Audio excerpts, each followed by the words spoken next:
Gotta go. The lights are bright, it's time for me to hit the road. Gotta go. It's a secret, no one needs to know the end.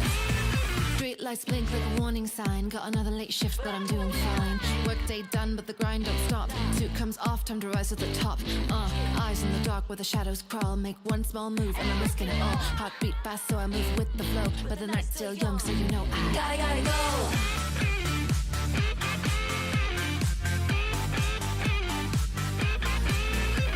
This suit, it hurts my soul. I work to break the mold. The long nights and neon signs, the city breeze, I close my eyes. I ain't made for 9 to 5 grade. I was born to be on this wave. Street lights flicker like a battle cry. No more waiting for a better time. It's a pretty night, all the lights go as far as I see. A new life, I think that's what I need. The night sky makes me feel I'll free. waste my life, cross the line. Time to drop the disguise, cause it's killing me, I need a relief. I'm out of break, I need to get away. Don't be scared, be not I'm here. My shadow doesn't scare me. I dance through the night, feel loud and free. Work isn't fair, that's how it is. I take home, leave me alone. Gotta start a new day, put my armor on. Was it scary? No, I don't flinch. Got my name stitched too deep in the trench. Moving like light with no mask, no fear. If you get lost, don't even worry, I'm here. I don't gotta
When the twilight fades away, the winds howl a wistful tune.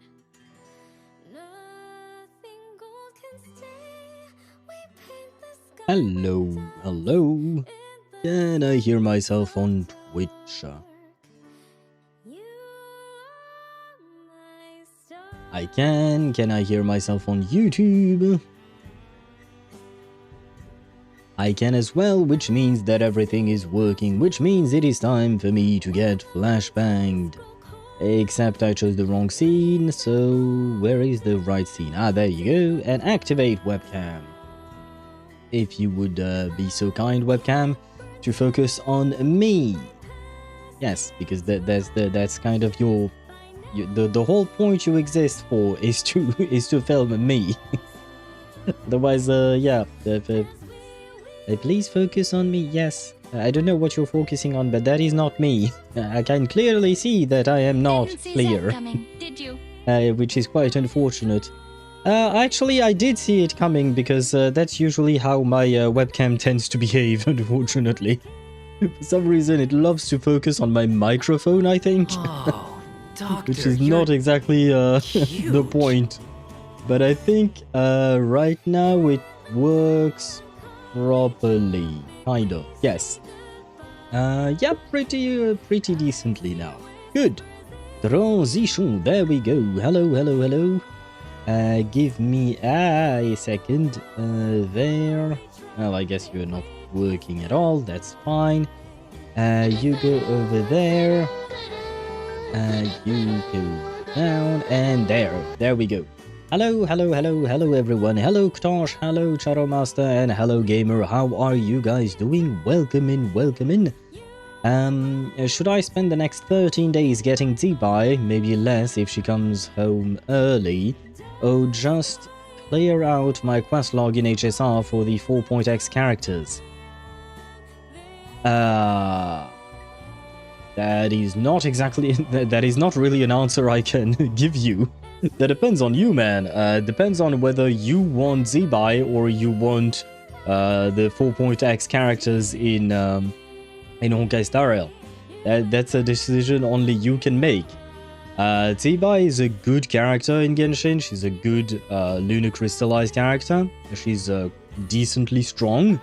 I wouldn't call her like the best DPS in the game or anything like that, but she is strong enough. She'll definitely carry you for a bit there. As for the 4.x characters, I can't judge them because they are not officially released yet. So the thing is with HSR, we've talked about it many times before, but there is a lot of power creep in the game, so you can expect, though it's not confirmed yet, you can expect that the 4.0 characters are going to be way stronger than the usual, I will say. They are not way stronger than the usual, but way stronger than what existed as of yet. So again, it is up to you, depending on what you truly want out of your game. And here I am. Here you are indeed. She came home early. Gamer, who are you talking about? Who came home early? But congratulations to you regardless. I hope that you are happy with who you got. Should I farm for Zibai? See, even the bot says I don't know. Even the bot says I don't know. Yeah, it's it depends on you, man. It is an answer that others cannot give you. It is an answer that you have to find in the very bottom of your heart. And I see your character flexing, Shadow Master. We will be doing it at some point before we start the game. Send it to you on DMs in a moment. Very well. Wait, are you going to send me screenshots? Because if that is the case, I need to check. No, okay. Our conversation was more or less safe for work. Okay, good. Because if I am to show private conversations, then I have to check, because I know that there are some conversation I have with some of you guys on Discord that are not of the safe for work variety. So I have to kind of be a bit careful about that, but yes. And yes, because it's Wuwa, right? I hope one day they implement something like in Hoyo games where, you know, friends can check out their friends' characters and stuff like that. Where was I at? Kuching. Right, and I saw, Ktosh, that you changed your name to Kuching's husband 69. So, you're not just her lover, now you're her husband. Congratulations on your wedding. And I see you've abandoned the 67 meme. I guess we can call it a meme, not exactly a joke. Because I feel like a joke has to be... Well, no, I guess there might be jokes that are not funny. But inherently, a joke is meant to be funny, isn't it? Whereas a meme, is it inherently meant to be funny, or is it just a thing? Huh, I don't know. But anyways, congratulations to you on that wedding, I suppose. Does he want Zibai, or will he go Zibai? It depends. Depends on whether or not he actually gets her. That's the problem, right? Dad joke. What concerts cost only 45 cents? 50 cent featuring Nickelback. That is not a combination I've seen before. I mean, I've never been to a 50 Cent concert, to be fair, but I don't think they're exactly the same genre of music, are they? I think I'll just go for Zibai then. Very well. Like I said, it's up to you. It's up to you to decide which one you want more. The thing is that, in my opinion, and please be careful that this is my opinion here, I feel like Honkai Star Rail's endgame content is going to be more and more difficult, basically. It is going to get increasingly difficult, especially if you don't have the newest and shiniest units. And at some point, if you don't spend in the game, you're gonna have a hard time actually trying to get the characters and even completing endgame content. So it's like, do you want to or not? Because if you don't care about endgame content, honestly, you can pull for whoever you want. And where was I at? It sounds more mature. Fair enough, I suppose. Why not? I could see that. I could see that. And hello, Mandy. Welcome to the stream. I hope you're doing well. Sent very well. I shall take a look at it in just a second. Wait, I am curious. I want to know which character we're going to look at. A Lupa. That one character I have no idea how to build. Well, I'm guessing she's built like a sub-DPS of sort, right? That's the point of her, I think. But yeah, so it should be the standard attack and crit, I believe. But I will take a look at her in just a moment. Yay, I get to 100% not cry again. So that means you won't cry, because not cry is... The whole pun about it is to not cry, right? So if you don't cry, then you will be happy, and if you will be happy, that means you get Zibai, right? I think. I think that's how it's supposed to work. At least the compass actually works. What do you mean by that? The compass in Not Cry is different than the one in, well, previous regions. I hope they rework it. Not that I really care, because I've already 100%ed every other region. Well, I've 100%ed every single region, but still, the new compass, in my opinion, is way better than the old one. I mean, like I said, having the option, in my opinion, is always better. Like, the idea is that this new compass shows you everything, especially when you're at, like, close to... I think above 90%, and it shows you absolutely everything there is to show on the map, if I'm not mistaken. And for people who would like to discover that on their own time and just run around like headless chicken, they can do that. I used to do that myself. But for those who might not have the time or just simply don't want to, having the option to be able to just find these things easily is quite nice. The other compasses don't show secret chests. I'm gonna start farming then, so I can rest faster. Oh, you need rest? Are you tired by any chance? I would assume that is the case, but good luck to you on the farming, I hope. Do you still have things left? Because every time you talk about getting a character, you seem to be farming something, some region or another. Do you still have things to farm in your world at this point? Because I feel like that is a question to be asked. It's a new account. Okay, there we go. Oh my god. What is this? Account number 4? I think? 5 maybe? I don't remember. Because you had your main account. I think you had at least 2 alt accounts plus 1 account you gave to Mihai, I think? And this would be your 5th? Or did I miscount? But still, it is a lot of accounts. I made around 7 or 8 accounts in Genshin. God damn it. Well, I mean, I suppose that means you have even more to farm. I guess. That's... well, sure. I hope you have fun, at the very least. I hope you have fun with all the farming. But oh well. Wait, before we move on, I will look at Shadow Master's loop up. We are taking a look at a loop up. But first, I need to issue a public apology. I wish to apologize to Twitch because I have slandered their name. It's nothing really too serious. But I've said before that there was something I couldn't understand why. But like when I started my stream, for some reason the stream started at like minus 100 seconds or something like that. And I didn't really understand what was going on there. Another thing was that for some reason Twitch was mentioning the right time when ads were starting to my bot, but it wasn't showing up properly in my stream manager. Well, I finally figured out the problem, and it had nothing to do with Twitch. The problem actually came from Windows.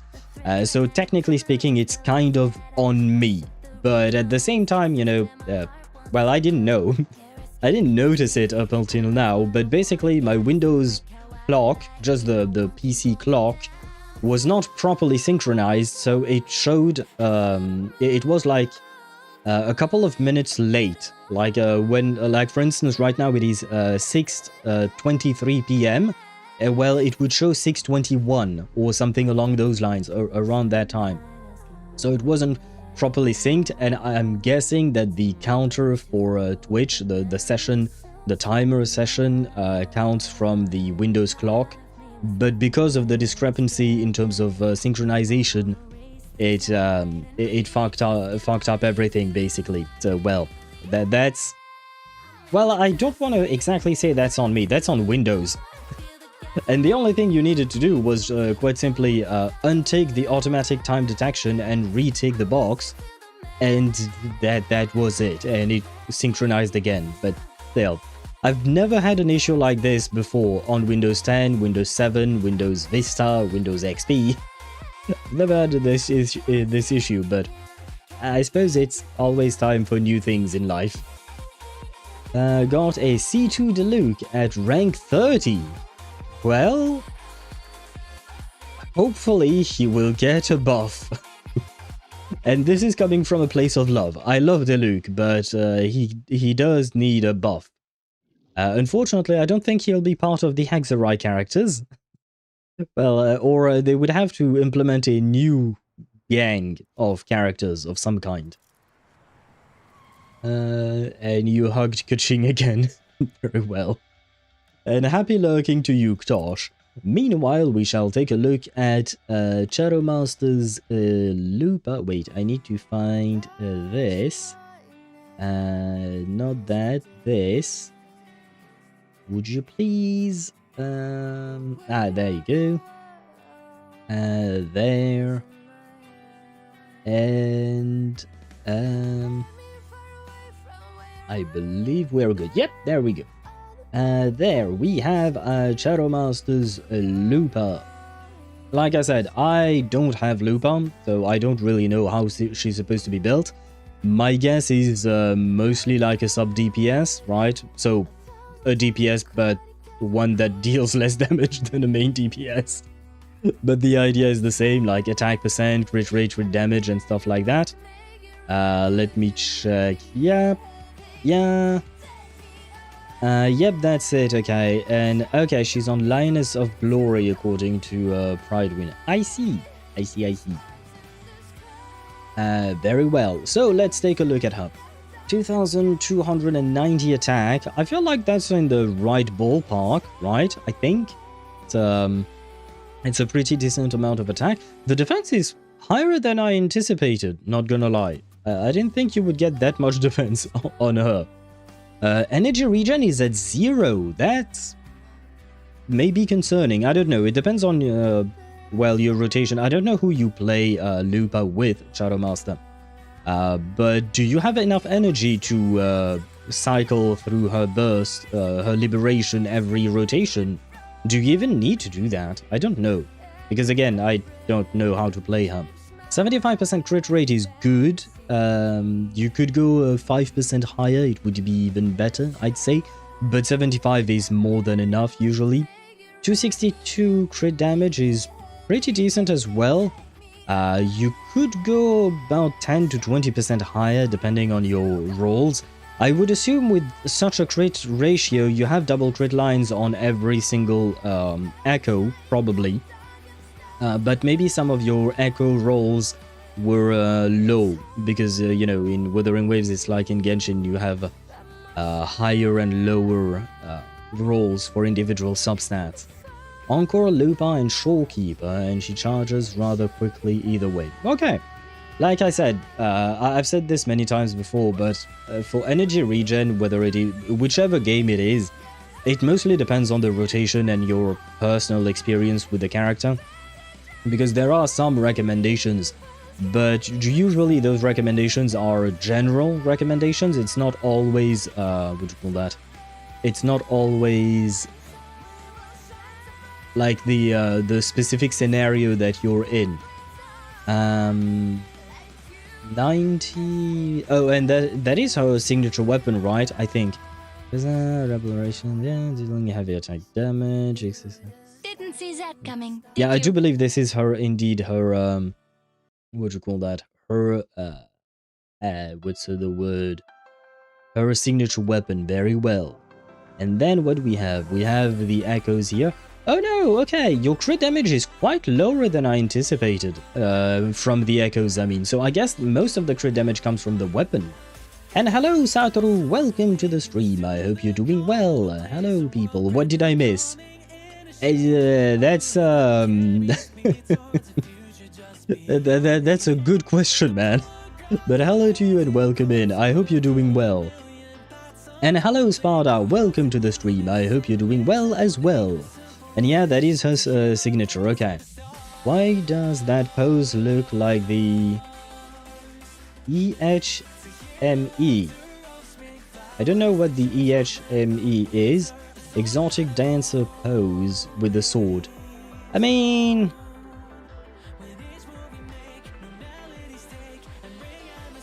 kind of, she does show her ass, and she does have a nice ass, right? She does have a nice ass, but...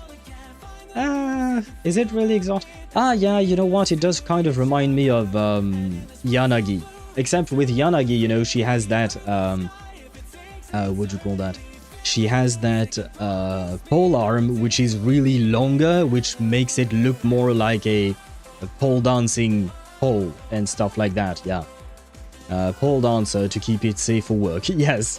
Well, you can say a stripper, basically. Sent you the current echoes. Very well, I will take a look at that in a moment. He probably meant clearing his throat. I do believe you're right, because I think I saw... yes, it was the comment right above. Clears throat. Yeah. Yes, it looks like the stripper pose. Yeah, kind of. I mean, she is a performer, after all.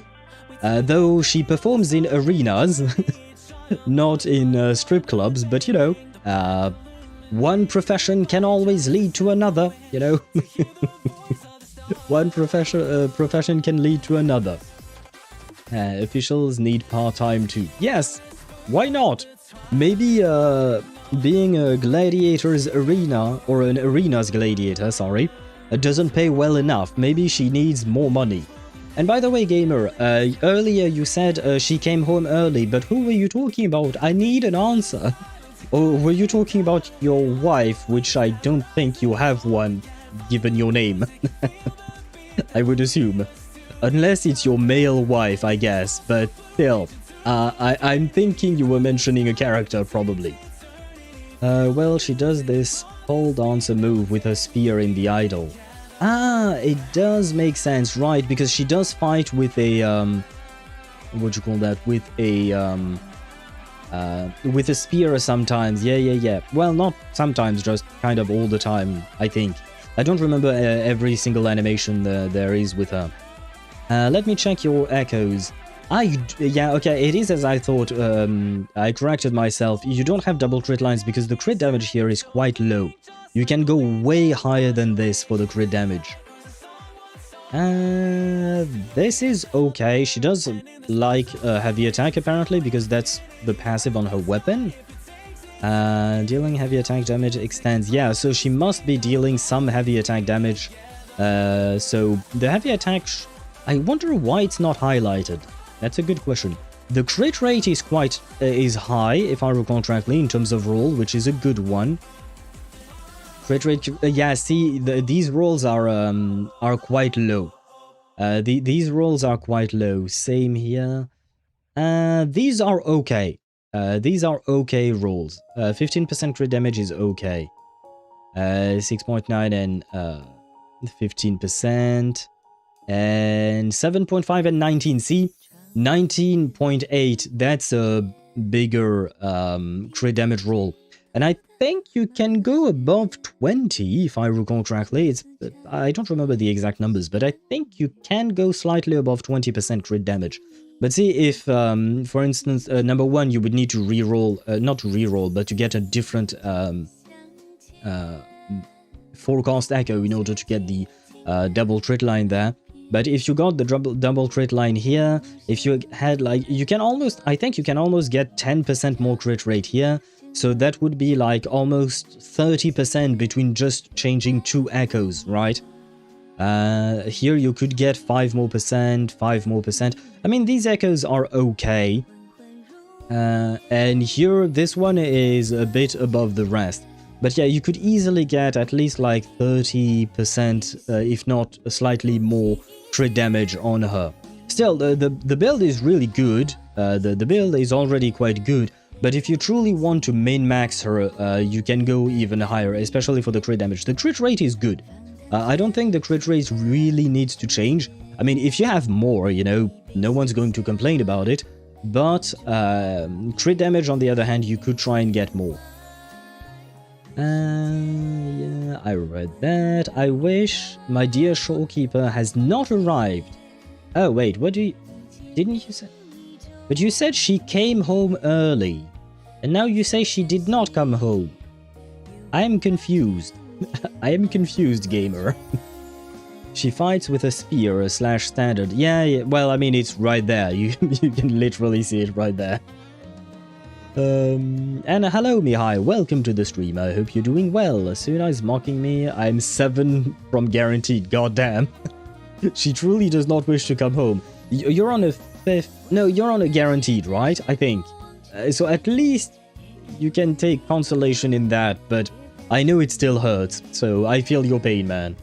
I do have a waifu, but we have our boundaries. I order, she eats up my data, and I can pursue other men.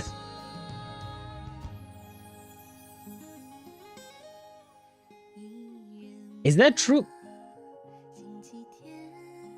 Well, I guess it's a kind of waifu, I suppose. And I'm assuming you're talking about the shopkeeper. I mean, she's a patient woman, and she does seem to be willing to share.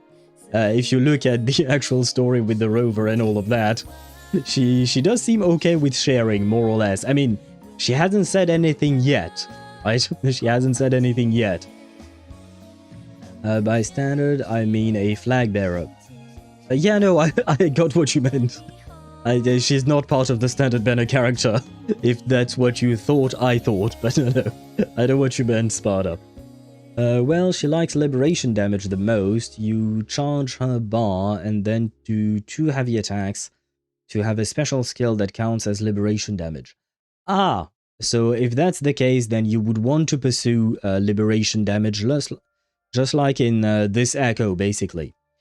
Because double crit lines is I mean, it depends on what level of investment you want to have on your character. Of course, it depends on that. But double crit lines is the bare minimum for a sub DPS or a main DPS. It's the bare minimum you want to have. But after that, you would want to have other stats, substats that would help your specific character. So if you're telling me that in her specific instance, Shadowmaster, it's supposed to be resonance liberation, that you would want to have such substats in there. Same thing with some energy regen in some cases. In your case, it's not necessary, but according to what you said, but in some cases it could be necessary. So you will have to go back to the mines unless you deem this acceptable. I would say this is more or less acceptable. Like I said, you could still get about 30% more crit damage, which is not insignificant, I will say. It's not insignificant, but it depends on what you consider to be enough and whether or not Lupa, for instance, is your favorite character. Because like I have like some of my sub DPSs that have similar builds to your Lupa, more or less, just because they are sub DPSs, and it's not that I don't care about them, it's just that I'd rather focus on other people. But otherwise, like, it's this is okay. Oh shit! Oh, I remember that shit. Oh, I hate this this guy. Oh wait, you're on attack percent. I just noticed 1 attack, 1 fusion. Is that what's recommended? According to Pridewin, you should go 2 fusion. Apparently. Maybe it changes with her.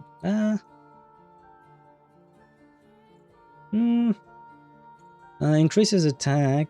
I don't know if you actually need to go fusion damage, because she already receives quite a lot of fusion damage plus other damage percents from her signature weapon, so maybe attack percent would actually be okay. Huh. Where was I at? Today I got Aemeath's weapon and finally finished her build. Congratulations! 70 over 270 before rotation. Right, and by the way, because I've learned how to play her since then. And girl gets a free 60% crit damage out of nowhere.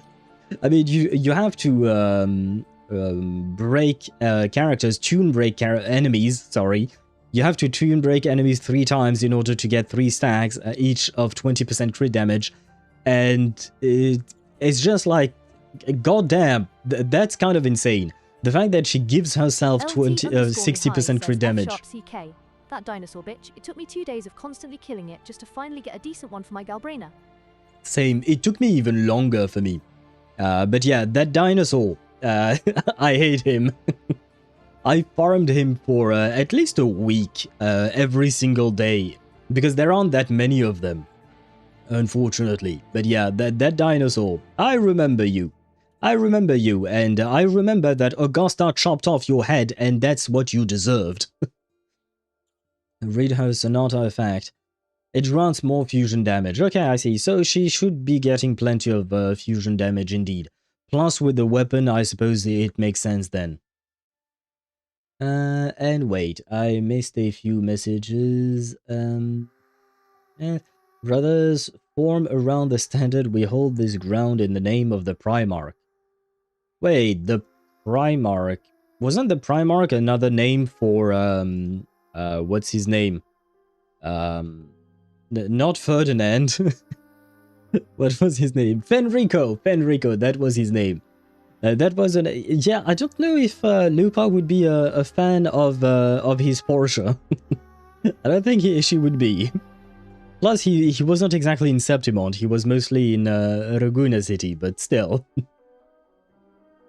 Who, Aemeath? Yep, Aemeath gets a 60% crit damage by simply you basically tune break enemies 3 times with or 3 different characters from what do you call that? From your team. Basically, all 3 characters have to tune break once, which is very easy to do, and she gets 60% crit damage for free. Like, it's kind of insane the amount of crit damage she gets like that. And I mean, she do be strong. She do be strong. I've seen my own Aemeath do like 470k, yeah, something along those lines. 470,000 damage on her second ultimate, her second liberation, which is kind of crazy, you know, because my Aemeath is not well built. I mean, she has a decent-ish build, but it's not a good one yet. I am still farming for her. But still, like, yeah, girl is strong. She is quite strong, but perhaps a bit too much. Meanwhile, my Galbrena melts everything remotely looking in her direction. Galbrena is really strong, yeah. And I love the fact that when you use her liberation, you just see the HP bar melt of the enemy, especially on bosses. On tiny enemies, they just die, so you don't really see anything. But on, what do you call that? On actual bosses, you do see their HP bar. It's Primus. Primarch is different. It's a 40k reference. Oh, yeah, nah, I wouldn't get 40k references most of the time. Got that guy from a tacit field. Didn't have to kill him. Really? Did they change this? Because I don't think when I farmed for this guy, I don't think he dropped in tacit field. Huh. Well, you're lucky.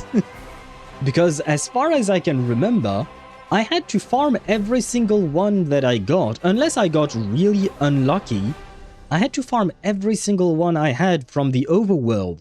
I couldn't get this guy from Tacit Field or Tacit Nests or whatever they want to call it. New Tacit Field, maybe. I don't know, man. Because I don't remember this.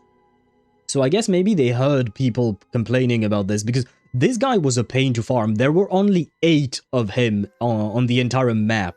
And you had to wait a day every single time to farm those. So I guess they made some adjustment, which is good, I suppose. That is good. You are, Shadow Master, you are enjoying the fruits of our complaints. Or us older players, I suppose. Pretty funny how I got Aemeath's weapon. Today I got a free standard pull. I used it, got one of the new 5-star standard banner, standard weapons. Gave me 15 of the shit I needed for free pulls. I had 16, got 2 weapon banner pulls, and got Aemeath's weapon in the first pull. Congrats! See Woowa? Wait. I mean, I suppose I can show that. Yes, probably. That's... Yep, okay. Yeah, you might need to work on that one, mate.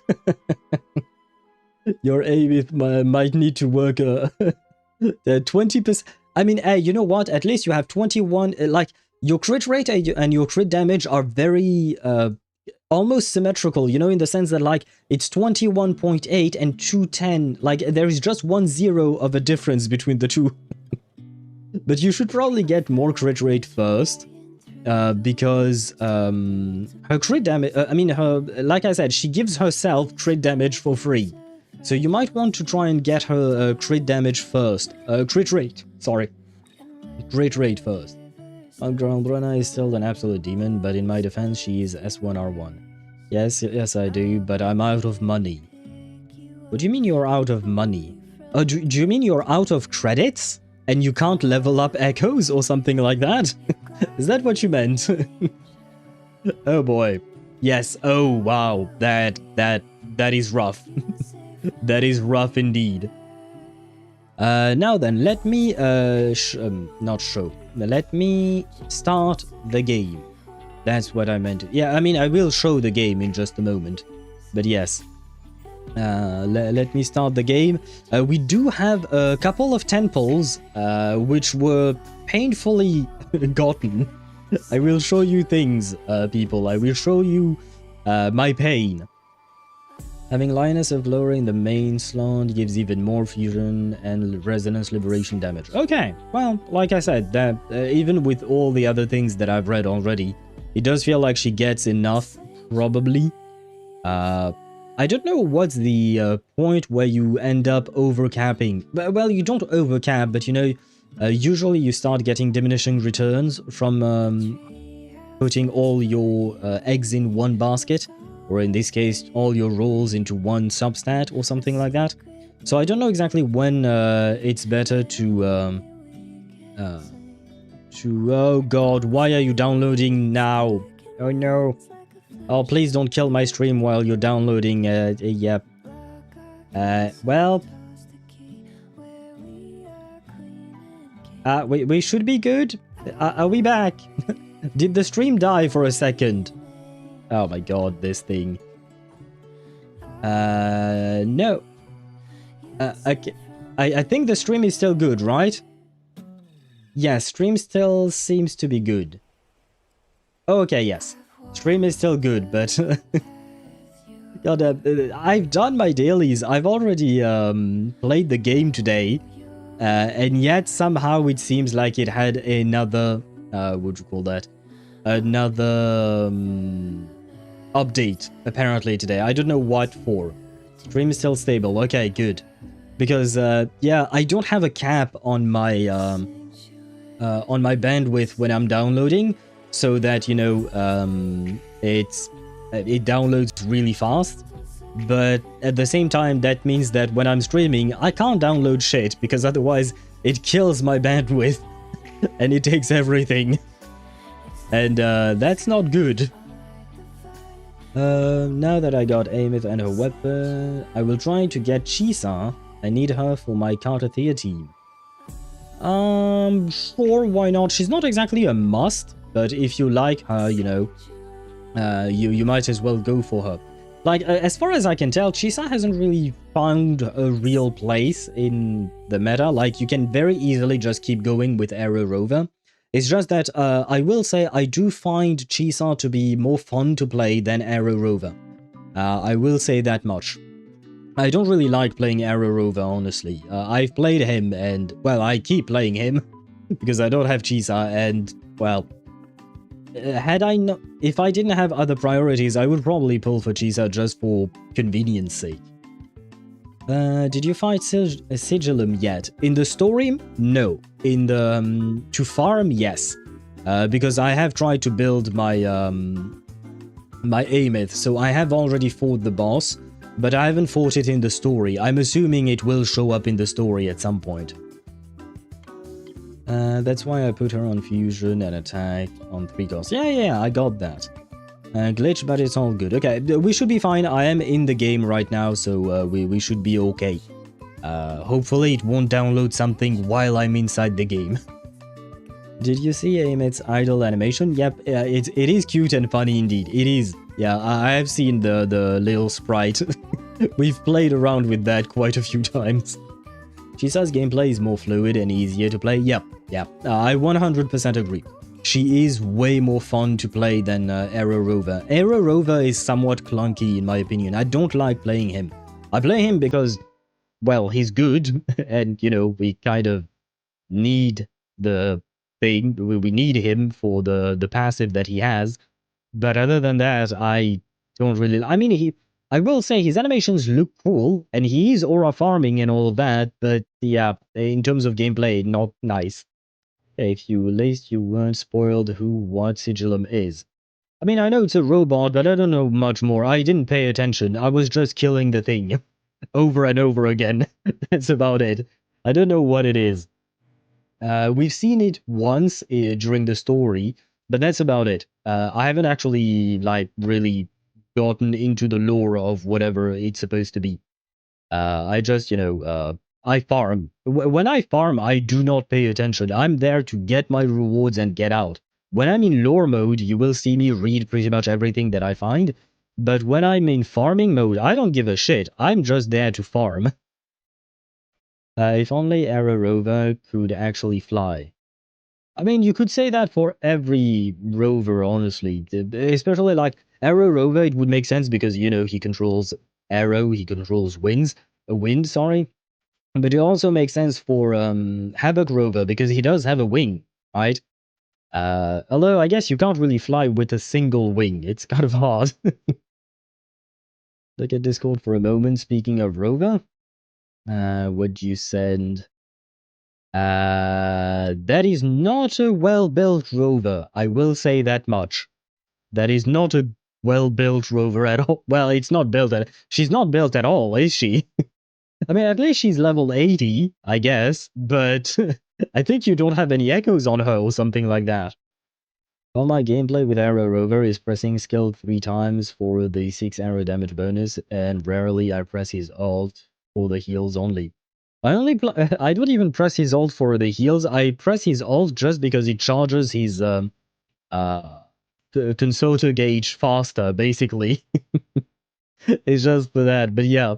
Arrow Rover, you just play him for a quick second and then you forget about him because you'd rather play Chekona and what you call that, and Carthia, of course. He somehow does it, or at least he falls with style, with Havoc at least. True. True. I mean, every time he flies, we do see the wing, usually, you know? Every time he flies, we do see the wing, so, you know, it feels like, I don't know, maybe at some point, he'll grow a second wing or something. It's about the look only. I benched her a long time ago. Oh, right. It's just, yeah, it's the, what do you call that? It's the new skin for the rover, right? The one that you get at the end of the story. The one I should be able to get today, actually. In theory. There we go. We have switched scenes. As you can see, I have somewhat worked on my Aemeath. Look, She's at a 70 laser over 264. Still Pretty rocking cool, the Emerald right? of Genesis, though the crit rate from her signature weapon doesn't change. I do have double crit lines on everything. No, maybe not these two. Yeah, no, this one. It took me a while to get these guys, but this one I can't get a double crit line on it. But on the others I have, but as you can see, these are low rolls. Even the attack percent roll there is low. This one is okay, the crit rate is okay, the crit damage is low. Everything here is low, so I could go much higher. Crit damage here is better, but still. I'm gonna need to keep on farming. Unfortunately, I have very terrible luck. As you can see, I have nothing, because I've already leveled up everything I could in order to try and get everything. And I'm out of these things. I've consumed way too much of these things. So yeah, I can't even change the main stats and stuff like that. But yeah, it is what it is, I suppose. It is what it is. Still, I would consider it a somewhat decent build for now. I have maxed out her Resonance Liberation and 40 Circuit. I will work on the rest. I'm lacking weekly boss materials for now. But yes, for right now, wait. Where should we go to pull for her weapon? Where is it? Is there an Exostrider somewhere? No. No, we don't actually see it, huh? I just noticed. Yes, and by the way, I'm at 100% exploration everywhere, except this region, which I'm guessing encompasses these things, because these two things are the two only ones that I'm missing, but they are blocked by the quest, basically. I can't do these two exploration, the chest and the solid skin thingy because of the quest, and I had to wait for stream to do the quest, so there is that. But worse, the worst part truly is this. Where do I see this? Yes, I even farmed the TCG a bit. I'm level 10, and I hated every second of it. But I did farm quite a bit to get these rewards from the TCG. I mean, I did do 9 out of 12 duels in the Roya Frostlands. I didn't do much in Lahai-Roi, I have to admit. I didn't do much here. But I did do quite a few of them here, and man, was it a pain. I do not like the TCG. It's just, yeah, really not my cup of tea. Okay, wait. Switching maps, let's go to Lahai-Roi per se. Where is Star Torch Academy? We shall go back to this place. That is where we pulled for Aemeath. and it gave us luck, right? We managed to get the character.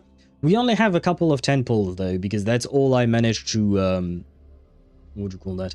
That's all I've managed to save. I mean, to farm. I have nothing else to farm. I mean, I do have a couple of quests, but I want to take my time doing them and reading them and all of that. So I didn't do much more. That being said, we'll also get some rewards there. Mihai says, sometimes I be doing my Shiokona's ult for no reason, just to listen to her sing. I mean, her ultimate is important in terms of rotation. Just saying. It is important to have her ultimate up, but her singing is quite nice. If I remember correctly, there is an option to turn it off, isn't there? Wait, let me check. I haven't turned it off laser myself. sword. Where is Chakona? Chakona. Pretty cool, right? The divinity may foresee the future. Oh, wasn't there an option? Wait, what is this? Entry? No, not what I meant. Didn't they implement an option to... Oh yeah, skill music, there you go, it's here. You can turn it off. No, just alting in the overworld. Like for shits and giggles. Is that what you want?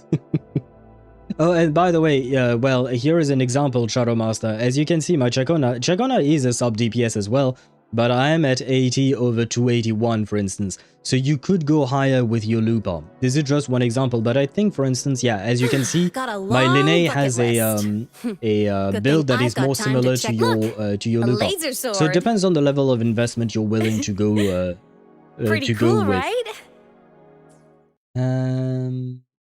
And wait, gun to my head. Wait, I'm still waiting for new element rover. Gun to my head, he'll be best in slot for Aemeath temporarily. I don't think he'll be best in slot because I feel like Linné and Mornier are pretty good on their own. But maybe, okay, if we were to speculate, I would say that maybe we would get Fusion Rover in order to replace Linné, in order to have a Monofusion Aemeath. Because right now, Monofusion Aemeath does exist, but it's not perfect, kind of.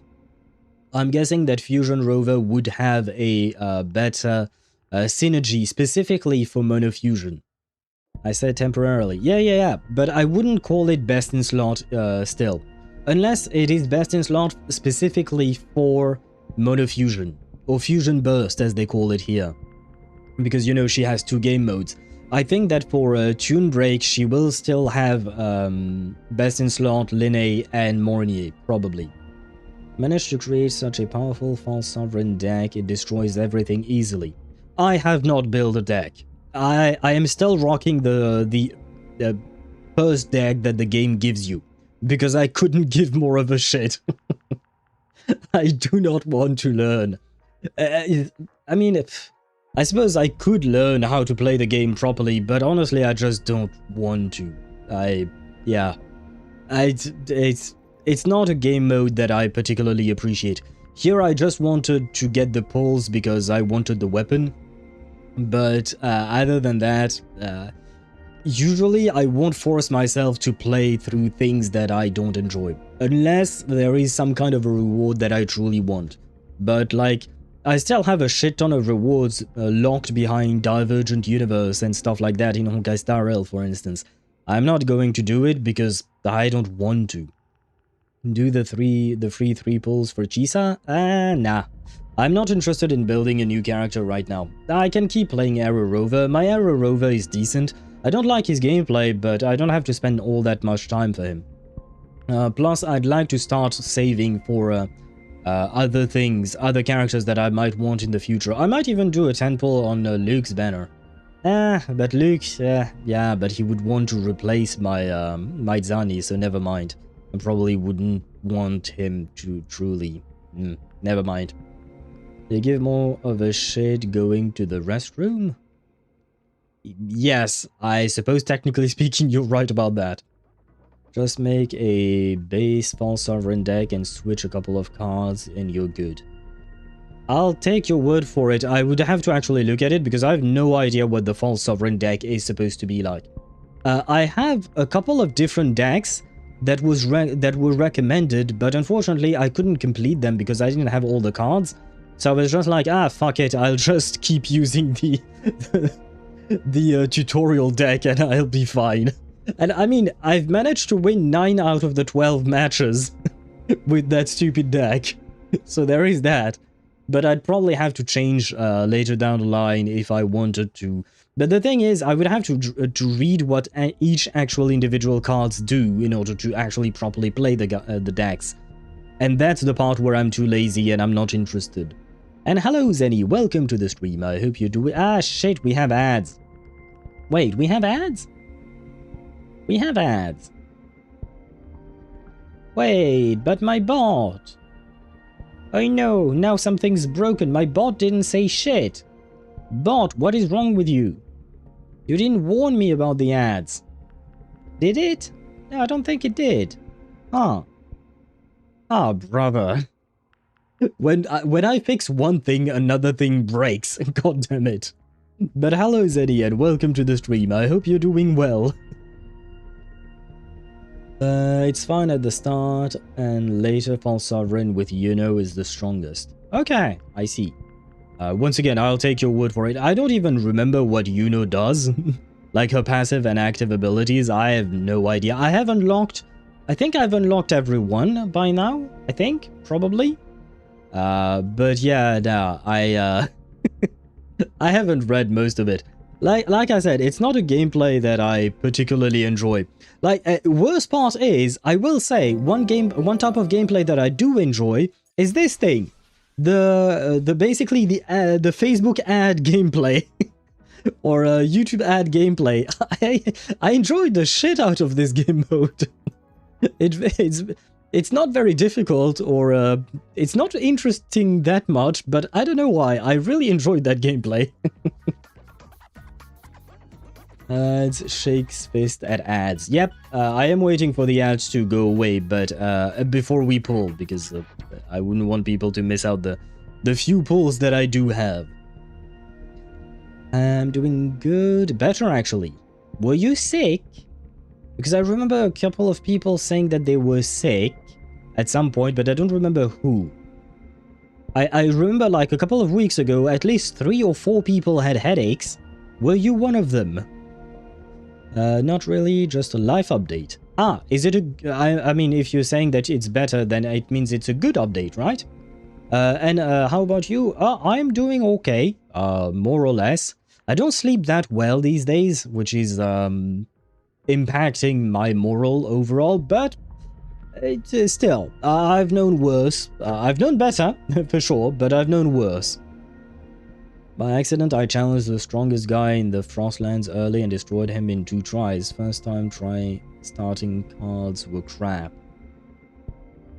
Right, yeah, there is also the RNG of the cards that you get. Hence why I don't like that. I don't like when it involves RNG. When you're fighting and it's about RNG, it pisses me off. Just like the fight against Avengerine in HSR, in Memory of Chaos specifically.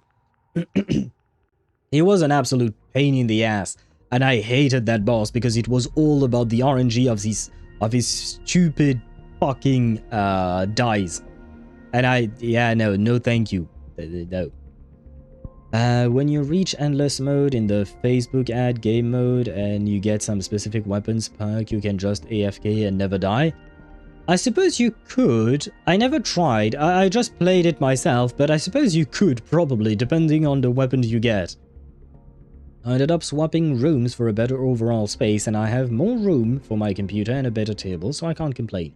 Ah, congrats! I also just bought another monitor for from my friend, so I can now play my PlayStation and run my PC at the same time. Huh.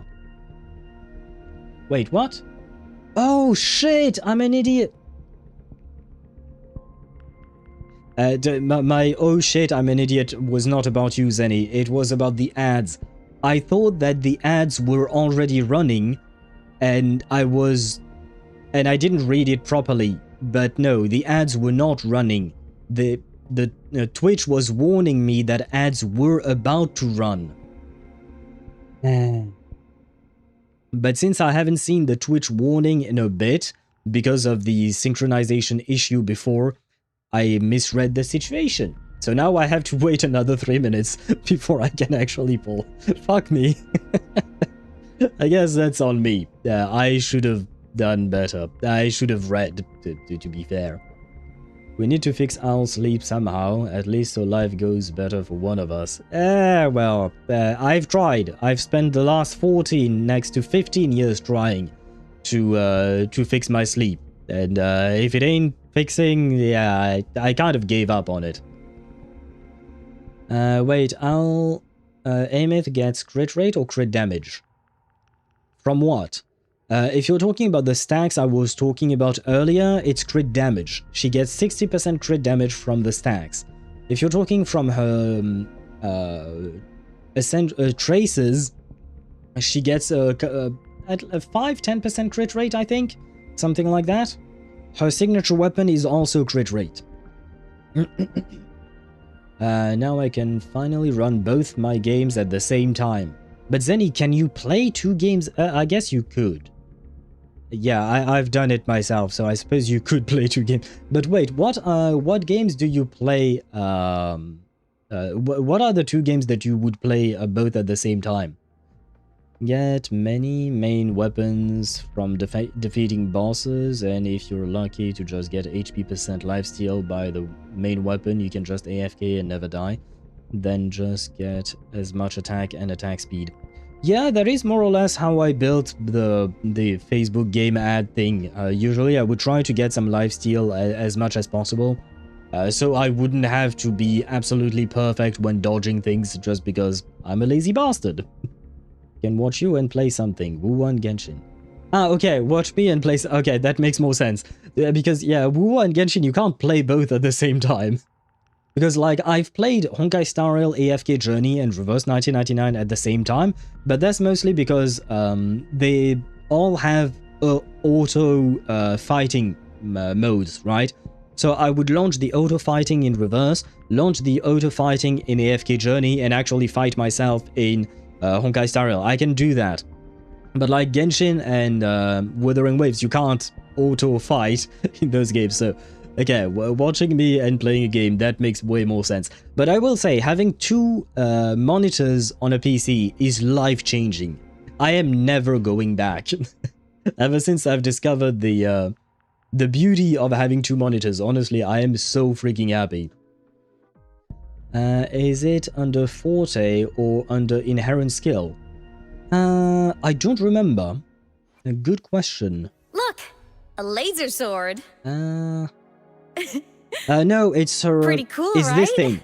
It is her inherent skill, the level 91, 81, I don't remember, the maximum one. It's here. In Resonance Mode Tune Rupture, when resonators in the team inflict Tune Rupture shifting or deal Tune Rupture damage, Aemeath's crit damage is increased by 20% up to 3 times. Each resonator can only trigger this effect once.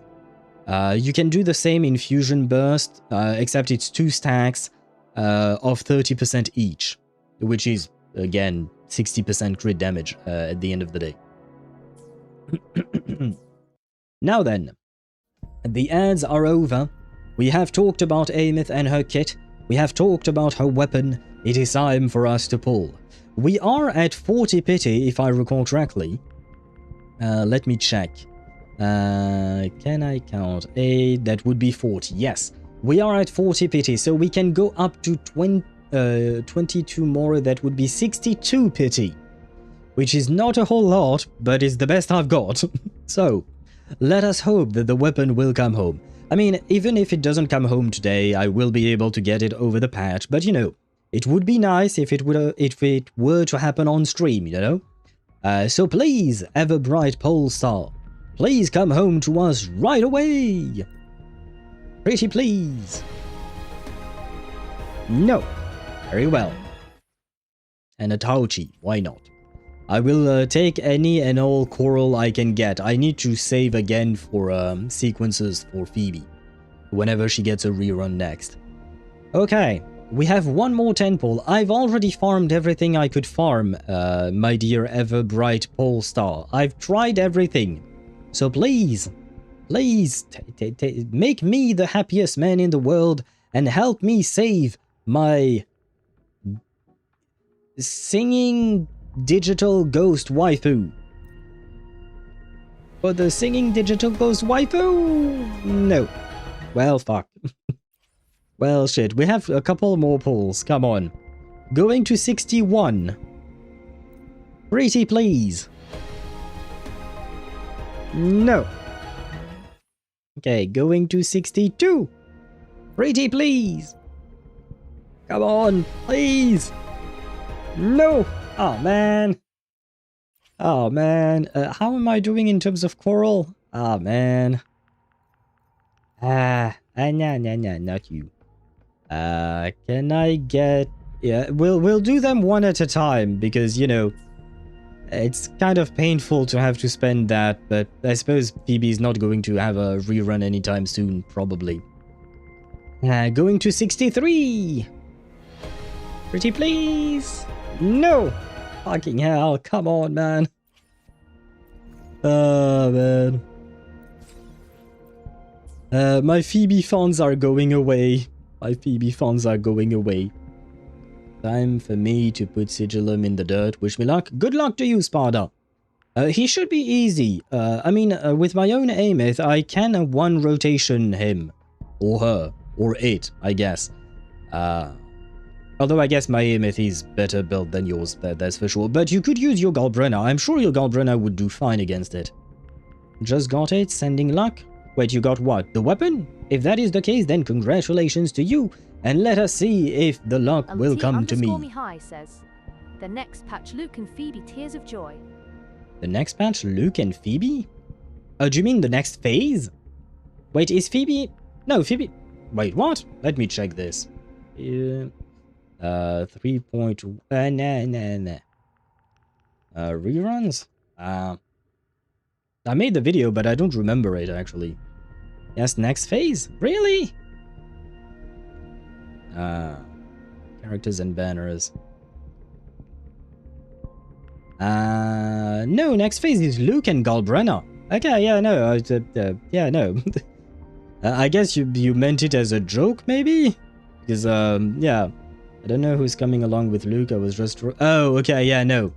I would have known. I would have remembered if that were the case, because, you know, I make these recap videos every time, so I have it on note.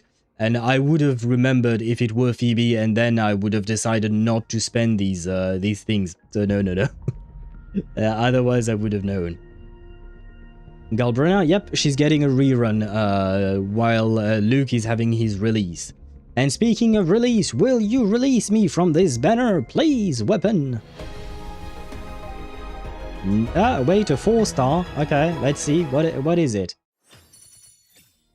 I'm sure it's a great weapon that I probably never used. Yep, I've never built one of those, I think. As to Galbrenna, I wish you good luck. Wait, but, do you still have funds? Do you still have funds, Sparda? Okay, one more, I guess. Come on. Ah, man, my Phoebe funds. Sad. We are at 65, I think. If I didn't miscount. I think we're getting to 65 right there. Come on, please, weapon emerge! Ah, fucking hell. Nah, well. One at a time, one at a time. We can do this. Come on, 66! It's a good number to come home to me. Yeah, never mind. Fuck me. My Phoebe funds. My Phoebe funds. Oh my god, why? Why is it the case? Why? Why does it have to be that way? 67. Oh, please don't come home at 67. Okay, good. I don't care. I just don't want the meme. I don't want the meme. Galbrenna, I guess I'll try to get S2 since I got our S1 when her first banner drop.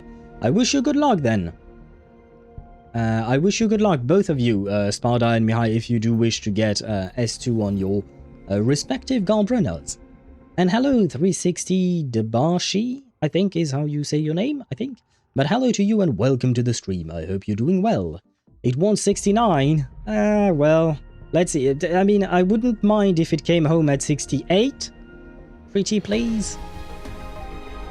Still no, okay. Let's see if Shadow Master's prediction comes true. Well, I kind of want it to come true, not gonna lie, because my Phoebe funds are like, yeah, I can't even buy a single sequence now. God damn it. Let's see if the Kuru brings us luck, you know. We will see. Come on. Ah! You were right, Shadow Master! You were right indeed. There it is. Finally. It is a pretty weapon. I do like the gradient between the blue and the pink. It is a very pretty weapon. It is just as pretty as she is.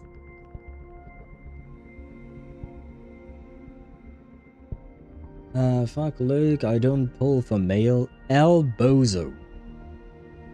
I can't help but cringe at what you just wrote, but if you don't want to pull for male, that's up to you, man, but yeah, that was hard to read. What's your favorite character? Dani. I have S6'd my Dani. Dani is my number one. I mean, right now I'm playing Aemeath because I just got her. But here she is. Anything I can help you and here is my love for her.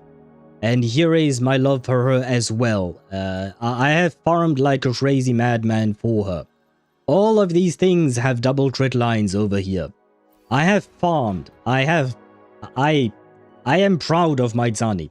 But I will still keep on building her. But yes, Dani is my favorite character. A laser sword. What about you, Debashi, I think? I hope I'm not mispronouncing your name. 69 with Aemeath, that's a naughty weapon. It is indeed, but you know what? We like naughtiness on our stream. I will remove the skin here, and I will give her her pretty weapon. There we go. Oh wait, before I forget, I first want to give Chun-Li her weapon back. There we go. I also gave her her build back as well. There and Look, there. A laser sword. Yeah. Let me level up your laser sword, woman. Pretty cool, right? It is pretty cool. I need Chiyuan to rerun. Why do you want him to rerun? Do you want his sequences as well? Well, S6, yeah. It happened in 2 banners, and I was extremely unlucky. I will say that much, Debashi. I saved like a lot. I did spend a bit of money. I didn't spend for everything. I saved like a shit ton in order to, well, to not have to spend money. But I still ended up having to spend money because, let me check. I think I still have the numbers. Yes, my S6 Dani, including her weapon, cost me 697 pulls. Basically 700 pulls. But out of these 700 pulls, I think I spent like, I'd say 150 euros? I don't remember, wait. Let me check. Yeah, around 150 to 200 at most. Because I didn't S6 her in one go. I S3 her? No, S4? No, yeah, S4. Shit, I don't remember. But I got a few sequences during her first release, and then during her first rerun, I managed to get the rest. Well, I didn't manage to. I had to pay for to get those. Despite the fact that I tried my best, you know, but yeah, I was terribly unlucky. Oh, S6, Carthia. Ah, a good choice. But wait, are you saying Carthia herself, or are you saying Fleur de Lis? Because I myself am more of a fan of Fleur... Well, I mean, I suppose... if you know that Dani is my favorite character, you could tell that Fleur de Lis would be... would be my preferred version of Carthia. And it is Blade? Ah, you don't have his weapon? Isn't he good enough with the Emerald of Genesis, if I recall correctly? I think. And yes, Mihai, it was emotionally very damaging for me. But, you know, she was worth it. She was worth it, and I was quite happy to to get her. Like I said, for my favorite characters, I don't mind spending a bit. Right now, I can't afford to. Wait, okay, Look! yeah. A late But usually, in other circumstances, I don't mind spending a bit of money here and there for my games. Let us teleport here. I think we should be good here. Where are you from? France. I am French. And no, I don't eat baguettes every day. Nor do I eat croissant. Because I'm way too lazy to go to the bakery every day to buy fresh ones. You can buy store-bought ones, but they are not the same. There are one and the same. When she transforms, she must act now. Yeah, no, I know. I'm talking physically speaking. I know they are one and the same now by the end of the story. But I'm talking physically speaking, they are not the same at all. And his VA is Yingxing Blade, so he needs his blade. Wait, Chieyuan's VA... wait, in JP or in English? Because I don't remember. Your call. Do we I'm see... voice? Ah, yeah, no, this English VA is not the same, okay. Yeah, JP Blade, okay. Yeah, because English Blade is Damon Mills, if I recall correctly. The same voice actor for... what's her name? What's his... Linne. Not this girl, not her. The Linne from Genshin, of course. It's rather funny. Imagine Fleur de Lis with Carter's goofy character. I don't like it. I mean, it would be funny for a second, but I'd rather have my Dommy Mommy. That is my preferred version after all. Ah, shit, I moved too far. Wanted to respond to Sparta, but didn't have the time. Miki Shinichiro. So it was here. Yes, I suppose Miki Shinichiro was here, or something. Who is your fast pull character? What does that mean? I don't know what that means, fast pull. Do you mean first? Like the first one I pulled, or just fast? Or do you mean like a character that I got really easily, like they came home really, really easily? If that is the case, then I guess... let me check, because I do have my spreadsheet. I guess my latest double... Well, my latest. I've only had 2 doubles in my entire life. One in Honkai Star Rail and one here in Wuthering Waves. I got a double with Morinier. I got her... Oh wait, technically speaking, I lost my 50-50 at 73 pity on Morinier. Then I got my guaranteed at 49 pity. But then I got a double within 5 pity. We got an S1 Morinier, which was certainly unexpected, to say the least.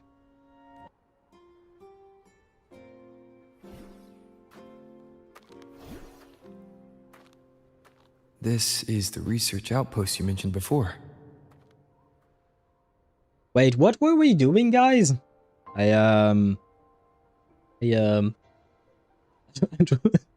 don't remember what we did last time. Why are we here? I know we are trying to save her, right? We're trying to unghostify our ghost waifu, but like... Right, we left Luke with someone back in the space station thing, I think. Oh right, that girl, Nirova? Nirvana? No, I'm just kidding. I think it's, her name was Nirova? Ah shit, I don't remember, but she's new. She was in our classroom, I do remember that. And she has a fascination for space and stuff, and debris. Well, fallen debris, as she calls them.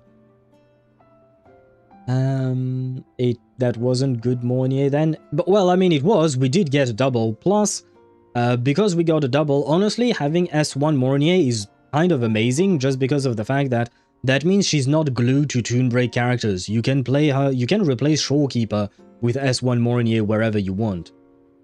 The fuck? Attack percent not being the best in slot 4 on Sigillum?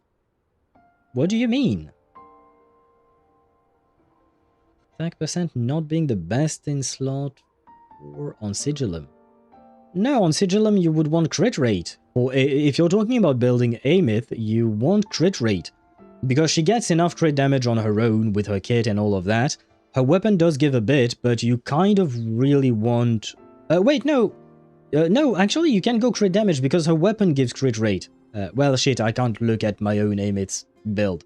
I think I want crit damage, yeah. You don't want... Most of the time on slot 4, you don't... or on 4 cast echoes, you want crit rate or crit damage. Depends on the character, but most of the time it's not attack. If you really like Aemeath, then this story is really sad.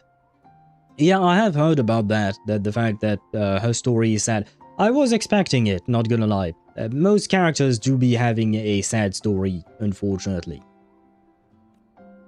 Well, unfortunately for them. I worked at several outposts back then, but this one wasn't so lucky. The scan shows it was hit by a sudden void storm surge. No survivors, so that's why I never saw them again back at the academy. Ah, so your friends died. I see. So I guess the depression begins now. I thought I just didn't see them around. Aemeath. Anything swallowed by the void storms slowly loses its existence until it's forgotten entirely. If a cassette makes it out, at least there's a record. But if that gets erased too, then even the fact that they died is erased.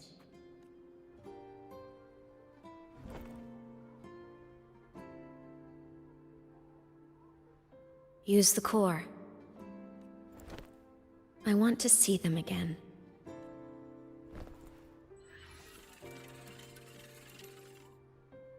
Did they turn into Solaskins? Oh no, never mind, okay.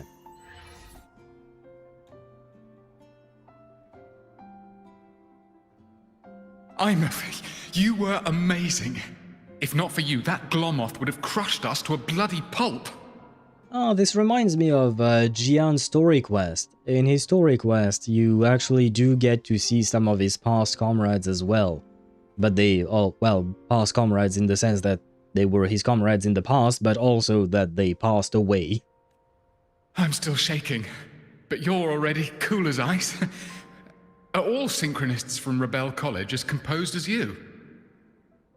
If you want to thank her, share your Voidstorm research. To the Frostlands came our little Aemeath for this curiosity. You should show her that thesis you've been writing for years. I will say she looks good with the uniform. Well, I mean, this is not, once again, this is not the official uniform, right? It looks like the special uniform that the rover gets, female rover to be specific.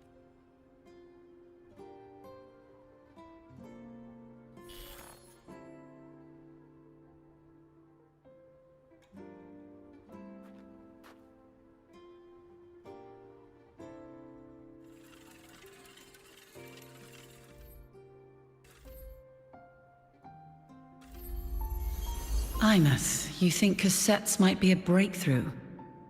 I'm not sure. Right now, they're just for archiving. Actual transcription feels like a leap. Try looking to the exoswarm for inspiration. In Lahai-Roi, only one power against the Voidstorm exists, and that all comes from the exostrator. Your thesis or your delicious stew, either works. I'm not picky. As for the void storm, I'll try all your ideas. The problem is, we don't understand the void storm deeply enough, especially in the depths with high void matter concentration. No probe survives the journey, so research is stuck. I can't shake the feeling that...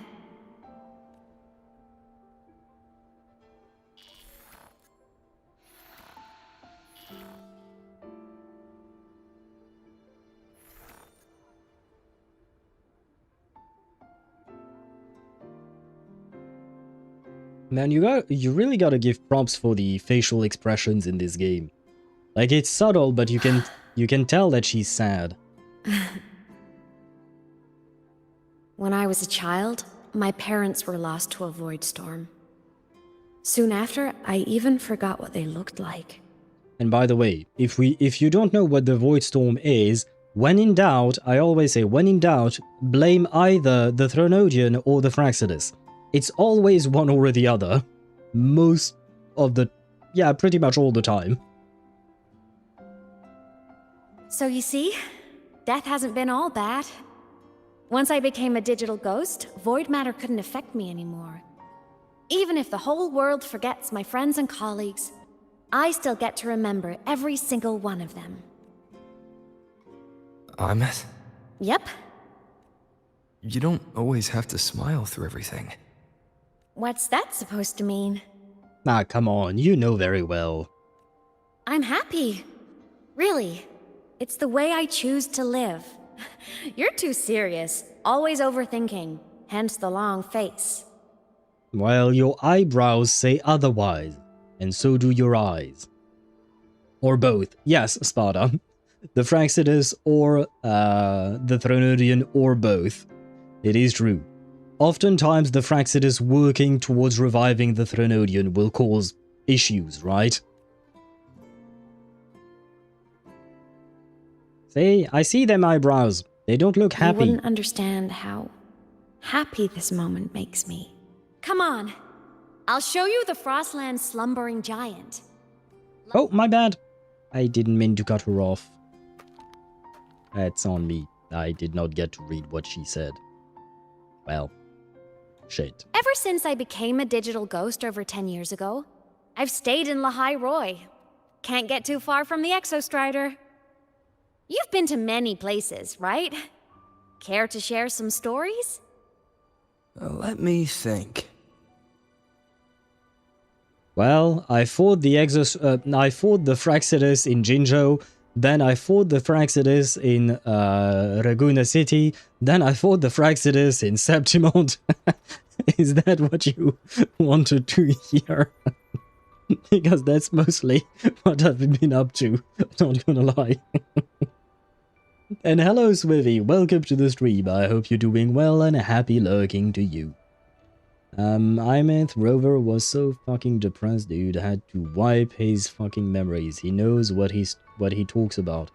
He does, but you know, everyone is different. We all have a different way of coping with things. Some prefer to fake smiling like she does. Others prefer to wipe their memories away. It all depends on the person.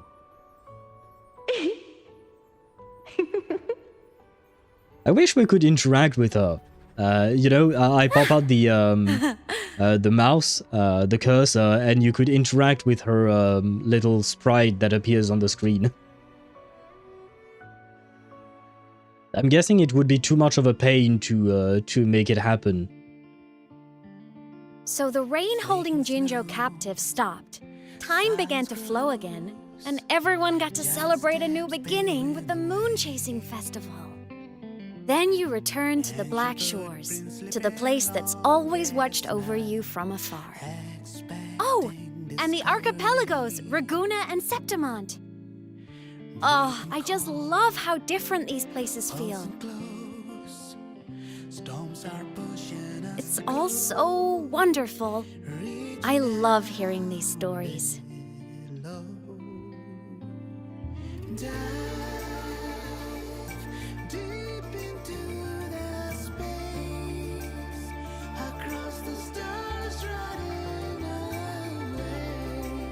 I think the game might want us to fall in love with Aemeath, but my heart is already taken.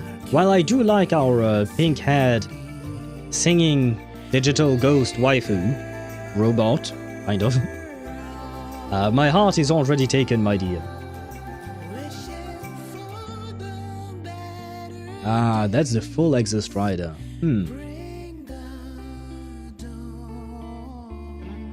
Man, I suppose you do see it in her ultimate, right?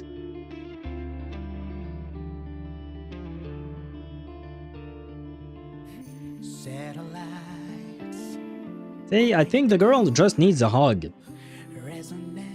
I've said it during the last stream. She just needs a hug. You who walk in the snow.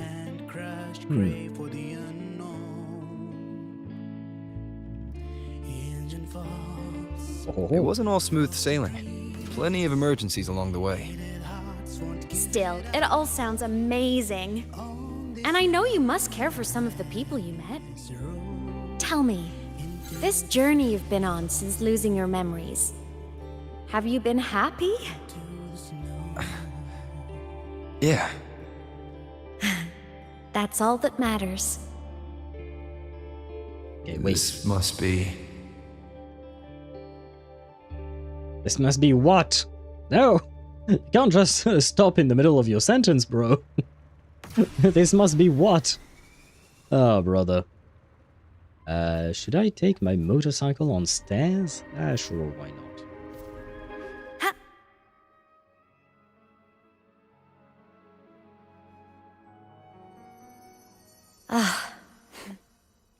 I knew the next stop would be here. See? The eyebrows! The eyebrows tell all. Why the long face? The cabin up ahead. It's where I used to live with my family. Ah. Sorry, I need a minute. I'm not ready yet.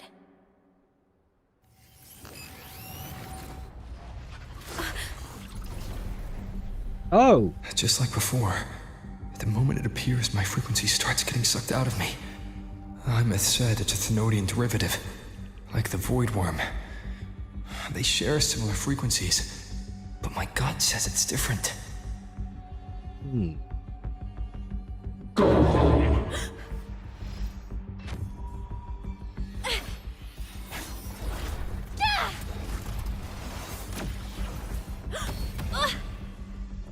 Oh god.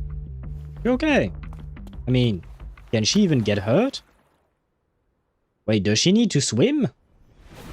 Wait, I have so many questions about what just happened. I mean, she's a digital ghost. She can't drown. Can she? Wait, why is she a child now? Even more questions.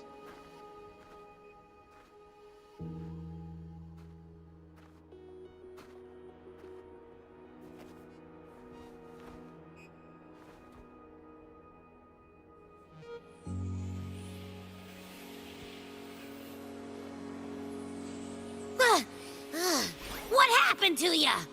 Ah, yeah, of course. Finally, she would, what do you call that? Abby would pop out, finally. Sigilung isn't giving you time. I mean, it's been a while since we've seen it, I think, more or less. Don't ask, I'll feel. What? Don't ask, I'll feel. Oh, I shouldn't ask questions, I should just feel. Yeah, but feel what? I just, apparently I feel my frequency being sucked away from me. And, while... Yeah, no, I'm not going to finish that sentence. I think, you know, there are plenty of ways to finish that sentence about your frequency being sucked away, other things maybe as well, but anyway, you get the point. I mean, now you notice. Yeah, I mean, I don't really know what Abby was doing. I guess she was just taking a nap as usual. She do be napping quite a lot, you know. That sound? Rover is deflating like a punctured balloon. I mean, technically, if you consider the air inside a balloon the frequency of the rover, then you're not wrong, Shadow Master. Your frequency's been leaking everywhere. I tried plugging it from the inside, but it didn't work. Ah, wait. So Abby was actually doing something. Okay, let's not put the blame on her. She was actually doing something. This is no good. How about this? It stopped. For now, I gotta rest. You did great, Abby. Go get some rest. I mean, I have no idea what she did, but thanks. Like, I suppose? I think? Well, that hissing sound. Yeah, I know what you mean. Don't you ever jump in after me like that again. I mean, why not? I can swim, I think. Yeah, no, we can swim in Wuwa, right? Yeah, we can swim. The void matter concentration down there is too high. If you fall into void space, even you could be consumed. Erased from existence. I'm not so sure about that. Plus, I'm sure that the shorekeeper would teleport me away. Waifu is always monitoring me. I know she's spying on me even now. She would keep me safe, probably.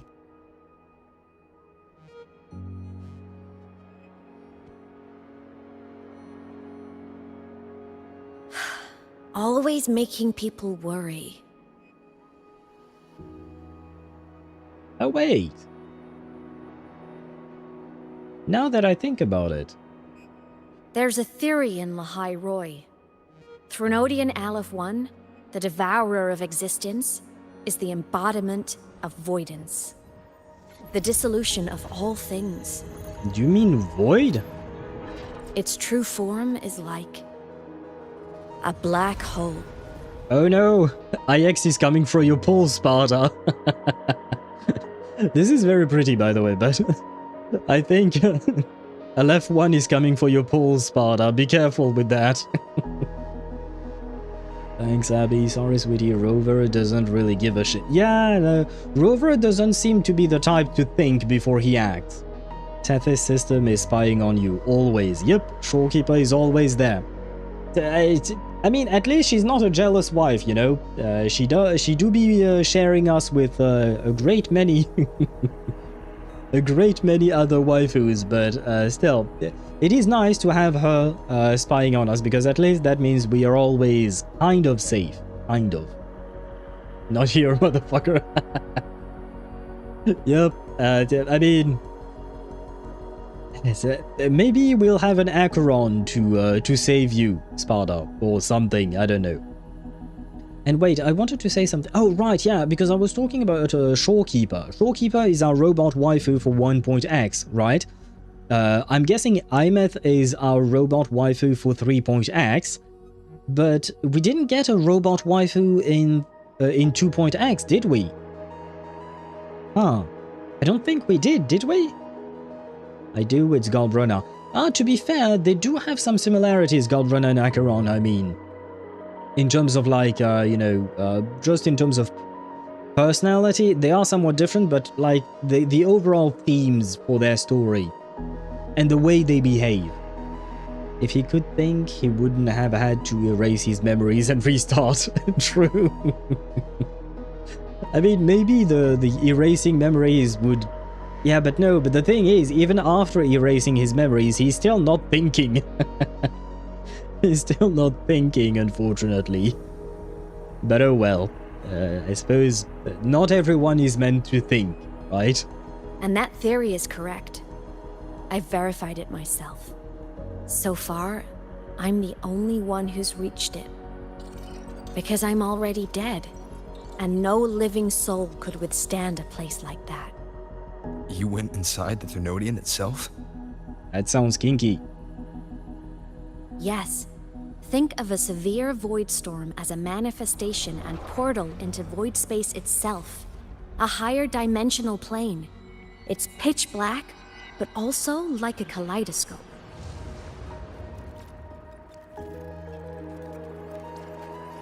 Inside, time and space aren't linear. Everything is warped. Things the Threnodian devoured from different eras can be sitting right next to each other. I know you've fought many Threnodians, but Aleph 1 is different. It's already won elsewhere. Well, then we should win here. Isn't that how it works, then? Color palette? Kind of. I mean, Acheron is more purple. Although I suppose Galbrunna has both blue and red, and, well, blue and red makes purple, so I guess why not? He's stabbing first, asking questions later. Yep. I mean, so far it's worked quite well, kind of. I mean, not really. I mean, if we think about it, Rover used to stab and ask questions later, and he put down a lot of Threnodians in the past. But here, ever since he erased his memory and restarted, he's just been doing the same thing. He's been stabbing first, asking questions later, and like, we've put down Threnodians, but it's never for good, right? We still don't have a proper solution to the actual lament issue and the overall Threnodian issue. I mean, I guess it's also too early in the game's life cycle to have such an answer, you know, because that would probably mean the end of the story or something like that. But still, I mean, are Threnodians giving him another option? No, that is true. We can't exactly negotiate with them. Wandering through the void space, I saw the proof. A graveyard of civilizations it's already ended. When I read, void space, a high-dimensional domain embedded deep within high-density void matter existing inside LF1. The fundamental laws of time and space descend into total chaos here. Any living entity entering this domain suffers a rapid loss of frequency, eventually leading to the total dissolution of their existence. I mean, the last part, no, but the first part, it reminds me of LF without a number, the one from Reverse 1999. Because he did create, well, he didn't exactly create, but the prison, the Kamala prison in Reverse 1999, it was a bit of a place where laws of time and space were a bit weird. The Threnodian's presence in Lahai-Roi is only a sliver of its true self. It's been trying to break through the seal on the Strider Gate to devour Solaris. So, don't go wandering off alone. Not until the Exostrider awakens. Hey, more hand-holding. I've seen the hand-holding. And hello, Armani. Welcome to the stream. I hope you're doing well. Do you... what? Wait, Armani, there are too many verbs in your sentence. Do you or have ever thought? Or do you mean, has the rover ever had a single thought in his mind? Is that what you meant? Because there were a few too many verbs in your sentence, so I'm a bit confused. But I don't know if the rover thinks all that much. I think he leaves the thinking to the shorekeeper. And pretty much everyone else. They all do the thinking, he does the punching and the stabbing. Now, we all have our strength. Come, and let's rest at the cabin. And his strength is, well, strength, I guess. That's pretty much all he got. So far.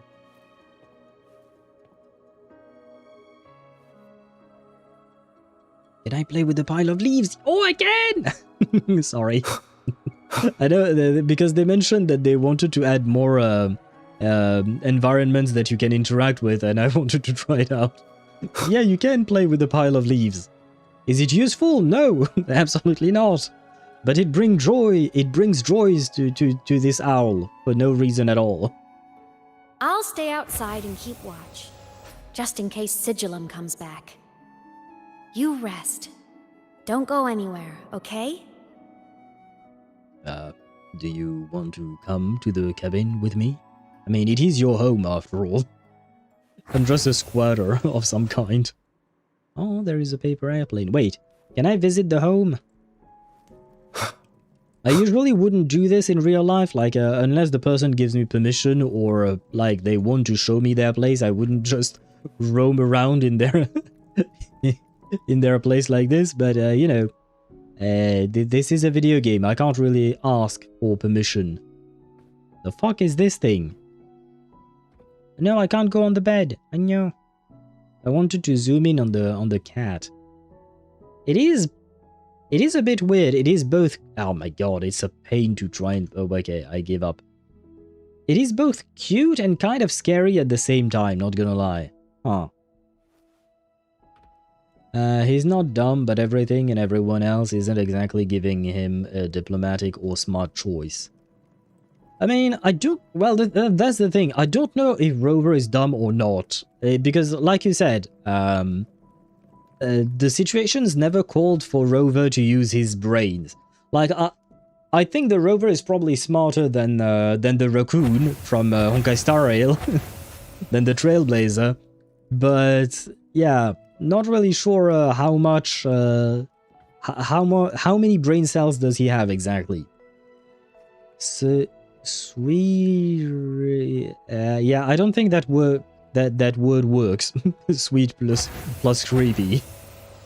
Can we do a leap of faith onto the pile, Assassin's Creed style, and survive? Well, I mean, the fall damage in this game is not really all that high, and I'm gonna have a hard time actually doing it. Yeah, nah, I'm gonna... Yeah, it's gonna be a pain. There isn't a place high enough. The fall damage in this game is really low. We can do an Assassin's Creed leap somewhere in Raguna. Oh yeah, you're right. It's not in Raguna, it's in Septimont. More specifically, I'm not going to teleport there just because, well, we are in the middle of the quest here. But where is Septimont? Here. At the top of this thing, if I recall correctly, it's at the top of this thing. When you go to this side, you can actually do a leap of faith, and you will a leap of faith, sorry, and you will end up in a pile of leaves. The pile of leaves is not really interactable, like it doesn't fly away like the pile that you just saw, but you can actually do that. Yes, Sparta was right. I forgot about that. I don't really know why it's there, because Wuthering Waves didn't have a collaboration with Assassin's Creed. I guess it was just an Easter egg, a little nod they wanted to do. You sit down, weakened by severe frequency loss. You've faced many dangers, but this exhaustion is different. It feels more like a chronic sickness wearing you away. Darkness envelops you. After a brief rest, you wake up. The room is empty. Aemeath hasn't returned. I thought I remembered something before in the lake. I should look around this cabin while I wait for her to get back. Oh, I've already looked around, but the game wasn't ready for me. Very well. They literally put down the chair meme from Devil May Cry 5. True, yeah. What do you call that? Wuthering Waves does like to have a lot of Easter eggs, so I guess that's just... there is no particular reason, it's just that they like it, right? A game console. 2 controllers. The screen is covered in dust. Hasn't been touched in years. Well, I mean, she's been dead for years, so yeah, what did you expect, mate? And if I recall correctly, when you sit on the chair, you get an achievement, right? I don't remember exactly where the chair is. I think it's near Jinzhou. Yeah, I think it's southeast of Jinzhou, if I recall correctly. Yes, you get an achievement. Yeah, I probably got it because I saw it in my own game, and I probably sat on the chair at some point. I think I sat on it with Kalkaro specifically. Its power? Oh, I'm guessing it's the name of the achievement, right? Space Fantasy Katya 6. Split stars. Most games here are RPGs or co-op games.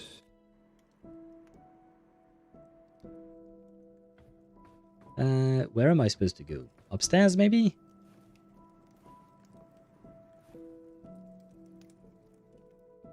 Oh, wait. There's a solid skin. Stuffed toys. A big cat and a small cat. They look like they were well loved. So soft. You could probably hug these all night. The Solaskin rushed toward the couch. I think I might be missing some things. Investigate. Oh no, 2 out of 3. Okay, yeah, no, it was part of the things to investigate. Very well.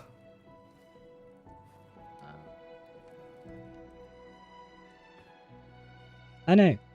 So I guess there is something else. Oh yes. Okay. Ah. And no, I can't zoom in. Oh, come on, game. You can't give me... Oh, man. Let me zoom in on these things. Oh my god. The eyes on this dinosaur. Or dragon. I don't know which one it is, but still. The eye placement on this thing. It's kind of funny. I know. It's a kid's drawing, but still. It's kind of funny. I mean, look at the... Whatever the fuck this thing is. It looks better than the dino, I would say. Wait, oh shit, am I mocking Aemeath when she was a kid and she drew these? Childhood doodles, all telling stories of heroes saving the day. Well, she had a creative approach to art. Okay, so I'm not the only one saying it. Oh wait, look at the heart. It kind of looks like the heart she has on her, I think. Oh.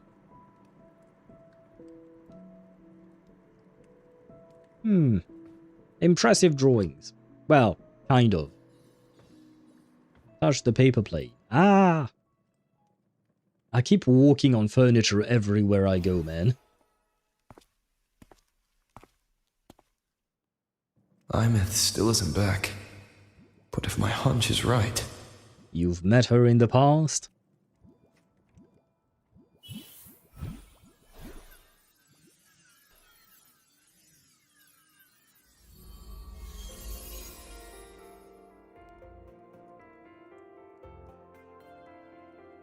Aemeath, have you been out terrorizing those snowfluff seals again? They scatter the moment they see you. I think that's what she drew. Not the dinosaur one, the other drawing. It must have been a snowfluff seal or something like that. Yes, you are. Yes, we are what? I forgot. I don't know what you're replying to exactly there. Keep this up, and it won't be long before there isn't anyone left in the Frostlands to play with. She's pouting. She's kinda cute. Have you finished your lessons? You start school soon. Maybe spend less time gaming, What do you mean spend less time gaming? How dare you?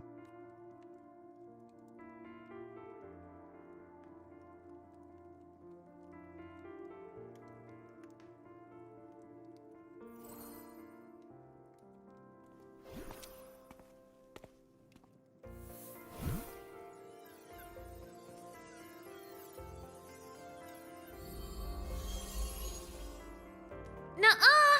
They love playing with me. Why else would they crawl over and play before running away? And my lessons... You promised me another level of split stars. No takebacks.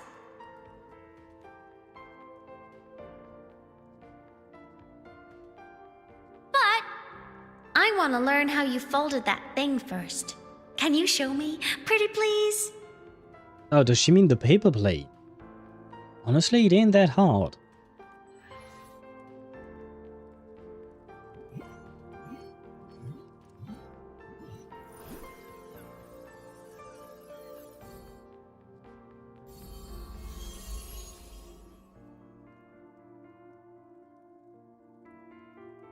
You mean the paper plane? Yes, you are mocking Aemeath's drawing. Yes. I have no qualms about mocking children's artwork, because, I mean, come on, let's be honest, most of the time, children's artwork are not that pretty. And while I'm mocking, I know that my artwork is not that much better, but still, you know, like, most of the time, there are some exceptions. There are some kids who can draw really well, but most children do not. They cannot draw really well. Yes, but she's like 8 or 9 years old here. Yeah, but I feel like even at 8 or 9, you should be able to fold a paper plane by then.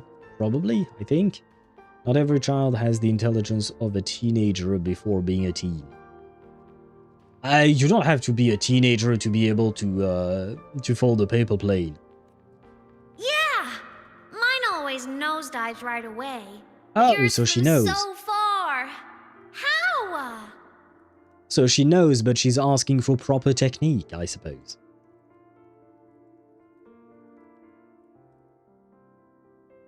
That reminds me. Of course, there's a trick to it. I once did actually a group project on paper planes. The idea of the group projects was just to show us that even if we are given the same instructions, people might interpret them differently and might execute the task differently.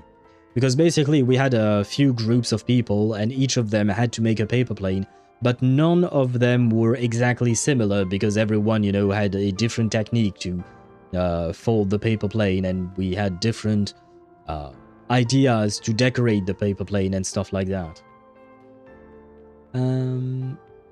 My point is that not every one of them has the raw processing power to figure it out. Come on, it doesn't require raw processing power. I mean, unless you really want like a paper plane that goes like 200 meters or something like, well, 200 meters might be a bit much. But unless you want a paper plane that goes really far, it ain't that hard to build one that doesn't just crash land as soon as it leaves your hand. I'll teach you. But first, you finish your lessons. Then we'll fold planes together, alright? Okay. You promise? I promise. Cross my heart. Isn't the saying, cross my heart, hope to die? That's not a great thing, I think. Well, I guess one of them died. Sorry.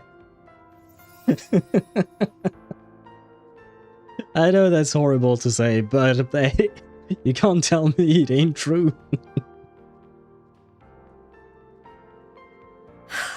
I've been wondering how to tell you this. And now... But now it makes things weird. That's kind of my problem with... because, you know, most of the characters in Wuthering Waves, you know, we make the joke that we gather them as wives and stuff like that, right? But now, for me, it makes things weird. The fact that Rover... Well, I mean, Rover is old as fuck, right? We know about that. But the fact that he knew her as a child... To me, it feels weird that then we would talk about romance between the two of them. Because when you know someone as a child, like, there is a specific dynamic that you would develop with them, which is absolutely normal and fine. Well, most of the time. Some might not be normal, but that's another problem entirely. But the fact is that, yeah, you would have a specific dynamic with a child. So, like, yeah, it just feels weird to me that then we would ship them and stuff. I don't really quite like that. But I suppose it is what it is.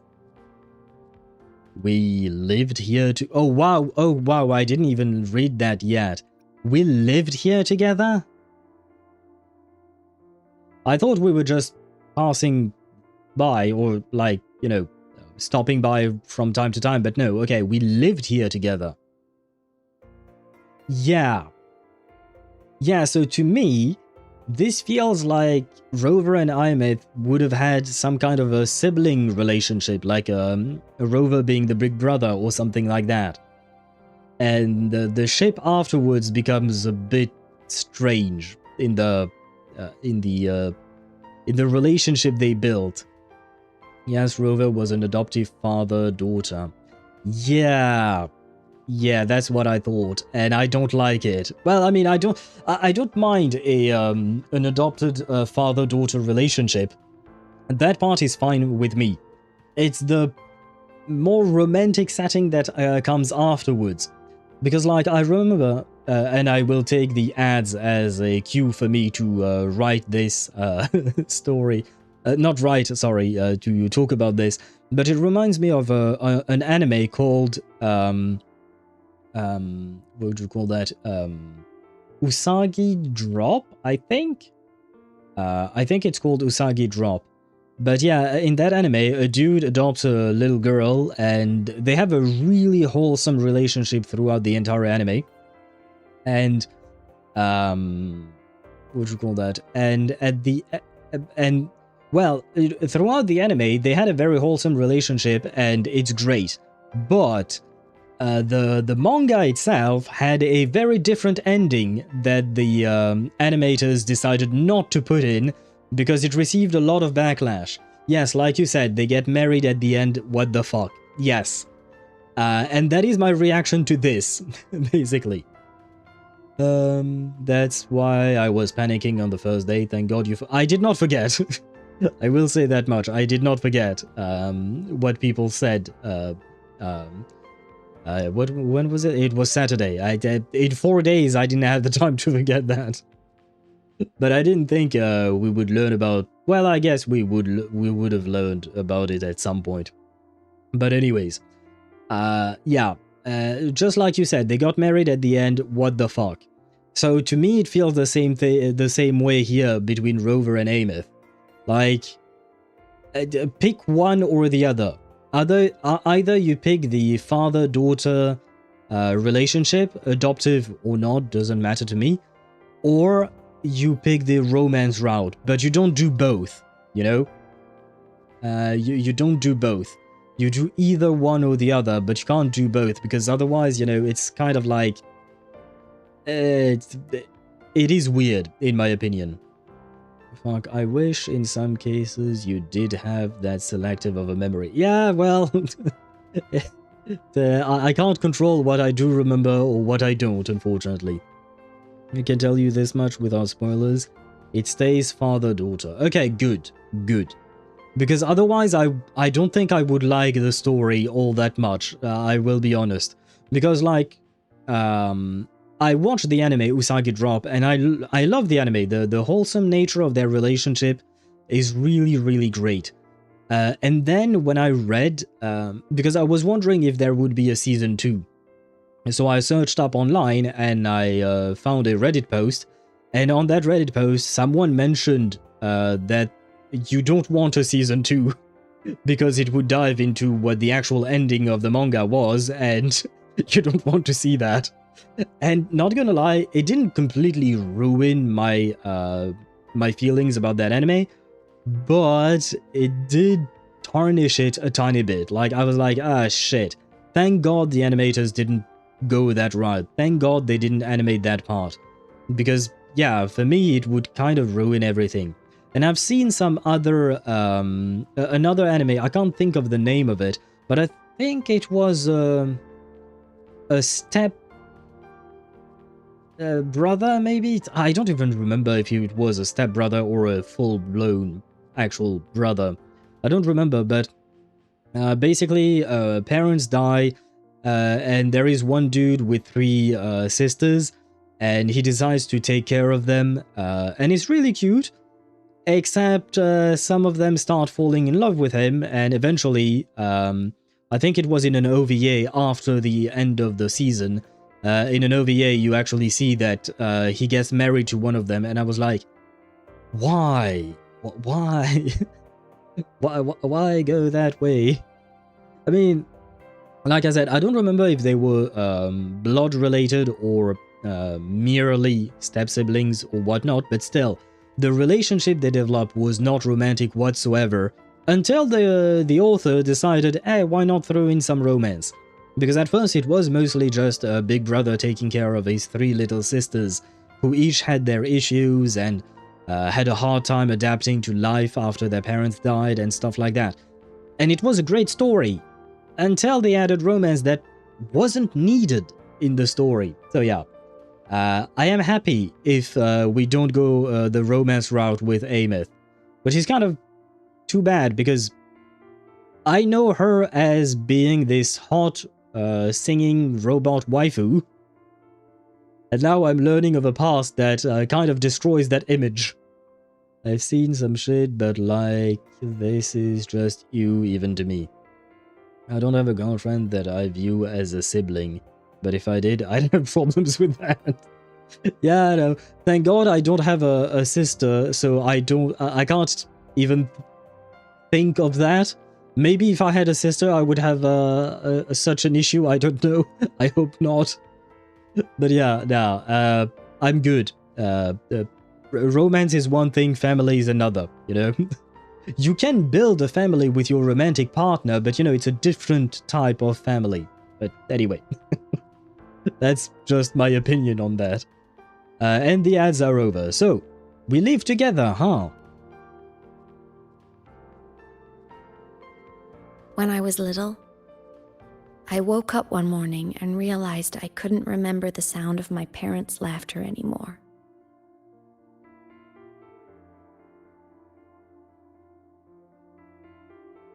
Well, to be fair, I don't remember the sound of my father's laughter.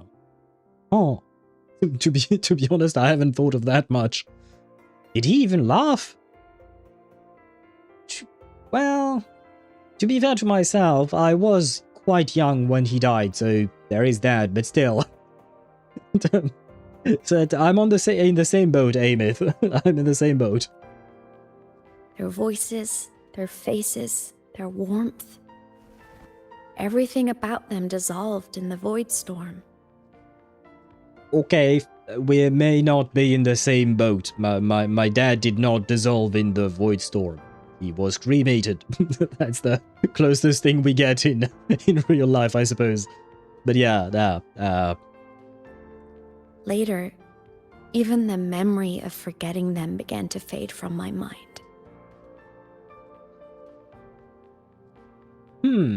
How does that work exactly? The memory of forgetting them began to fade, so it's as if they never existed, right? But Aemeath would know that she wouldn't come out of nowhere, right? She needs parents to exist. Usually that's how it works. Usually you have two people and stuff happens and then you have a baby, right? You don't just come out of nowhere, unless you're Jesus, but she's not Jesus, right? So, how does the processing work in your mind to think, I don't remember my parents, I don't remember that I don't remember my parents, but I must have parents, right? Swan brother is my swan brother. This is the end of that motherfucking conversation. Are you sure, Sparta? You might sing a different tone if you were in Japan, for instance. Dissolved in a firestorm. You could say that, I suppose. He turned into ashes. So why not? Dissolved into a firestorm. That sounds more badass than it actually was, to be fair. Because I was there at the cremation, of course, and it wasn't particularly badass. It was just, well, you know, it's a cremation. Serious, Amy? Whoa, what a change of scenery. I mean, yeah. Amy does seem to have a sad backstory, like most of the characters that we tend to meet. But it is definitely sad to, number one, lose your parents, but on top of that, forget them and forget that you forget them. Must have missed a lot? I don't know what you missed or not. I'm not sure. Yeah, I'm not sure what you missed or not. He turned into Signora? Well, not really. He wasn't killed by the Raiden Shogun. My father died of cancer. Unless you're saying the Raiden Shogun is a cancer on the world. But that would be mean to the Raiden. Come on. Poor Raiden. I know she's a war criminal and all of that, but come on. But I have to call her that. He wasn't electrically cremated. Signora was. Yeah, a different type of cremation indeed. Too busy doing the companion quest. Which companion quest? What quest are you talking about, Zenny? It terrified me. To the bone. I didn't know how to fight it. I felt cold, and I knew I had to do something. Anything to make it stop. So I ran away from Bjotr Woods by myself.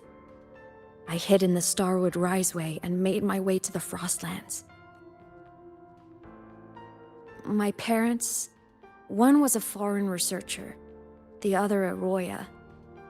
They were stationed here during the Void Storm. Oh, I wanted to Doctor, return to you're where we once lived, huge. but I couldn't remember the way. I stumbled around for so long, until I finally reached this lake. What is huge, Kaching You husband? have a mother. Well, I suppose she did, but she no longer has one.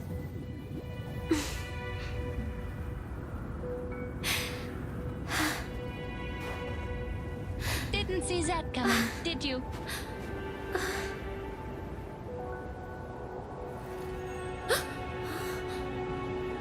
Or is this when she meets us, maybe? Or something.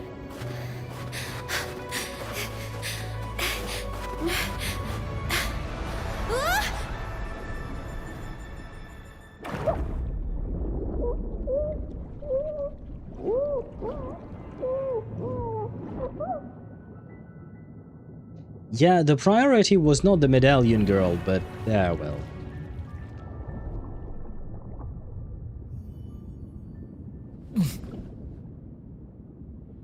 Ah, so we saved her from drowning once before.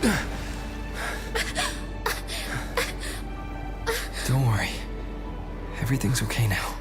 And then they both died of hypothermia.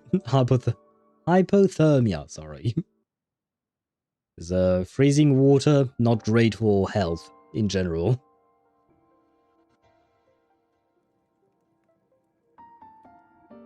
My past self saved you. What was he doing there, by the way?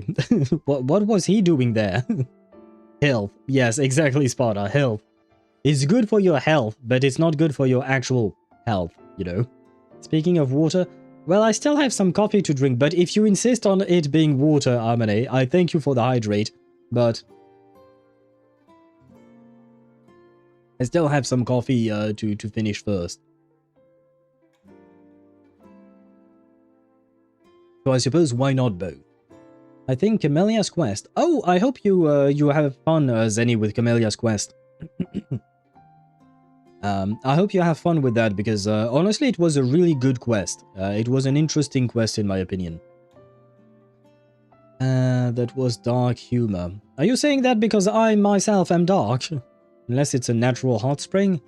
I don't think we've really seen any kind of hot springs in Lahai-Roi, have we? I don't quite remember. I don't think so. There were some hot springs in Mount Firmament, which was actually kind of weird because when you bathe in those hot springs, some specific ones, you could regenerate your health in there. But other than that, I don't think there were. Well, it has to be because it wouldn't be liquid otherwise. There is no ice on it. Fair point. But it doesn't look that hot, to be fair. And why the bonk, Sparta? I mean, you never specified that it has to be water. Water is liquid, coffee is liquid, coffee is water. I mean, technically you're not wrong, Aemeath, you know. What do you call that? Coffee is made with water, you know. I mean, technically mine is also made with milk, but water is basically everywhere, to be fair. Is soup a food or a drink? Why not both? I consider it food, because like, a drink is something I consider accompanying food, for instance, or something that I would drink alone. But food is not something that I would drink alone. Like a soup, I wouldn't just drink soup when I'm eating a steak, basically, for instance, right? So for me, soup would be considered food. That's for chat not being racist to Owl. Only Owl can be racist to himself. No, don't worry. I think Shadowmaster was not being racist to me. I think he was just mentioning dark humor because he was talking about the about Aemeath's parent. I turned it into a racist joke. I am the one who did it to myself. I think. I was sinking into the lake, choking. Everything was fading, until a pair of warm hands caught me. They held on tight and pulled me out. And when I opened my eyes, I saw you.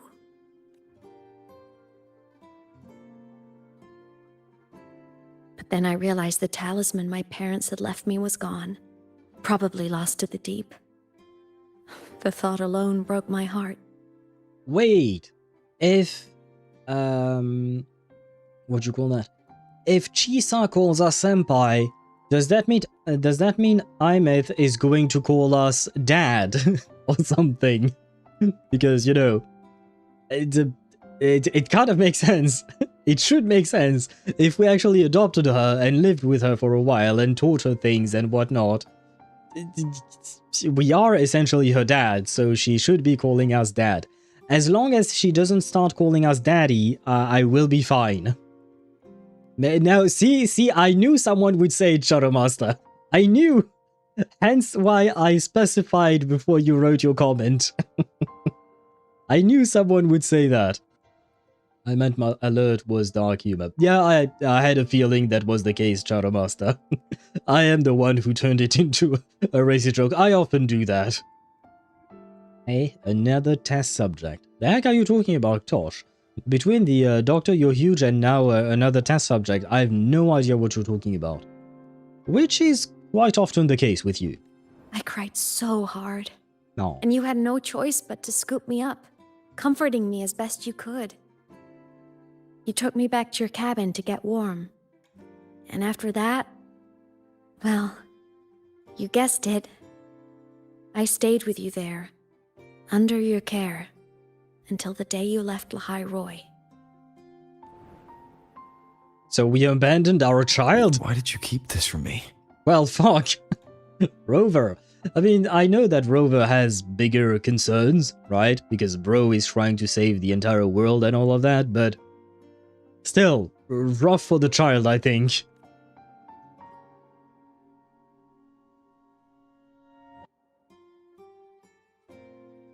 Because it would have been awkward.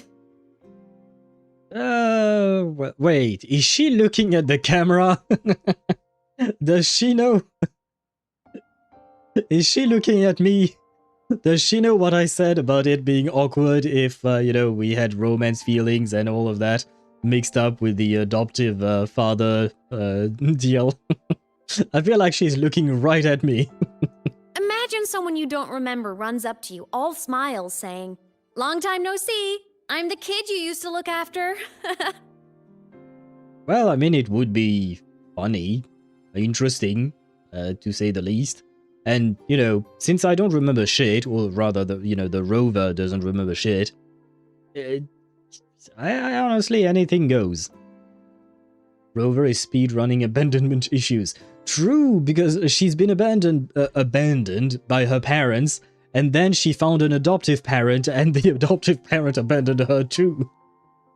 And she lost her memories of her parents because of the Void Storm, and her adoptive parent lost his memories of everyone because of himself. Oh man, Rover, you really need to think things through a bit more. Looks like the Hoyo logo? Do you mean like the heart? Maybe the color or something like that? It does look like similar color. Maybe she's a Hoyoverse spy. Maybe she does have daddy issues after all. Could be. I hope not, but could be. And what would I even say next? Want to go visit our old cabin? I listened to you and topped my class, or, yeah, I accidentally got myself killed, my bad. Okay, she's funny. I like her. You know what? If I ever have a child, and she turns out to be like her, well, I wouldn't be happy because that means my child would have killed themselves at some... Yeah, no, never mind. I retract my statement. I'm backtracking real hard here. Saying any of that would only burden you. You never asked for any of it. Well, I mean, you kind of already said all of that, so if your goal was to not burden me, what you just did would have burdened me according to you. So why did... Yeah, you kind of contradicted your logic there, but I guess... I mean, I am not burdened. I'd rather know than not know, so there is that, but still. It doesn't quite make sense there. When she says it out loud, it is pretty funny. It is, yeah. _4 says, task failed successfully. Yep, that is quite literally the case, yep. But, you know what? Poor girl lost her parents, and then she had the rover as her dad, adoptive dad, right? And we just talked about the fact that the rover is the type of guy who stabs first and asks questions later, right? I think she may have inherited the trait. And don't worry, Aemeath, I don't see it that way. Since I woke in the Gorges of Spirits, I've met many people from my past. They've helped me recover pieces of myself. It's a good thing. Holy shit, I had forgotten the name Gorges of Spirit. But yeah, that is where we woke up and met Qixia and Yang Yang, but I haven't heard that name in so long.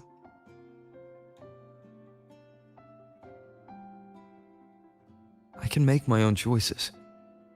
You should have a little more faith in me, Aemeath.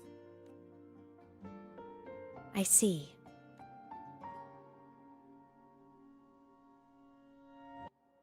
Then I'll just shoot away. My freshman speech, my first song release, the time I hit a new sync rate record. You missed all the big moments. Yeah, sorry about that. It was kind of adorable. But I couldn't be mad. I knew you were busy. Well, he was trying to save the world and all of that, so, you know, it does. He is indeed somewhat busy. Eternal Schoolgirl came. Damn, I'm really low on materials to build her now. Eternal Schoolgirl.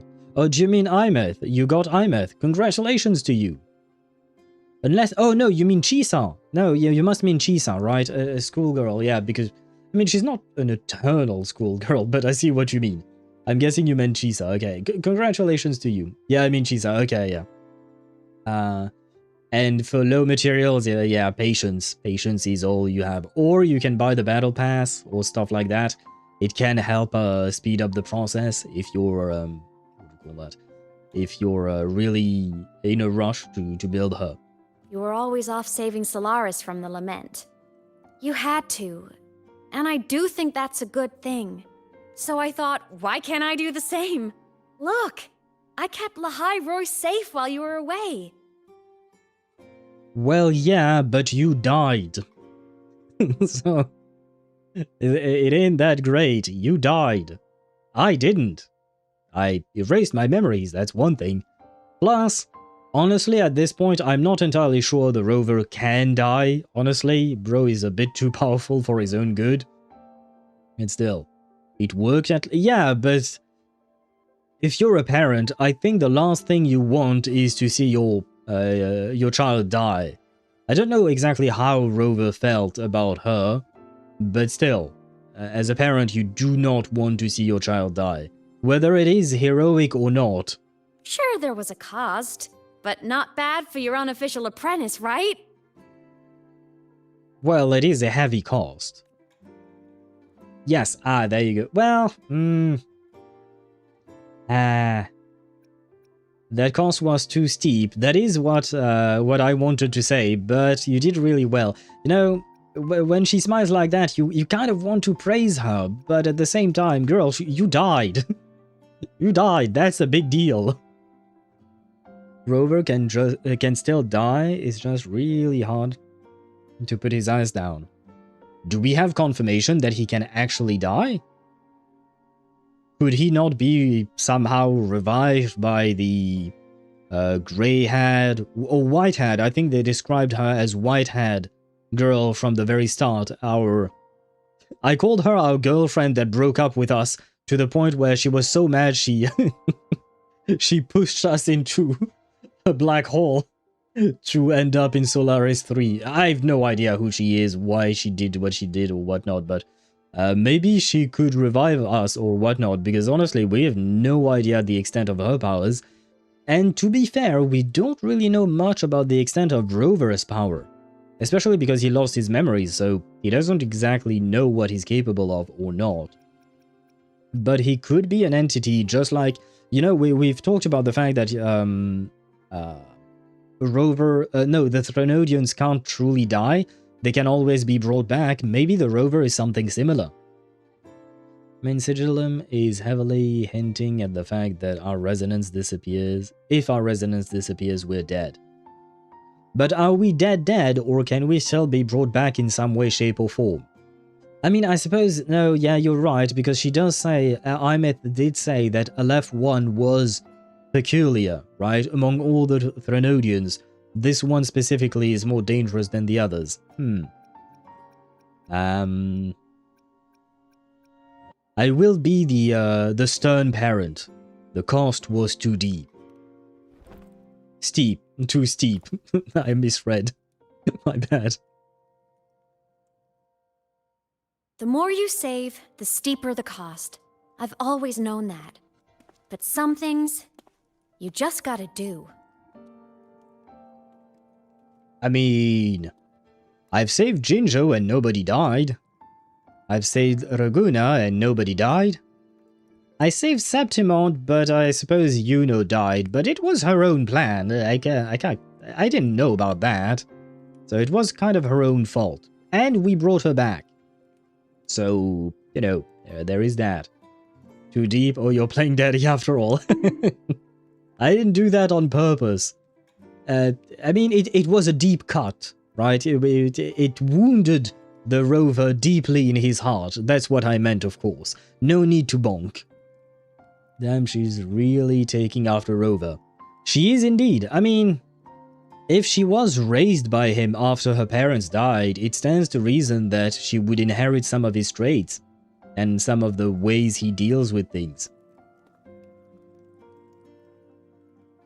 Children have the habit of emulating their role models. How were you all those years? You mean after you left? Well, pretty normal, I'd say. Went to school, enjoyed my days, just like you wanted me to. And then I became a ghost. Since then, it's been drifting between the Academy and Void Space. See, there is a bright side. Dying gave me a free pass into Void Space. I'd call that a win. Gotta explore somewhere, right? Yeah, not quite. Yeah, right, criminals, aren't I? Come on, it was a good save. I tried to save my own sentences as best I could. It was a good save still. Talk about an ever-optimist. Yeah, she definitely is. Given all the way she speaks all the time, she definitely is. She always seems to try to see the silver lining in everything, which is good and nice. But at the same time, I don't know if she doesn't hide her own true feelings a bit too much. And wait, what did I not see coming, Aemeath? You really never saw me before. What? You really never saw me before? What do you mean? Saw you? What does that mean? Oh, you mean that thing you brought up in class? About me helping you take down the Eye of the Threnodian? Oh, that! Right, okay, yeah, our vision. Honestly, I don't remember a thing. But if the Threnodian was involved, it must have been in Void Space. So it could happen in the future, because she did say that in the Void Space, time is non-linear. Okay, makes anyway, sense. No clues from me. Threnodians having weird powers is nothing new. Or maybe you were just seeing things? Are you telling me that I was hallucinating? Are you telling me I'm crazy? Is that what you're telling me? Yesn't. That doesn't help me much, Aemeath. That doesn't help me much. If the good side is the silver lining, then what is the bad side? The bronze lining? I don't know. Is there an expression in English, actually, to call that? Bronze lining? Why not? I mean, usually, good things tend to be thought of on the lighter side, whereas not good things, bad things, tend to be thought of on the darker side of things, right? So, bronze being darker than silver would stand to reason, like it would maybe make sense. Honestly, I don't know, man. English is a weird language. Well, bad side is shitty after all.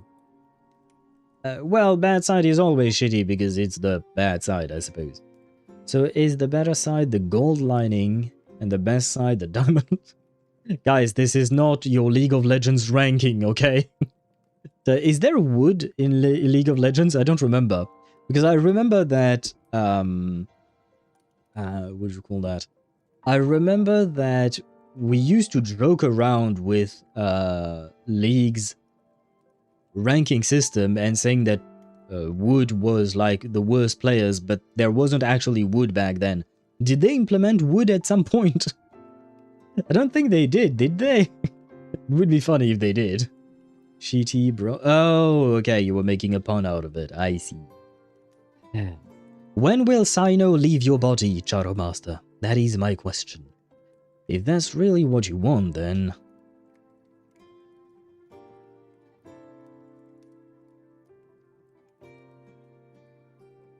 Hey, easy now. Just rest here tonight. We'll handle everything tomorrow when you're stronger. Project Rebuilding Myself is going great. Once we reach the Exostrider and recharge with the reactor, we can make for Sigilum and finish it for good. This kind of makes me think of, like, we took care of her back then, and now she's taking care of us, as if, you know, the child is now a grown-up, and they're taking care of their elderly parent. Rover being the elderly parent now. I mean, he's probably the elderliest of all the elderly parents that there is, right? I will take care of the problem for you. Best character of all time mentioned. Who are you talking about now? Ktosh, are you just saying random shit? Because I genuinely do not understand what you say. We'll face it together, Aemeath. As a family. Oh, Sino. Of course. Okay. But for now, bedtime. You take your old room. I'll be in mine. Yeah, I'm gonna have to disagree with the best character of all time and all of that. How many family? Yes, family. We just need a few cars and a few bottles of... what is it again that they promote in the Fast and Furious franchise? Corona, I think? Wuthering and Furious, yeah. Yeah, we just need a bald guy who's not exactly great at acting. Sorry. I'm not really the biggest fan of Vin Diesel as an actor. I mean, he's not the worst I've seen, but he's certainly not the best. His roles are always the same. The few movies I've seen of him, he's always doing the same shtick. He's not acting, he's just playing as himself most of the time, it seems. Anyway, not the point. But yeah, we just miss a Vin Diesel in Wuthering Waves, and we will have a Wuthering and Furious, or Fast and Waves? I'm not sure that works. Elderly Rover. Well, listen up, you little shit stain. Oh, come on, you don't call your children shit stain. He's good, I love him as Riddick. Yeah, but I don't really see a difference between any of his roles, that's the thing. I never really heard of a difference between the... I never seen a difference between his roles. To me, he's always the same, more or less. I'm not saying he's horrible, but yeah, for me, he's certainly not among the top actors that I would cite. You've heard of Vin Diesel, but have you heard of Loose Petrol? Oh, because win, I suppose. Okay, I was like, why lose? But okay, I see. Lose Petrol. Honestly, I want someone to make a remake of Fast and Furious, but like a parody of it. And like the actor credited for... what was his name? Dominic Toretto, I think? I want the actor credited to be named Loose Petrol. Just, you know, to push the parody up at the maximum it can be. From the hit movie Slow and Calm. Slow and Calm. Honestly, it sounds like a wonderful movie. Like a funny one. Fast and wavy. Ah, fast and wavy. Yeah, it actually kind of makes sense. You know what? Because you know you can weave in and out of lanes in order to what do you call that? What do you call the act of passing by a car? You know, you move past the car or something. I don't remember the word for it. There is Fast and Furious. There is a Fast and Furious parody movie? Really? Wait, Aemeath, are you talking about porn? I feel like you're talking about porn. Because porn has made a lot of parody movies about pretty much any and everything. I have not seen one of Fast and Furious. And wait, we have the perfect guy for a Fast and Furious porn parody. We have Johnny Sins. He's already bald. He doesn't exactly look like either The Rock or Vin Diesel, but he's bald. So there is that. No, not porn. There is actually a Fast and Furious parody. It's called Super Fast. Or another name, Super Fast and Super Furious. That sounds amazing. I feel like I would enjoy Super Fast and Super Furious more than I enjoyed the Fast and Furious franchise. I've watched like at least 6 movies, I think, maybe more. And like at some point it became just too ridiculous. Like I don't mind the spectacle. The spectacle is nice, but you know, they're always trying to top whatever the previous movie did. But, you know, it's just like, at some point it's just ridiculous, and I can no longer suspend my disbelief. I'm just like, yeah, no, that shit makes no sense. I'm sorry. I'm just completely taken out of the movie.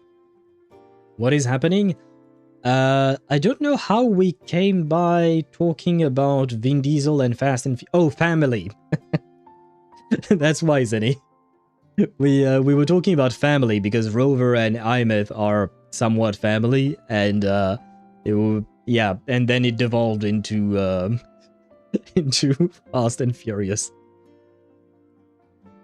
Well, the guy's not red. Still, The Rock is a huge guy even compared to Vin Diesel. Yeah, definitely. The Rock is huge. And I mean, Vin Diesel, if I'm not mistaken, he's not that tall, is he? Let me check. Oh no, he's still 182 meters. Okay, okay, yeah, 1.82 meters or 182 centimeters. But still, okay, no, he just looks tiny compared to The Rock. Never mind, he just looks tiny compared to The Rock. Let me check The Rock. Oh, he's at 196. He's not that much taller, huh? And yet he feels taller for some reason. Huh. I mean, still, 196 is pretty tall, to be fair, but yeah. I thought there would be a bigger difference between the two of them. Hot topic, yes. Very hot and fast and furious and all of that. Kinda takes me back, saying goodnight like this. Just like old times. Good night, Aemeath. Do you want me to tuck you in and, Good night. read you a little story? Oh, she sounded adorable when she said that. Nighty-night.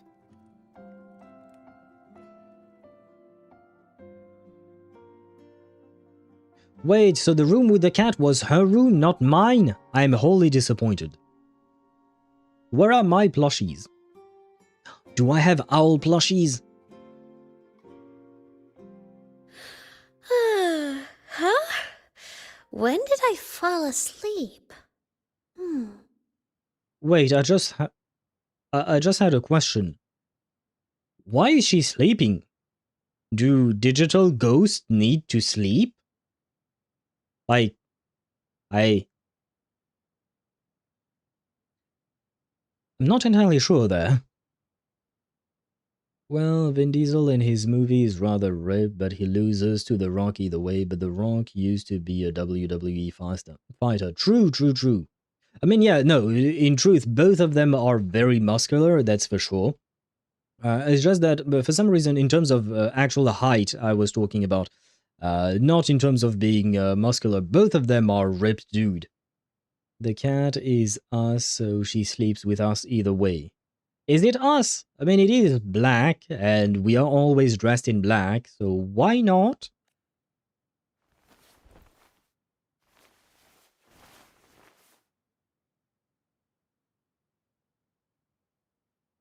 My paper plane. I have to show it to him. And hello, Deidara. Welcome to the stream. I hope you're doing well. How are you today? I'm late because Genshin, and I don't want spoilers. You don't want spoilers about Wuthering Waves? Do not look at the screen then, because, yeah, there might be things from Genshin. You don't want spoilers of Genshin? What would we spoil you on? I'm not sure. Because so far we weren't talking about Genshin at all today. We talked about Vin Diesel when you jumped in. So I think you're safe from spoilers. And wait, she has a very specific... Wait, do all children type characters run like this? Like the way she stops, do all children characters, because I don't really play any of them. I guess I do play Verena from... Yeah, I do play Verena from time to time, but I don't really run around with her, I just use her in Tower of Adversity. It's black and it has a tacit mark in the same place, does it? Oh yeah, you're right, it does. Oh, I didn't notice that. Today was the live stream from Genshin, if I'm not wrong. Nope, it's not today, it's actually on Friday. You're a couple days early, Deidara. It's actually on Friday. Or is it in a few days? Yep, it is on Friday indeed. By the way, a quick question about Wanderer again. If the MC remembers him, does that mean the other sibling does too? Or is she connected to the ley lines? I believe she is indeed connected to the ley lines. From what Nahida said, she found the records of the Abyss sibling in Irminsul, if I recall correctly. So she wouldn't remember... Well, to be fair, I don't know if she met him, ever. So I don't know if she would remember anything about anything. And hello, Atria.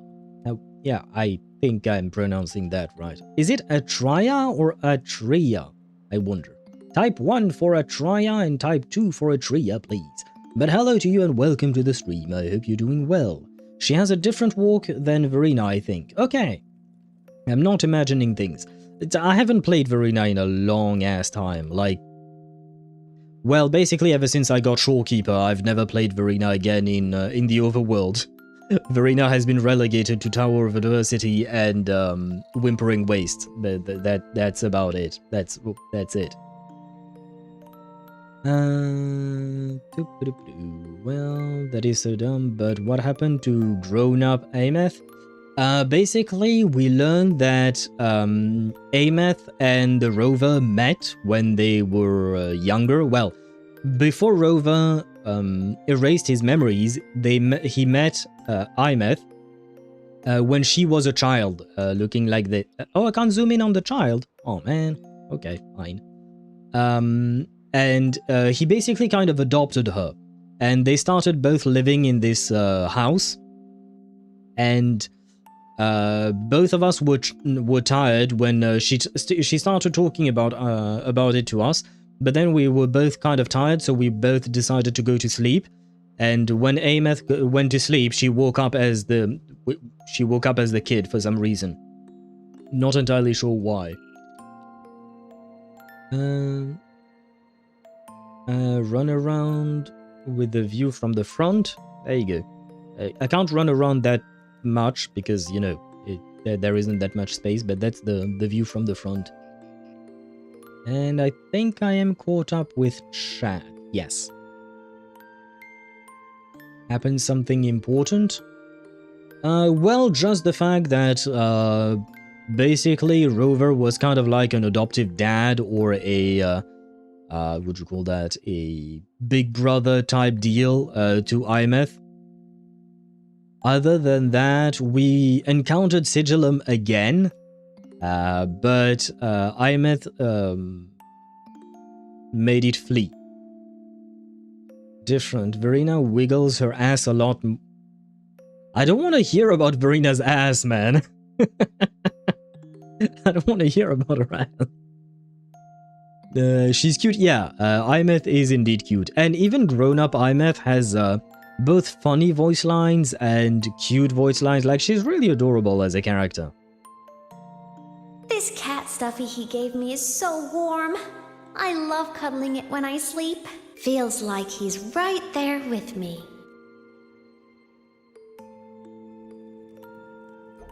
Hey, wait, who was it that said that the rover was homeless in Discord? The rover is not homeless. Look, we actually have a home. I just thought of that. I know it was just a meme, but still. See, we even have a home in Lahai-Roi now. Oh no! I forgot to save my game.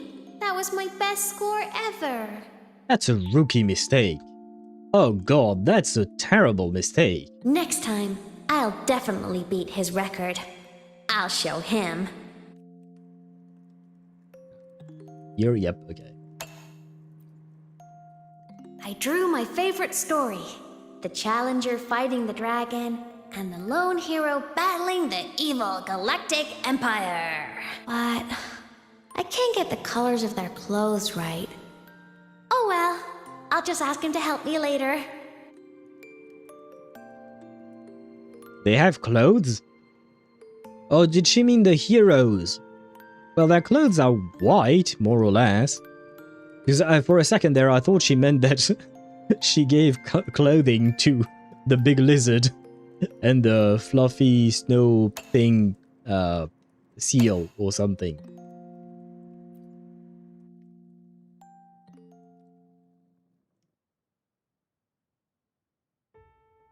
Wait. Why am I wearing this outfit? Is this something that happened in the past, then?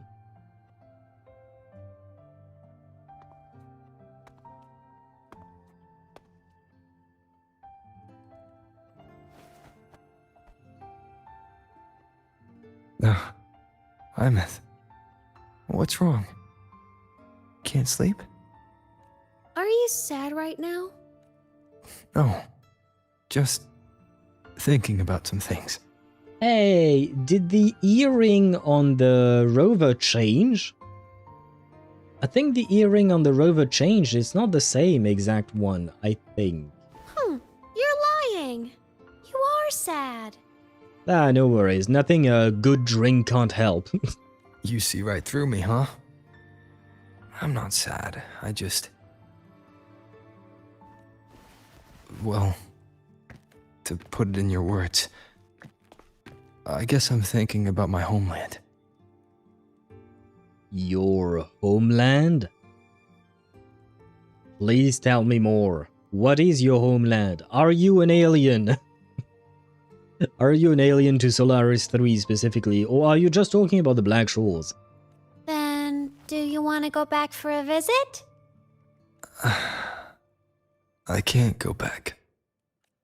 Why? Has it been destroyed by the lament?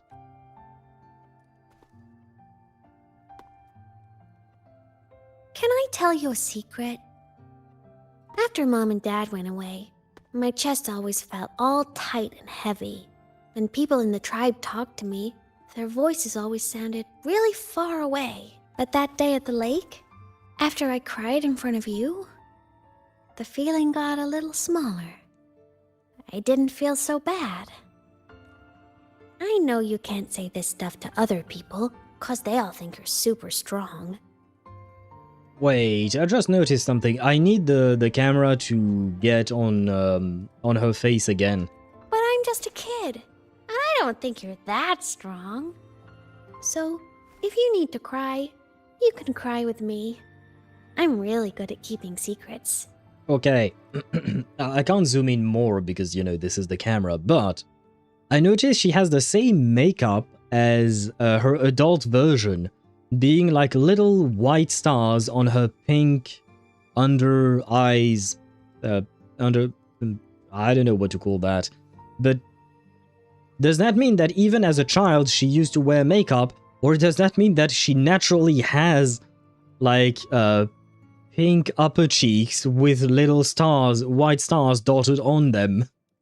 Because I don't think that's like a birthmark or something, right? So, like, what is up with that? Is she already wearing makeup at this age? I mean, I suppose they do be wearing makeup younger and younger these days, I suppose. This motion is too hard not to see. I will take your word for it, Shadow Master. I do not wish to see that motion with Verena. To be fair, I don't really pay attention to what Verena does or not. Like, I just use, well, basically a few normal attacks, skill, hold basic, liberation, and then she ceases to exist until it comes time to perform the rotation all over again. Little sister Aemeath. Yeah, she's cute, but she do be wearing makeup, apparently. So, you don't have to be sad by yourself.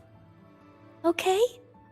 My homeland is far, far away, Aemeath.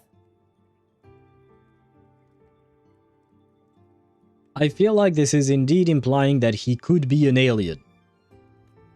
The people there gave me a mission. That's why I came here. Oh. People giving him a mission. Unless he's just talking about the Black Shores. Could it be that maybe, I mean, this is just me spitballing here, but could it be that maybe, you know, the rover is actually an alien coming from a planet that also has suffered from the Lament, and he's some kind of soldier maybe that was sent here to Solaris 3 to save this world or something like that? It means the animations were rather wacky at the beginning and they never fixed it. It could be that as well. It could be that as well. I have to admit I did not pay attention at all. When do you think you will end the stream? I have no idea. Whenever we finish the story. I don't know how long the story is going to take us. Why? What kind of mission? It must be really important to come so far. It's complicated. Too complicated for you right now. Yes, but it's not too complicated for me. Now give me the lore. Give me the lore. Tell me everything. Then just pick a simpler way to say it. I'll listen really carefully. Okay, sure. Speak to me in Razor language if you need to, but please give me lore. A simpler way. Put in terms of your space fantasy gacha games. I came here to save the world. To do whatever needs to be done to fulfill the mission. For as long as it takes. That sounds like a relatively lonely thing. Unless he has a partner that we don't know of, that means he came alone, because so far he hasn't mentioned a partner at all. Unless it is the white-haired lady we see at the beginning of the game, but still, she's not exactly here. So yeah, it does sound kind of lonely. You saw that the rover fell from the sky, and even Court of Savante has seen him then. So yeah, rover is an alien. Yeah, it is what I was thinking as well. But now I have even more questions. I want to know what his homeland is like. Why did they send him here to save this planet specifically? Why, like, so many questions. Why did he accept the mission? Did he have a choice? But was it the right thing for me? Maybe he's not actually a soldier sent here to save the planet, but maybe he was a prisoner sentenced to save the planet, because there is a... I'm just thinking of that because there is an anime called Sentenced to be a Hero, and it's actually a pretty nice anime. The animation is pretty solid, and the story is pretty good, but the gist of it is, it's in the name of the anime, Sentenced to be a Hero. Basically, being called a hero is the worst type of punishment in the world of this anime.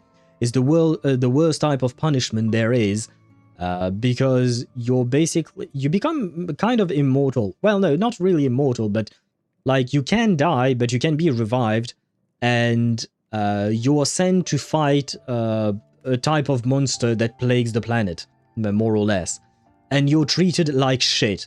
So prisoners that are sentenced to become a hero, they'd rather just be executed most of the time. So maybe it's something like that for him too. But if he is a criminal, then I would have to ask, why, what crimes did he commit? Oh, a lot of questions, I will say. I do believe it has to do with the lament. Yeah, my true guess is that maybe his homeworld was destroyed partially, maybe, by the lament, and his people are trying to prevent the spread of the lament to other worlds or stuff like that, maybe. That would be the most likely scenario, I would say.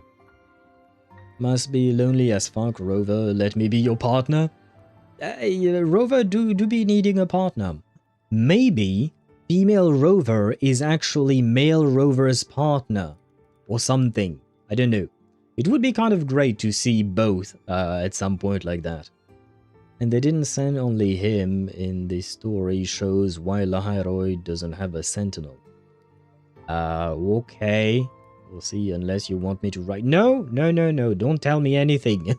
Don't tell me anything more than that. And please don't even tell me that next time. The thing is, yeah, I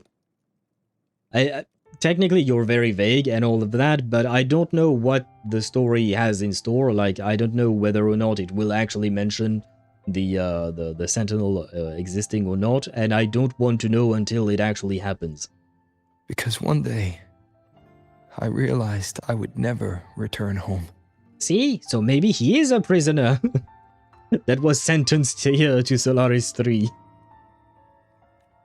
I couldn't stop thinking about that faraway place. More than I ever had before. From what I understand, at this point of the story, is that Lament is exclusive to Solaris 3, but... Oh, isn't exclusive to Solaris 3, but all of the galaxy. I mean, we don't know about that, unless you know things that I don't, but as far as I know, we don't actually know. We know it has a factor Solaris 3, but I don't think it's ever been mentioned, like, we haven't talked a lot about other planets up until now. Oh, but no, yes, it has to be, no, sorry, it has to be, because Aleph 1 is a Threnodian that was formed elsewhere and came through the Strider Gate, right? So we knew that the Lament had to have happened elsewhere as well, you're right. Well, we knew from the beginning that there is no Sentinel in Lahai-Roi, and this story shows why. Yes, but I don't need to know that the story shows why, because this story could tell why, or it could be in a later patch, or a patch after that, etc.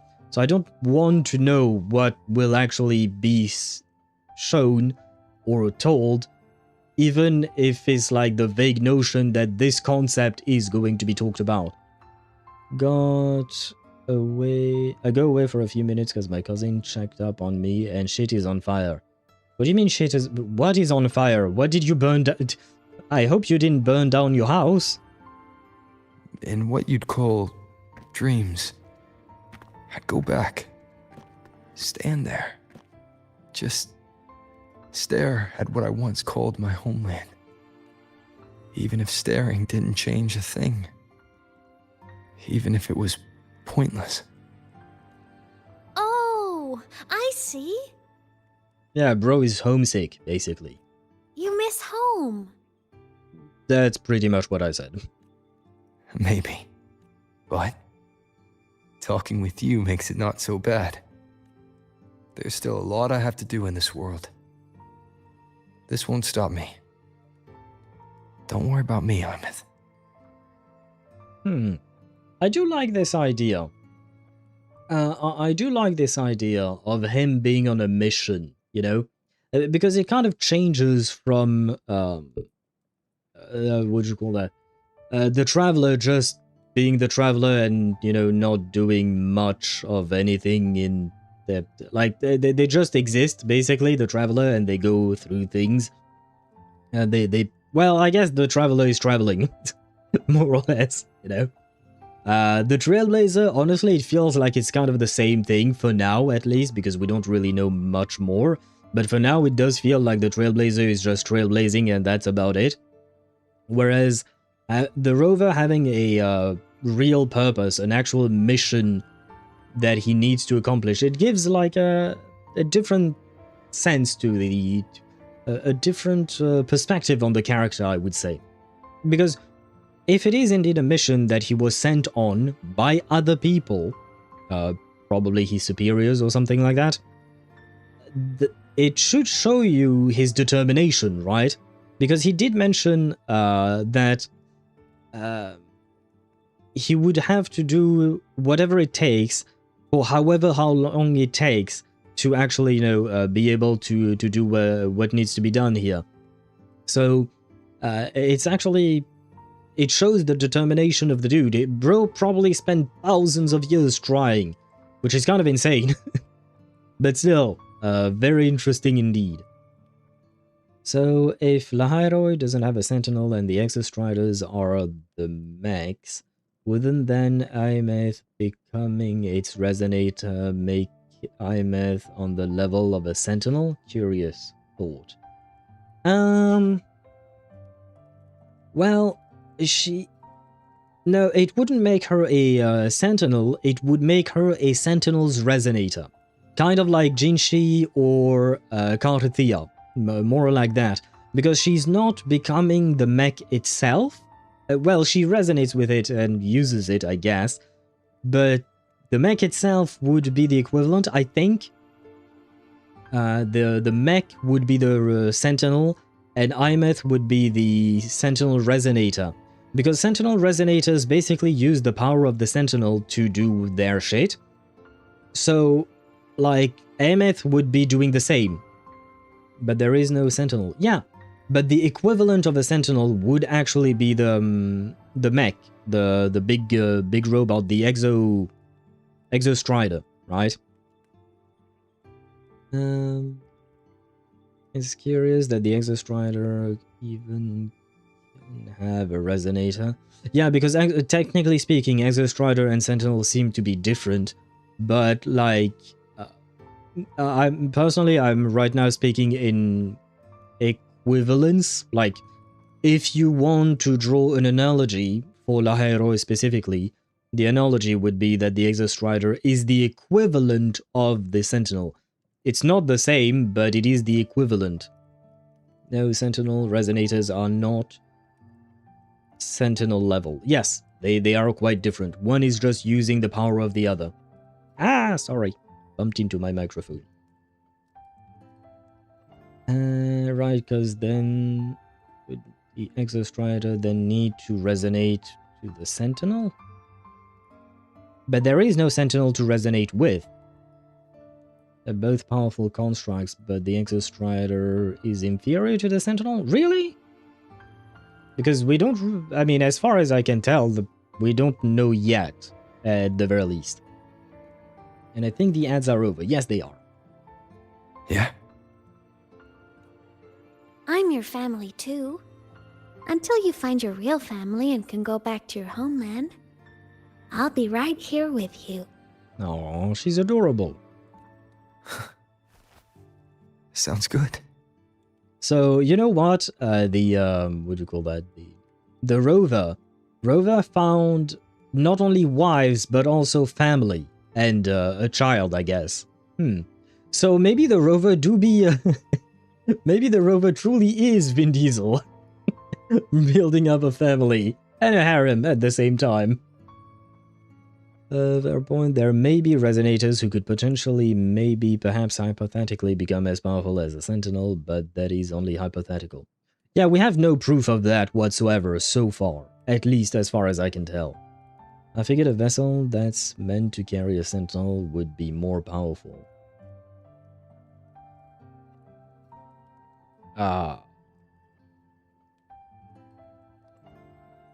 Wait, how do you know that the Exostrider is a vessel meant to carry a sentinel? I feel like either that was a theory of yours or we are veering into spoiler territory potentially, maybe. Thank you, Aemeath.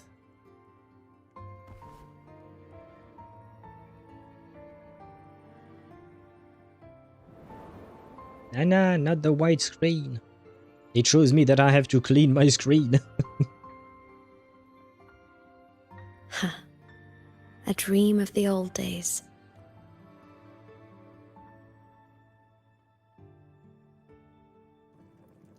So she can sleep and she can have dreams. Huh. Why am I sitting... That is not how you sleep. The couch is big enough for you to lay down. Oh my god. The back pain, the neck pain. Oh my god, what an Bruh.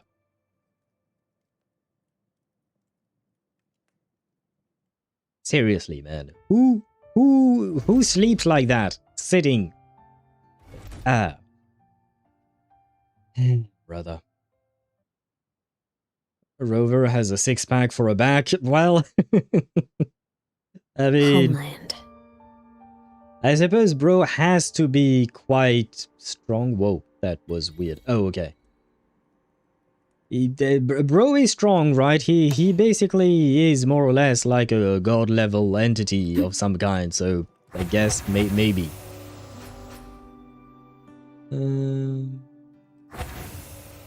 Because of that, I guess? Because of what they that are? Well, Jinchi, after a long story, is sentinel level because she has the full power of Zhuwei then?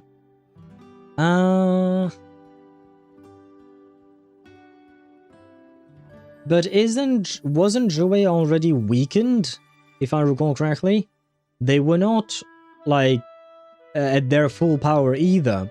So even though they did transfer their power to her, she could not inherit the full power of the Sentinel because they themselves were weakened, if I recall correctly. Morning! Off to see the Exostrider we go! That is the position of someone in fantasy waiting for an attack. True. Although I will say, I feel like it's mostly because they were too lazy to animate it or something like that. Although no, I shouldn't say that because usually Kuro devs are not really all that lazy in terms of animation. They do be animating things. Oh wait. I don't know if Aemeath is still here, but I forgot. No. Oh wait, there is another pile of leaves there. Warning. Insufficient power supply. No. Mech mode. No. Yes. There we go. And wait, where is the pile of leaves? I saw the well, I guess there is another one there. This is for you, Aemeath, if you're still here. There. We can have our leap of fate. Kind of. Our leap of faith. It didn't quite work. I'm afraid, but I tried my best. I tried my best there. She achieved second awakening, but she's not there yet. Okay. True. And to be fair, because I think you mentioned earlier, Sparta, that, what'd you call that? That becoming Sentinel level would require multiple second awakenings. Well, multiple awakenings, second, third, etc. But a single second awakening is already quite hard to achieve. I feel like it would be quite difficult for someone to have multiple awakenings like that. Although, technically speaking, I suppose it could happen. I just, yeah. Yes, so. Yeah, okay.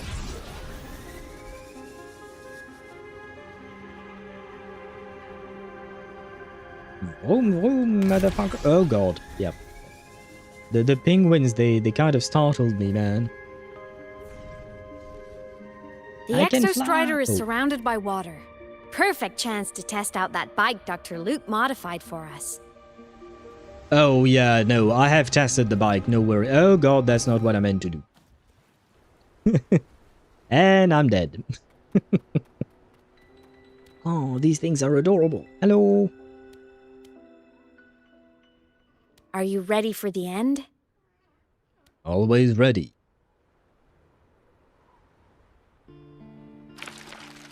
Aemeath, once you get all your power back, will people be able to see you again? Hard to say. There's no precedent for my situation. Fair It's all point. just theory. But what if it works? What would you want to do then? Go back to school? Haven't decided. But I'm definitely going on a proper tour of the academy. If that happens, can you come with me? Until I leave for the next region, yes.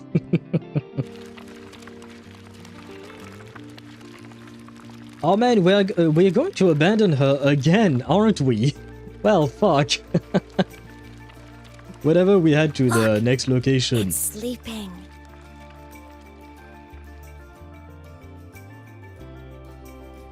But now I wonder, could the Exostrider have been built by the rover's civilization or something?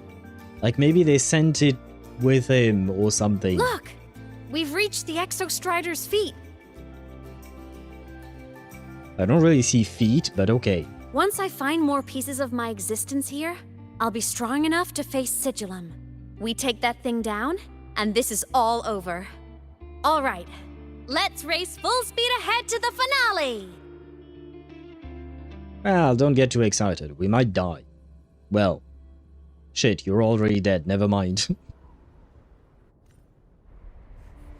Can you die more than the death that you already suffered from? I guess technically she could be absorbed by Sigillum, maybe?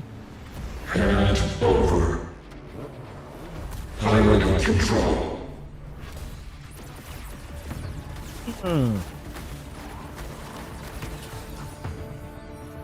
What if Sigillum is mad at Aemeath because she resonated with the Exostrider?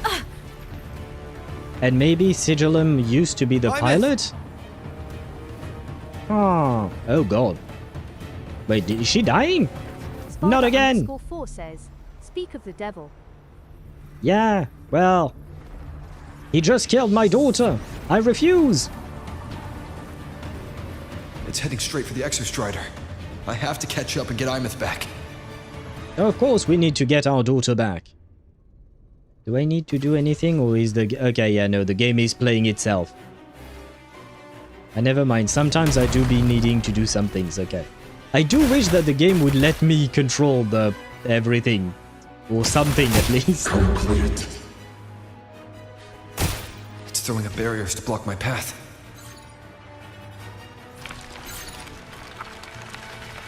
You won't block me forever!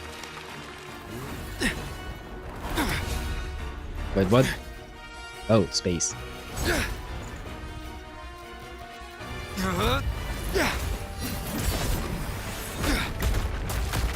Yeah, but now is not the time. I do love birds, but now is not the time.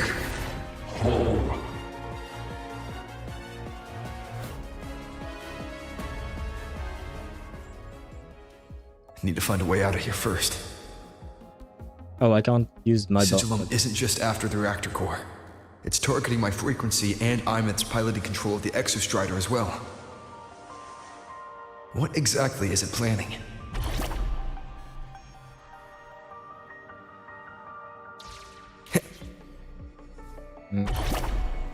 My guess is that maybe... Okay, the game is kind of controlling my movements here as well. Oh, brother. I wish the game wouldn't hold my hands so much. I know how to run, you know. But, well, it is what it is. But yes, back to my guess. Go home. Enough! No more of this stupid idea, Sigillum.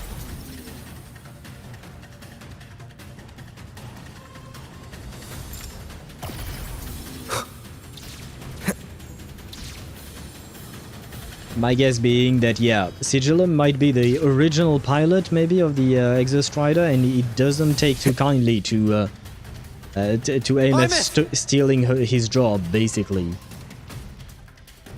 Is my guess.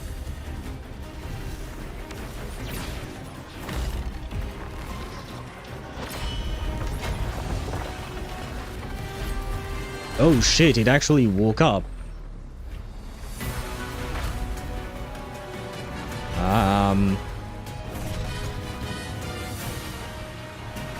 If destroying you is the only way to protect him, then so be it. Damn it! Can't force reboot. Have you tried unplugging? Not while I'm here. Don't even think about it. Have you tried unplugging the computer? Can't fully control the Exostrider. She needs my help. Oh god. But now T. Very well, I can do that. She escaped the Pokeball? Did she? Or was it thrown by, It's like Aemeath is doing everything she can to keep Sigilum away from me. And then there's the Strider Gate. There must be a connection. Motorcycles are not really meant to go vertical like that, but okay.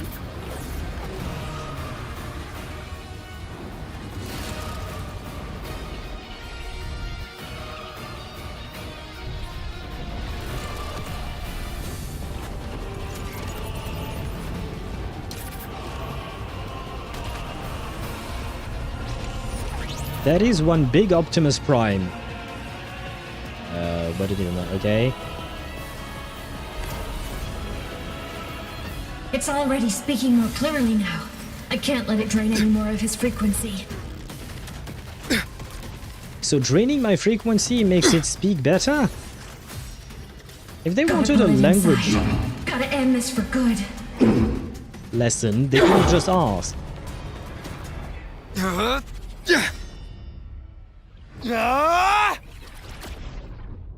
Ah. I hope that was good. No, she moved on her own. Oh, okay, I thought it was Sigilum who threw the ball at the Exostrider, but okay. Thanks for the explanation.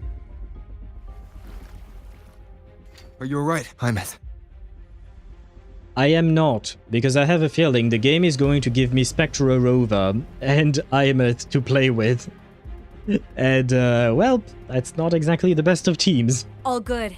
Inside the Exostrider, I'm the one in control. Okay. You sound kind of scary. Go home. And maybe the pilot wants to go home. That's why he says that. It's not that he wants us to go home. It actually wants to open the gate to go home. Aha!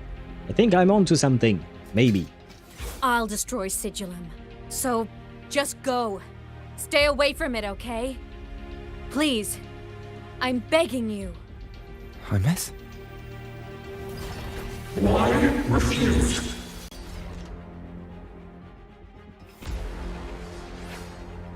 So lonely. The guidance you gave Aemeath in childhood is now in the blade she raises to protect her family. Within a limited time, press resonance scale to have... Oh, okay, yeah, no, you're just telling me how to play the girl.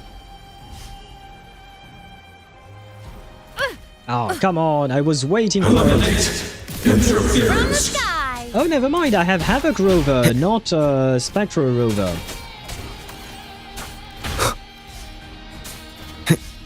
Checkmate.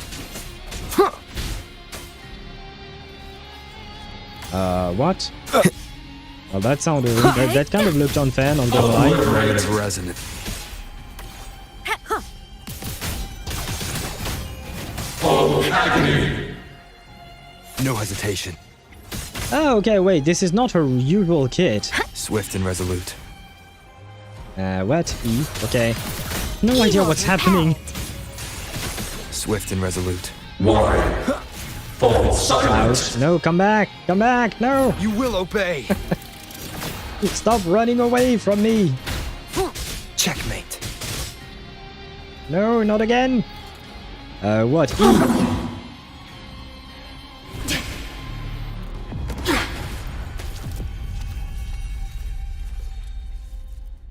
Open the Strider Gate. Please no. Go home. Shut up! Go home.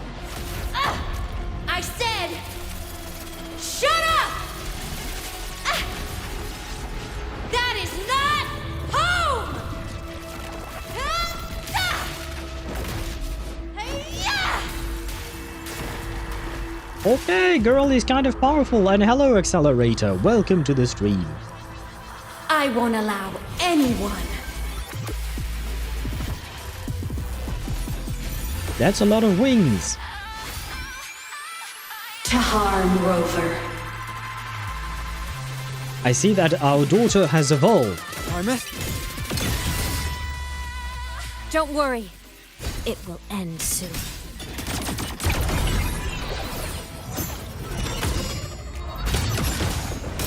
Light show of the finale! Fire! Order No hesitation. Shadow follows. Must rescue. Curtain. Wait, it's not taking damage. What the fuck? Wait, that's cheating. This fabricated dome shall melt away.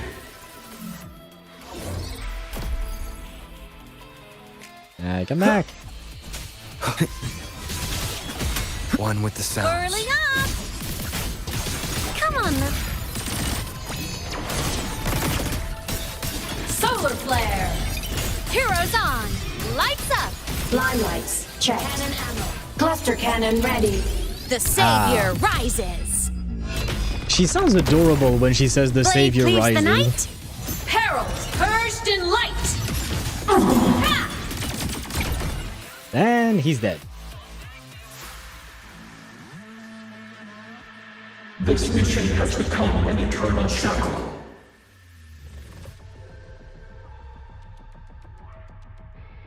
But what does that mean? Oh.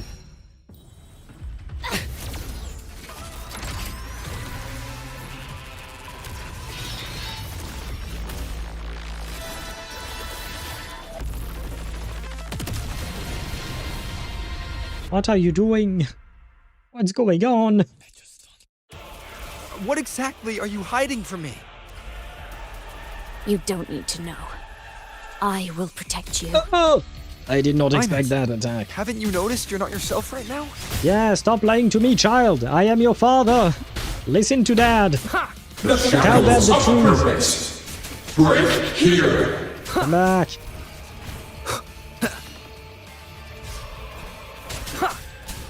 Be gone. Didn't see that coming. The fact that my daughter None would shall not listen to me.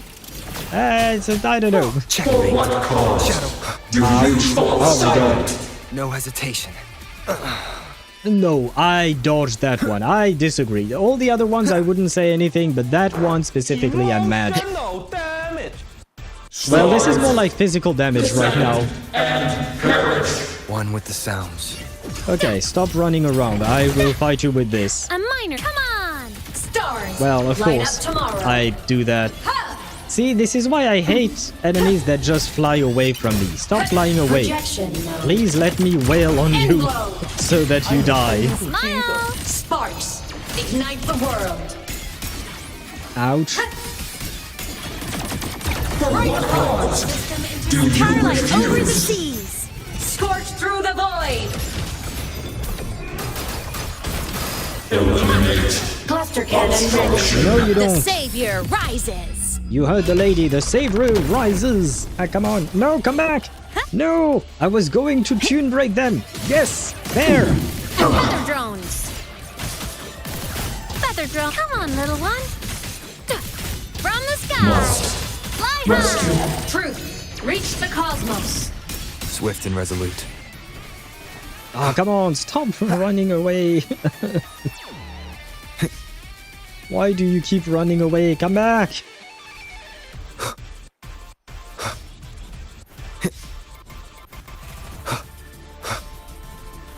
Would you please come back? Tomorrow, Of course he does. arrested in ruin. Oh god, what the fuck am I supposed to do against that? Keep it together. That feels like cheating, and of course now Nowhere my to hide. special mode is over. God damn it. For what cause I call cheats here. Souls sing in harmony! This guy is Savior's cheating. victory! Sam and his guy. Sam is Heroes cheating. on! Lights up! I knew there was a reason why I didn't like Firefly. I'm just kidding. Light wings activated. Now you die. Stars shine tonight!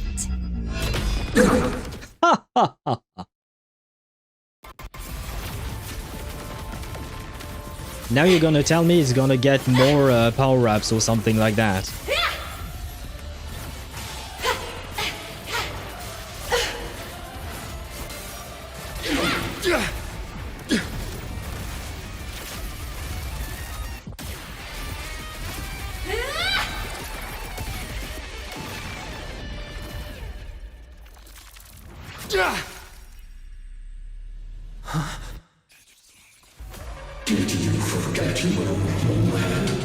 Hello there. You look awfully similar to myself.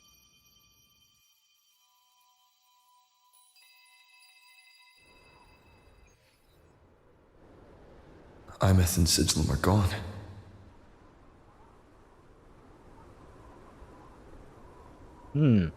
Is this our homeland? I don't remember if the lamps in Lahai-Roi look like that or not. But now I do have a few minutes to read your guys' messages. Sorry about that, but I was busy trying not to die. But hello to you, Accelerator, and welcome to the stream. I hope you're doing well. What's with this fireplace? That was just for free. I don't hate her or anything. I don't mind her. It's just, yeah. I mean, Sam was not nice to me, so, you know, she... Maybe it's because she learned of all the waifus we've made in Honkai Star Rail, so Firefly is attacking me right now. That kind of made sense. Should have the why are you running meme in the alerts. You know what? Good point. Let me note it down just so that I don't forget. But it is a good point. For the number of times I say that to bosses, why are you running alert? There we go. For the number of times I say that to bosses and stuff like that in video games, like, yeah, we should have that, because they do keep running away or flying away, I guess, but still, it's annoying as fuck. If you want to fight me, then fight me, fair and square. At least Sam is actually a dude? What do you mean Sam is actually a dude? Oh, do you mean the pilot Sigilum is actually a dude? Yeah. I mean, he kind of looked strangely enough like us. And I think so, I was right? In my speculation that maybe Sigilum is the original pilot of the Exostrider sent along the rover, perhaps, maybe, to perhaps save this planet. I don't know what happened to them in the meantime, but they just want to go home, hence why they wanted to open the Strider Gate, I think they called it, right? Basically the Stargate.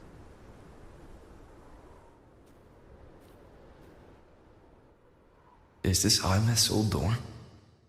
Since she can resonate with the Exostrider, even after her body was destroyed. Is that a TV? Her frequency must have merged with it. Yeah, no. This is important. This is her dorm, and this is a TV in some student's dorm. Are you kidding me? What the fuck? What is this school? And let me go to that school. Can you imagine if your dorm at your school has a TV that big? I think this is a TV screen. Well, maybe not a TV, but a screen of some sort, right? It's one hell of an experience, I guess. This specific Sam is a dude, at least. I mean, yeah, I wish that regular Sam was actually a dude as well. Or, I mean, a doodad, but not, you know, the cute doodad that we got. It's just that. Sent you a short with the meme. Yeah, no worries, I will find it, because I have to crop them specifically to fit some things, but thank you. It's not a TV, it's a screen for a projector?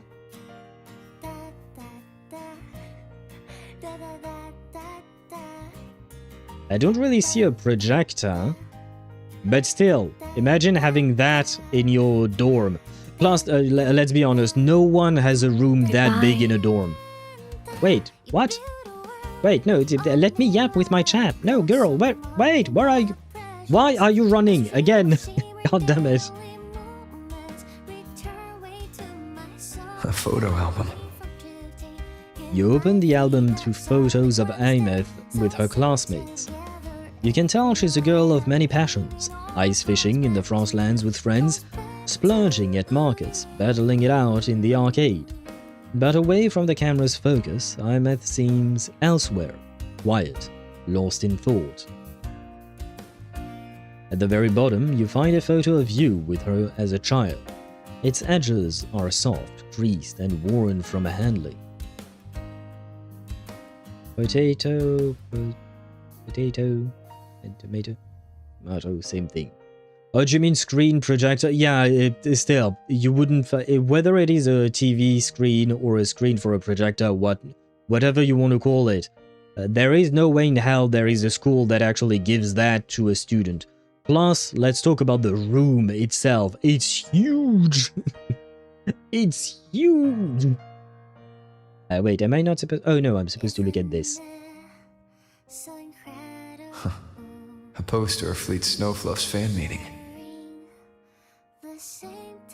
The poster is neatly stuck to the wall, but the bottom right corner hasn't fully adhered. You lift it gently and see something scrawled messily on the back. I'll do anything. Guess that means I don't really care about anything. Singing, piloting the Exostrider, it's all the same. I don't care. Oh, Doctor, you're huge. But saving the day. Will I ever see the day? No, saving the world. Will I ever see the day? I am Aemeath, the Academy Star, a synchronist, a savior. Please, look at me. What do you mean, don't look them? What the... Yeah, okay, this is not a regular room, right? The fuck is going on here?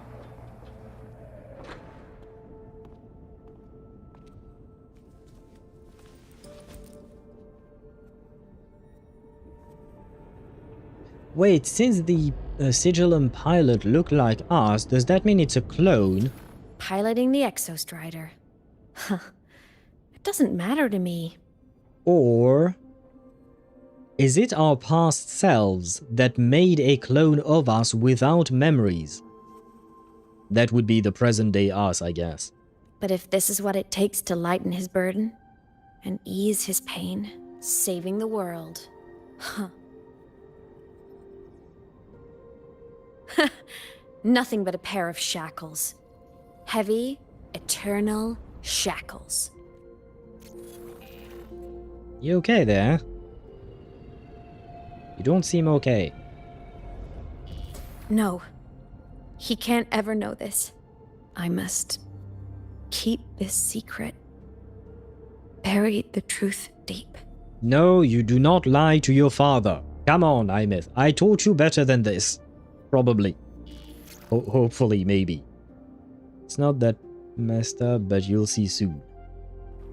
I mean, right now I'm just, what do you call that? Spitballing various theories that I have, but I am curious. I am guessing they are going to tell me more about my other self. Or maybe it's my twin brother, and we were in a spaceship before we arrived on a planet. And then we were separated by a god. Never mind.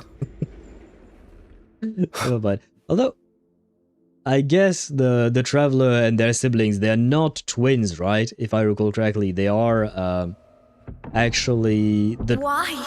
Aether is older. Why what? Why am I pursuing the truth? Wait, you're a bit too big. There we go. Man, these are some huge-ass screens. It hurts. Oh. Well, I suppose usually dying is not always nice. Probably. I haven't experienced it myself. I don't particularly want to. Well, certainly not becoming a digital ghost. I don't think I'm particularly interested in that. Aemeath, you're huge. Yeah, but she's cuter than Dr. Ratio, I'll say that. What should I do? Tell me the truth, girl.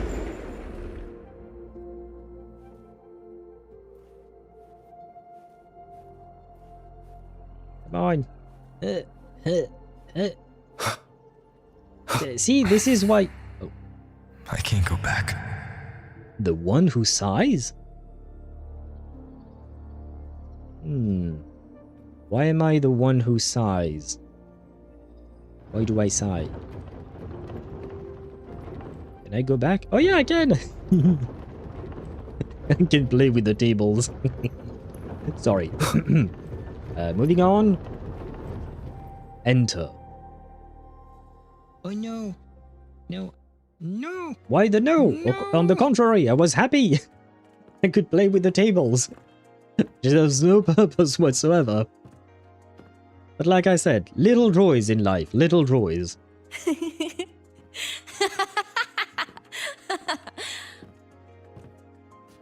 What you laughing at?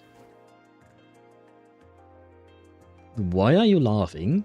Oh, are you talking to me? Well, there is no one else here. Yes, I am talking to you. I just heard the most hilarious story. Couldn't help myself. Are you on drugs? Since you asked, how about I tell you?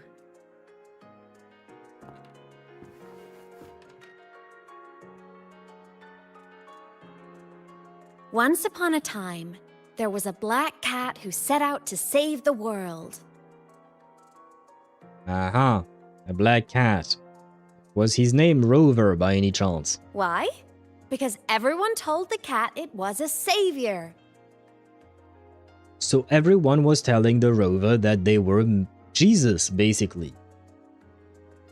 Fraternal twins, separate gender twins can exist in the womb at the same time. Yeah, no, I know. Oh, but wait, the... I do know about those. I've met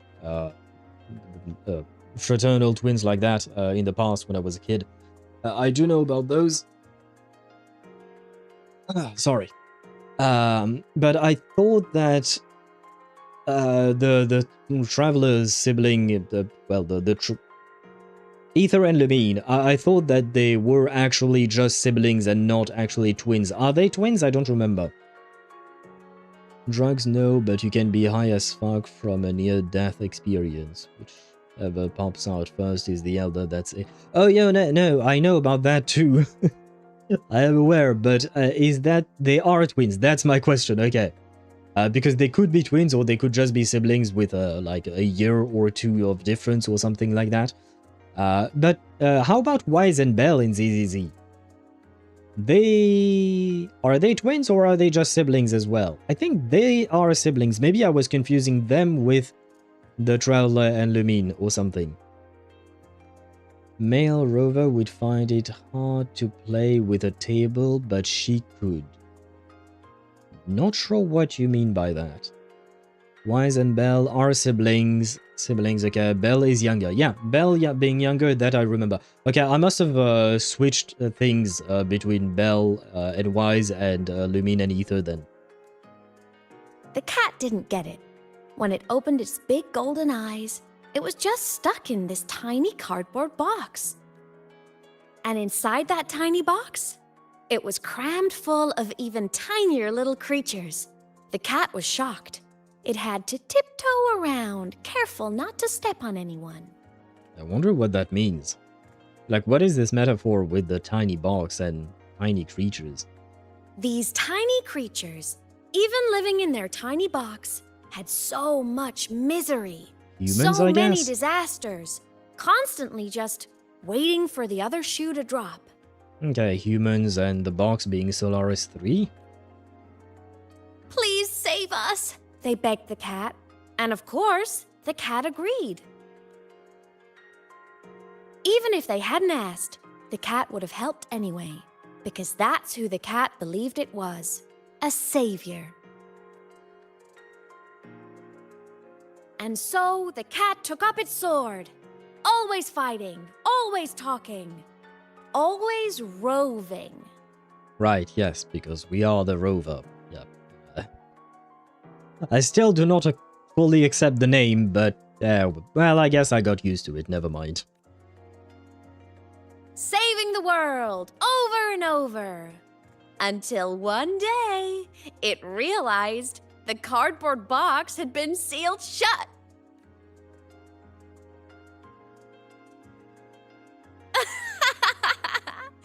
Isn't that kind of laughable? No, that's actually kind of sad. Poor cat. And I'm guessing that just means that Solaris 3 was completely encased in the etheric sea, hence why the rover can't leave or something like that. Yeah, no, I don't think it's laughable or anything like that. Aemeath could play with a table, but not male rover. I still don't know what that means, playing with a table? Not sure what you mean by that.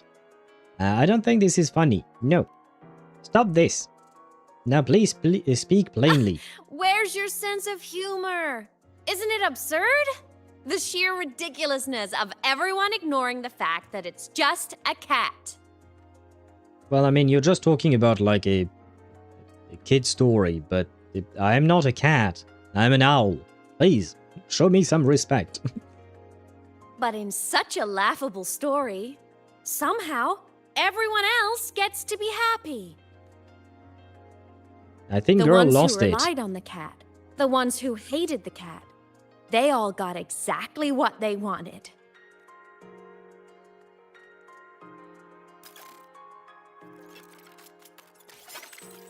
But what about the cat? So yeah, she's mad because we not happy. It wants to go home, but no one remembers. The box is sealed shut, and the ones who put the cat in there have already turned their backs on it. Even the cat itself has forgotten.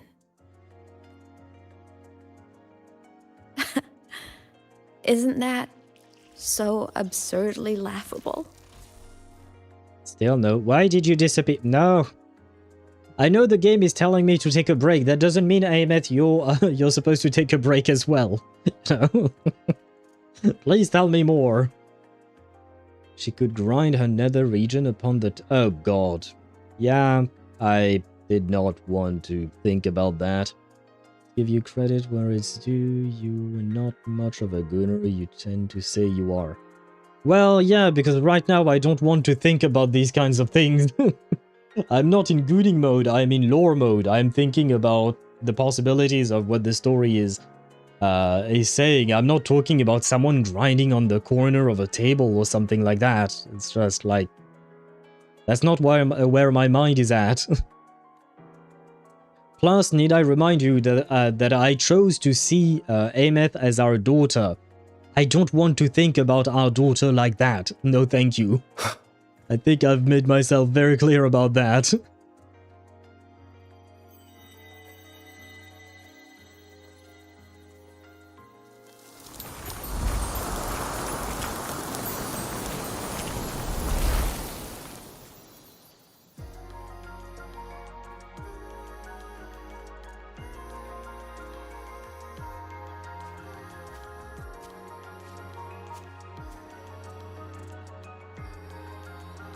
What is up with robot waifus and beautiful sunsets? This reminds me of...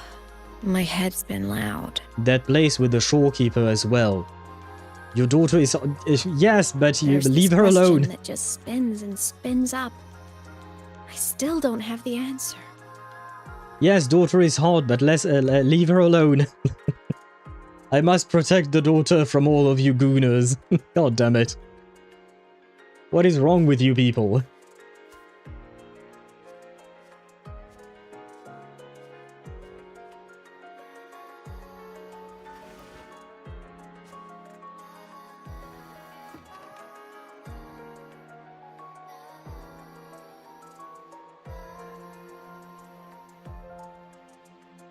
Now that you're here, I want to ask you what you think.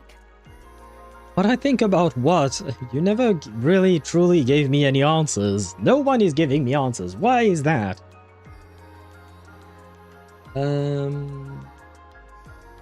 Well, I play female rover. Yeah, so what? That just means that you're Aemeath's mother instead of father. Doesn't change a thing in my books. I still don't want to hear about my daughter grinding on a table, you know? Even if I had, you know, a daughter, like, it's normal for her when she's an adult to have sex and all of that. I don't care. I don't want to hear the particular and the details of what she's doing to tables, okay? She can do whatever the fuck she wants. She's an adult. But, like, I don't need to see or hear or imagine these kinds of things. That person is my family. Family is supposed to look out for each other, protect each other, so I want to do something for him. He doesn't say it, but I can see it. All the stuff piled up inside him. Well, I got rid of all of it. I got rid of my memories. The more you hide, the less you share. Well, I could say the same thing to you. But I saw him recently, and I think he seems more carefree than before. Well, like I said. Sparda_4 says, if I have a daughter I don't want to, KNOW as equally as SHE, wouldn't want to know what I'm doing to her mother. LUL. Wait, because the thing wrote things strangely. Read things strangely. If I have a daughter, I don't want to know as equally as she wouldn't want to know what I'm doing to her mother. Yeah, we both acknowledge the fact that, daughter is probably fucking some dude or a dudette, and we are fucking her mother. That's fine. We're both aware of it, but we don't need the specifics, right? We don't need to know about what's going on there, right? We don't need to know about each other's kinks, right? Just leave it at that. Unless she has like some questions or need of to talk about something specific, sure. If she feels the need to, fine. But otherwise, if she doesn't need anything, I'd rather not know indeed. And I don't think she would want to know either. I agree with you on that, The Sparta. sunlight in Jinjo, the flowers in the Black Shores, the winds of Renacida. He told me all about this new journey. It made me happy.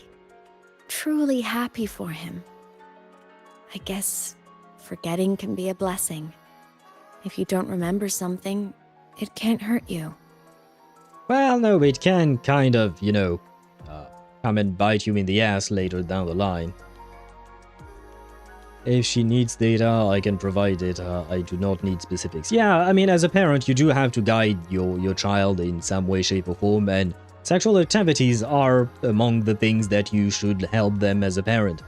But, like, you know, I feel like there is a point in time where, or a specific line to draw at some point, you know. I want to see how chaotic it's going to be on her main sub. This will be more interesting than Phoebe. I don't know how Aemeath mains feel like. I've seen a couple of posts from Aemeath mains, but I haven't really read anything because I didn't want to get spoiled by anything. So I just scrolled past them. Unless it was just artwork of her, then I just upvoted and scrolled past real quick. Never really going into the post itself because, again, spoiler potential. But you'll tell me what you find. It's Camellia who wants our Seed of Fate. True, but Camellia is not our daughter. You can picture Camellia grinding on a table if that's what you want. I don't mind. But not Aemeath. Kind of like, for me, Aemeath now is in the same boat as Encore. She does not look like a child, and she certainly is an adult, but in the sense that I do not wish to picture or imagine sexual activities related to these characters, because they have a particular relationship to the main character. If it's someone like Yinlin, sure, Yinlin, she can grind at the table all day long if she wants to. I don't care. Never heard of the term daughter-wife? I have, and I do not approve of it. I do not approve of that term. So I started thinking, maybe I shouldn't tell him what I saw in Void Space. Do not keep secrets from your loved ones, especially important secrets related to them themselves. Do not make the choice instead of the person.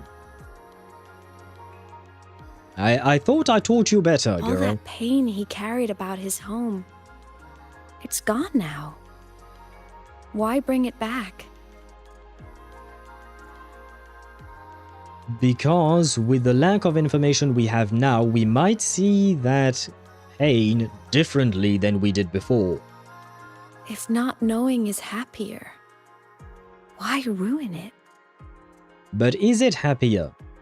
You don't know until you've told me, so please tell me now. But people need to know the truth. You're right, happiness is what matters. No, I don't want to live in blissful ignorance, as they say. I'd rather be miserable but actually know what is going on than live in blissful ignorance. I guess blissful ignorance can be nice, but personally it's not for me. I'd rather know. Even if it makes me miserable, even if at least I can make my own decision as to what to do with that truth. If I want to let it make me miserable, then so be it, but I could see it differently and not let it make me miserable and just still be somewhat happy. But I'd rather do my make my own choice myself. Why? Because incest is not exactly great, I suppose. And for me, incest does not just limit itself to what do you call that? To blood relationships. To me, it's about the actual dynamic that you've created with the person. So it could be an adoptive child, it could be a direct descendant, I don't care. The relationship you build with with a child is not one that you should turn into a romance. Because like I said, there is a very different dynamic when you as an adult encounter a child. There is a reason why there are laws against relationships between adults and children. It's because the adult can very easily manipulate the child and stuff like that. So yeah, for me it's a big no. Guys, imagine Aemeath being like, "Hey, hello daddy," on the beginning of a Lahai-Roi in her cute voice. Yeah, nah, thank you. Again, no. I don't want that. No, thank you. I'll give you that if you want that, but not for me. So no, I'm not shredding my food, thank you. Oh, wait. Happier with an asterisk. I dislike blissful ignorance because it usually leads to me getting a shotgun to my foot. So I'm not shredding my food, thank you kindly. True. Because at the end of the day, the more information you have, the better you can make decisions based on said information. If you lack the information, then you cannot make an informed decision, and your decision might result in being not as good as the one you could have made with the decision. So for me, people need to know the truth. Even if the truth destroys that happiness? I can't. I don't want to see him hurt. Yeah, but see, that is kind of selfish. You do not want to see the person hurt. So you deprive them of their freedom to make their own choice. Understandable. I'm not criticizing it in the sense that, like, I fully understand why someone would want to protect their loved one from pain, but you should not be the one making that choice instead of the other person. The person should make the choice for themselves. Otto, I'm already depressed, it can't be worse. I mean, Rover right now, I don't know if he's still fully depressed or not. I feel like Rover is mostly confused about most things. Let me see her main. Okay, first post is about Aemeath's armpits. Well, I mean, she has her armpits exposed with her design, so I suppose it makes sense. Why not? Sure. I didn't want to think about that either, but that's not as bad as the table grinding, I suppose. Well, she's all grown now, and you've been gone a long time, so Rover might have been something like an adoptive parent, but no more. In this case, going for her romantically is fair game. I disagree. You're allowed to think whatever you want, Charo Master, but I wholeheartedly disagree with you there. the relationship doesn't just disappear because the person is gone. The relationship is still there. And the way she speaks about the rover, to me that relationship never went away. It's not because someone is gone from your life that the relationship just automatically changes and disappears. Sometimes it can happen, it depends on the relationship and the way it ended, but in this case I 100% disagree. Her memories weren't wiped, yep, but it gets diluted a lot? No, look at her. Just like Sparta mentioned, her memories were not wiped. For me, she still sees us as family. And family don't fuck. Unless you're the Lannisters. But yeah, she still sees us as family. We got our memories wiped, so for us I suppose it could be fair game if you want to call it that. But for her, not in a million years.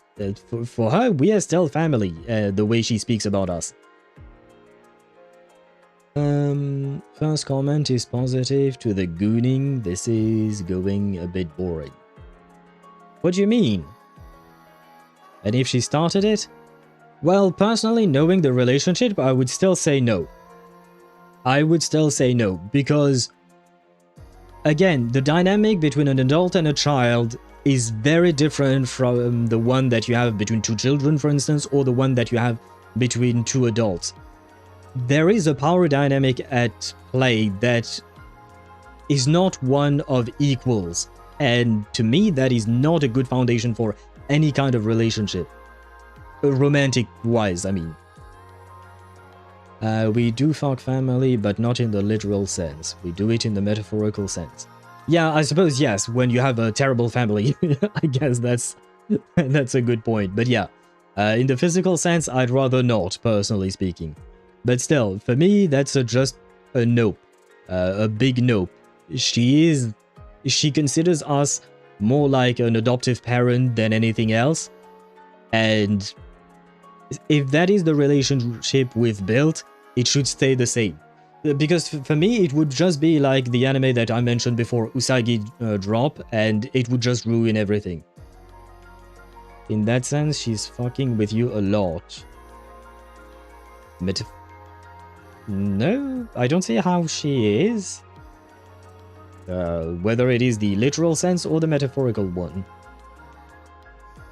Didra going to see, why do you want to see a war and drama?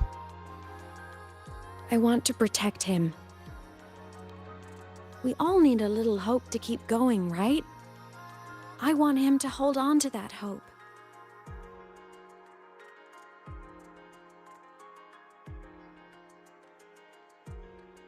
What Sigillum said is unnecessary. Are you going to fight me over It's it? been feeding on his frequency, trying to complete itself, spouting things that should have stayed unsaid, things that would ruin his peace. Yeah, but again, do not make that choice for me. I don't like this.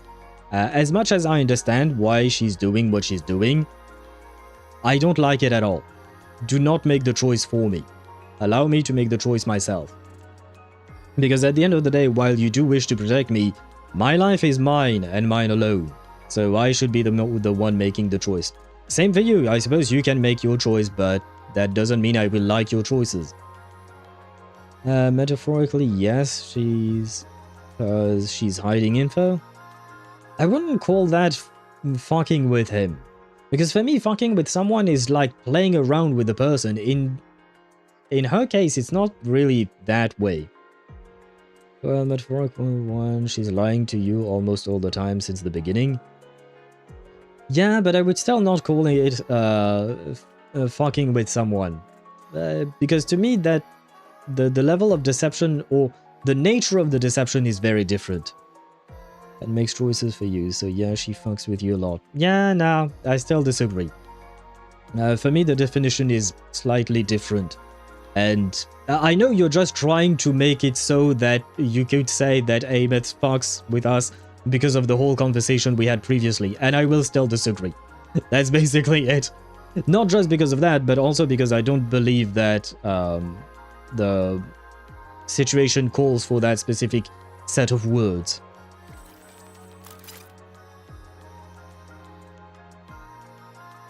I must destroy it before it spills the truth. No, don't destroy my twin brother. I finally have a brother, a partner, a brother in arm. I don't know what it is. I brought it into this world. I'll be the one to take it out too. What do you mean you brought it into this world? Is it your child?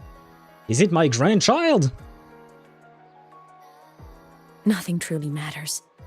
Not even saving the world. Sparta_4 says, a brother in crime Kappa. Well, I don't know if we are doing crimes or not. As far as we know, we're supposed to save the world, so that is not a crime, as far as I can tell. But, like, I mean, I've said it before. We could have been a prisoner sentenced to be a hero or savior. Or something along those lines as well. Because I like this kind of fight. But what kind of fight did you find? But you have to believe what you're doing has meaning. That's the only way to keep moving forward. I feel like girl had just became obsessed.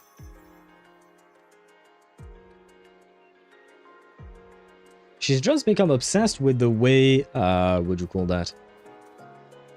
With the thought she had of protecting the rover. And maybe spending all those many years alone after she died, it kind of twisted her perception on things. Looks like you and her brought it into this world. You really do have a problem, Charo Master. I invite you to visit Japan, I think. You might like it there. But yeah, no. I'm not falling for that, no. Leave the class? Why am I leaving the classroom through plants? The fuck does that... Well, I guess maybe that's where the door stood in the classroom before it got destroyed or something.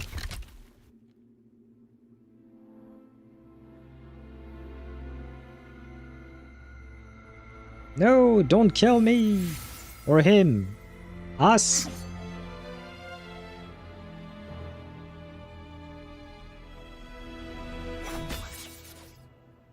Ha ha ha!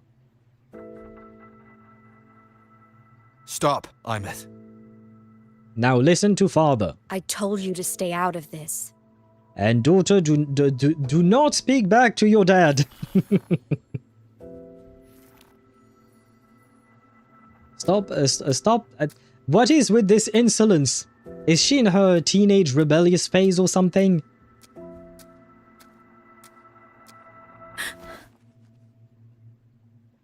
I know you did this for me. To protect my happiness. And I'm grateful. But it's over now. I need to hear it. All of it. Whatever the truth is, it's my burden to carry. My choice to make. Yes, thank you for saying what I've been saying. But you guys can't hear me. And I confirm these are different earrings. Well, I mean, the one I noticed was on his left ear, so I guess maybe he has one of each, but no, I'm guessing they are both the same. Where was I at? Oh, I know it's interesting, always wanted to visit. Yeah, but given the familial contact we were talking about now, I have questions that I don't want answers to. There is refusing to self-insert because they are no rover, but just a player, and that is all. Ah, is almost inverse self-inserting, allowing you to simp.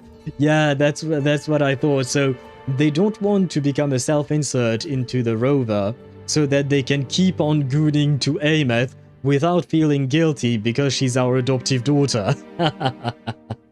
I see. Well, I don't mind self-inserting. I mean, when I play a character, whether it is the Traveler, the Trailblazer, or even the Rover, I consider that character to be my way of playing the game, my way of influencing the story, even though there are no choices in these games.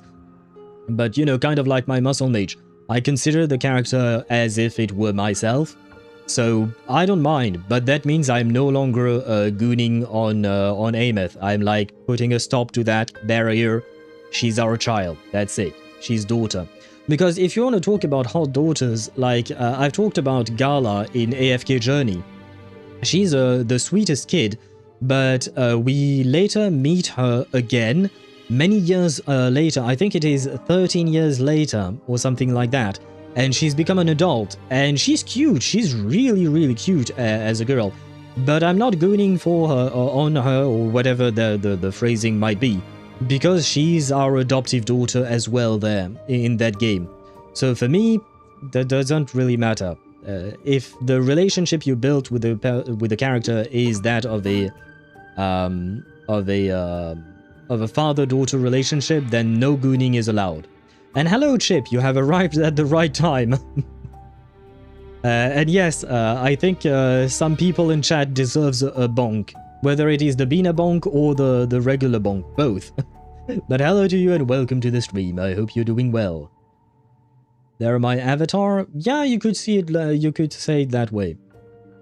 But this other one's work. I mean, it works. It reminds me of when Commandant in PGR gets flirty with another girl. But wait, why is Aemeath our daughter? Is a blood related? No, we are not blood related. I mean, technically speaking, we think the rover is an alien from a different world. So I don't think he has that many blood relationships with anyone. But we adopted her. Oh, that's why Sparda mentioned adopted then afterwards. Yes. We found her when she was a child, and we took care of her for a while. I don't know exactly how long, but we took care of her. So we kind of, yeah, we are an adoptive parent to her. Today's last day, and next week will be sent to public. Oh! Is that cause for celebration, Chip, or is that... Yeah, no, it is good news, because I think you said that public school might be better than the private one that you're at right now, right? So it is good news, I think.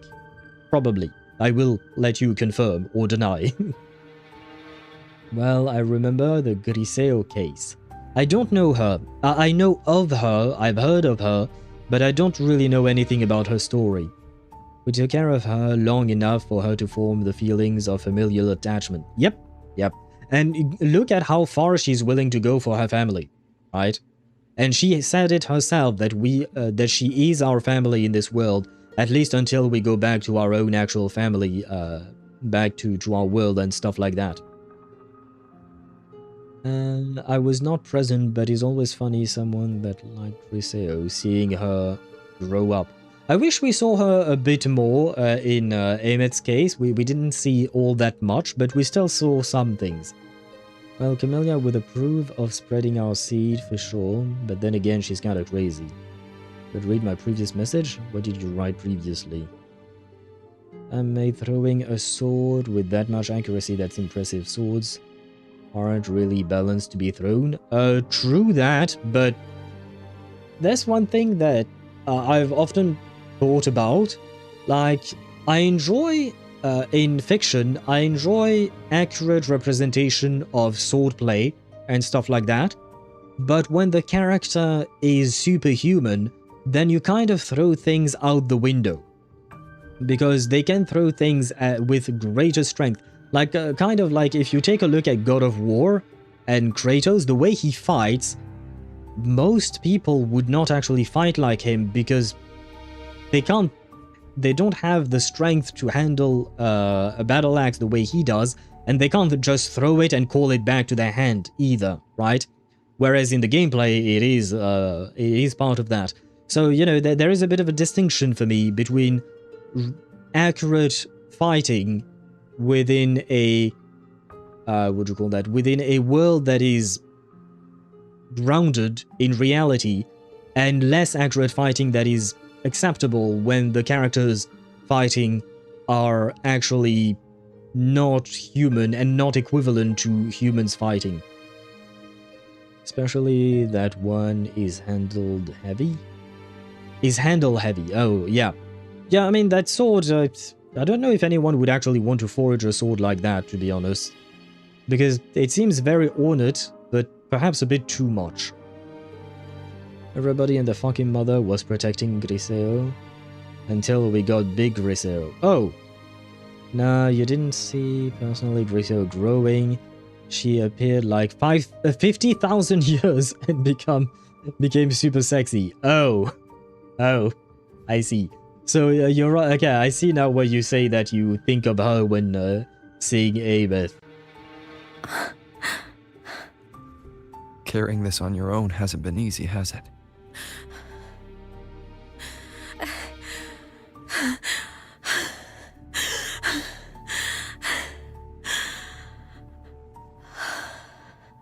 It is not up to the child to carry their parents' burdens. Do you really want this? Even if it changes nothing? Even if it only weighs you down? Yes. Things only weigh on us because they matter.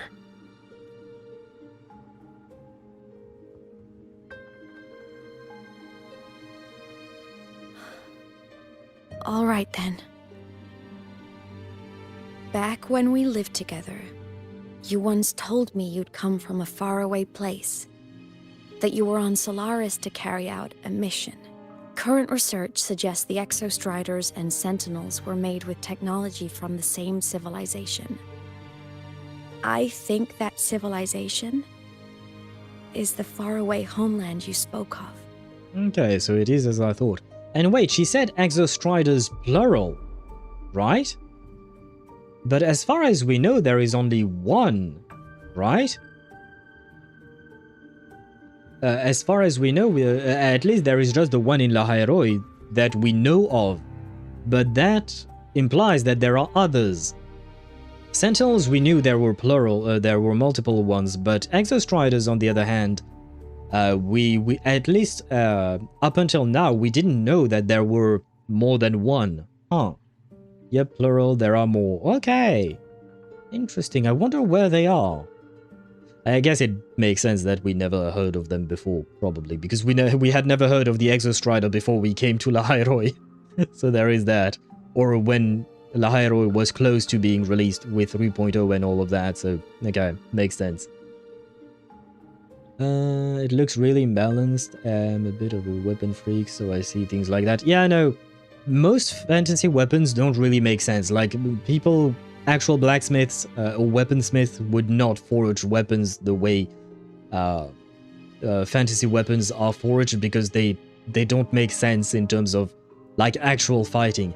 But then again, you know, with the fact that they do, like, the people who use these fantasy swords are much stronger, I suppose they might have, because they're not just much stronger, usually they're also faster, more agile and stuff like that, so yeah, you can kind of excuse it. Well, there are some fantasy weapons that make sense. Yeah, but they're not the majority, I would say. Majority of swords make no sense whatsoever. I mean, if you look at the swords from, I don't know, I think Bleach, or even, shit, I can't think of any, but you know, the trope of having a huge sword on a tiny character or something like that, they make no sense whatsoever. And that is fortunately or unfortunately, however you want to phrase it. Oh, right, in Final Fantasy, with Cloud Sword, right? Cloud Sword is also nonsensical, right? I think. No, not every Bleach sword is nonsensical. No, not every one, but I'm talking specifically, I think you know exactly what I'm talking about. The one that, Ichigo? Is that his name? I forget. For example, Sephiroth's sword in Odachi is an Odachi. I don't know who Sephiroth is. I don't remember off the top of my head. But like I said, yes, there are exceptions, but I'm not talking about the exceptions. Wonder why they sent a single soldier to save the world. Are they stupid? Are they stupid, or is the soldier that strong? Plus, like they said, they sent Exostriders and Sentinels plural, right? They sent both, right? Maybe the rover is not actually a soldier, but more like a general commanding an army of Sentinels and Exostriders to help save the world in Solaris 3. So maybe not that dumb. Maybe. I'm just speculating here. Ichigo's, Renji's, and some others are nonsensical. Yeah.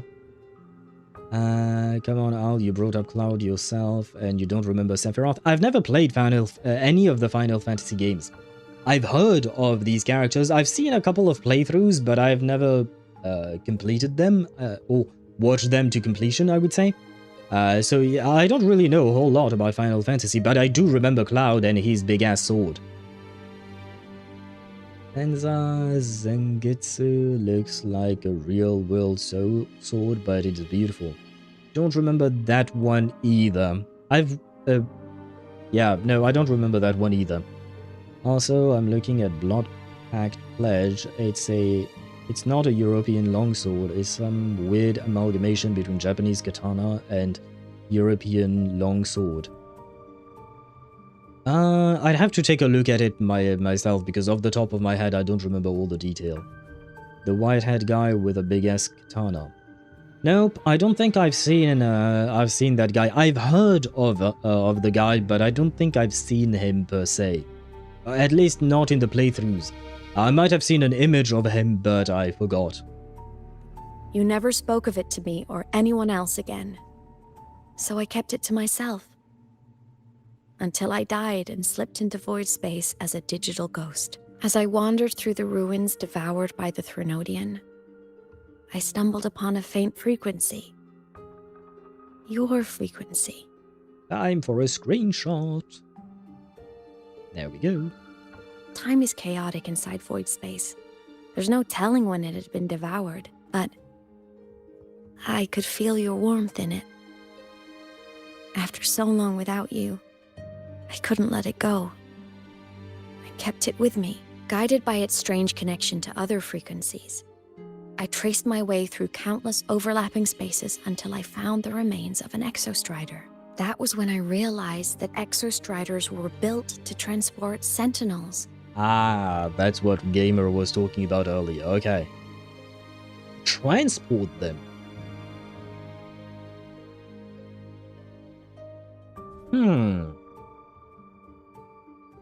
Can Sentinels change their form? Because the two Sentinels we've met, one of them is a dragon, the other one is a unicorn, right?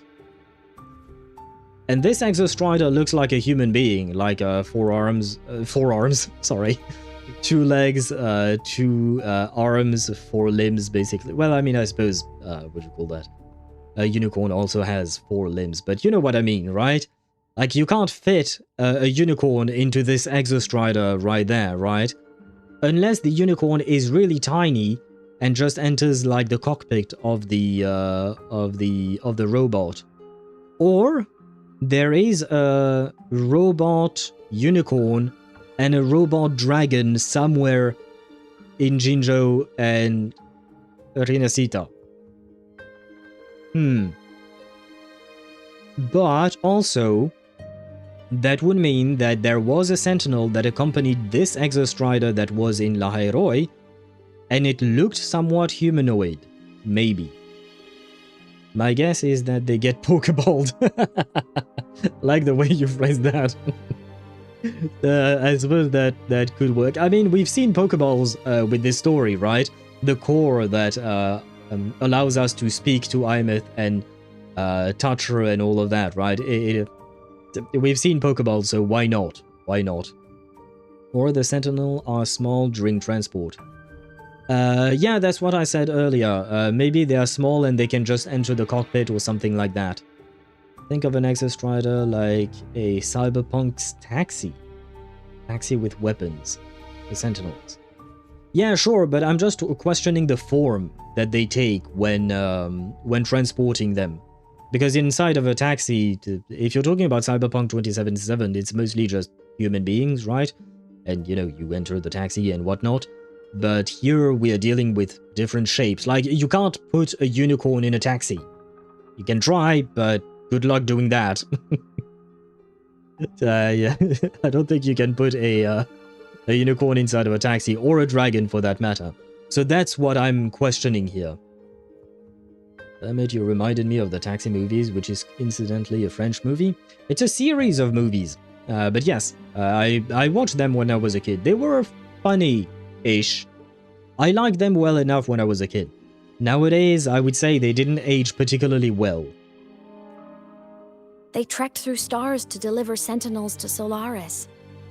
Until, during one jump, the Threnodian Aleph 1 must have noticed them. Oh, wait, maybe the only way to transport the Sentinels between planets was to put them inside of an exostrider, or something like that. Like maybe they need a spacesuit to go through, well, space. Well, it's not really space, you go through the Strider Gate or whatnot. But still, I think you get my point, like, kind of like, you know, when, if you've seen Avengers Endgame, when they travel in time, they have to have special suits. Or even with Ant-Man, when he wants to go to the quantum realm or whatnot, he needs a suit or something, I think. I haven't watched all the Ant-Man, to be fair, so I don't remember everything there. Another dragon mate along. Yes, but it is exactly too long to be inside of the Exostrider. That is my problem. The Aemeath case reminds me of Sesshomaru.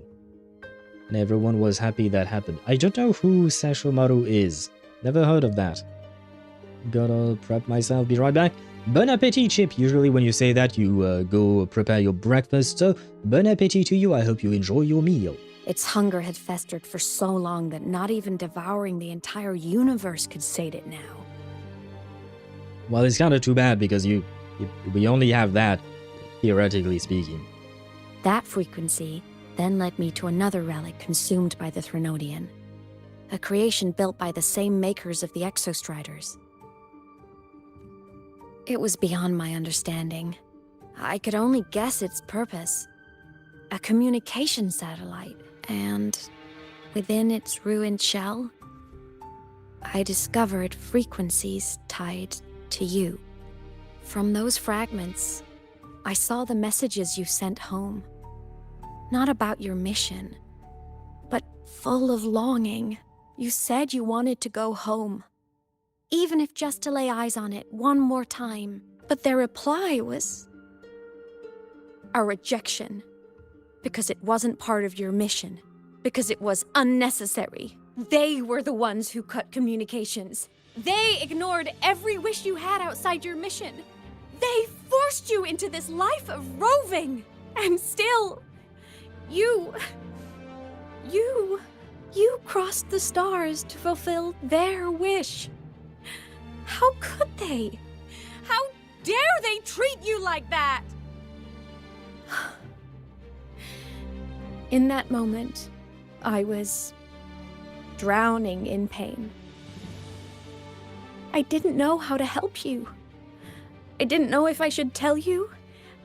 I didn't know what future you'd even want. That's when your frequency I'd been carrying with me, it was corrupted by the void matter.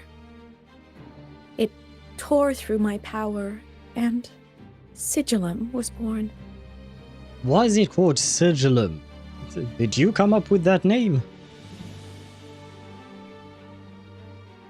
It was born from my mind. From all my worries, my fears, everything I imagined you'd suffered. At first, it acted on nothing but the instinct to go home. It craved your frequency, trying to make itself whole, trying to seize access to my piloting control. So we could reactivate the Exostrider and cross the Strider Gate to get back home. Yeah, but would our superior actually allow that to happen? Exactly.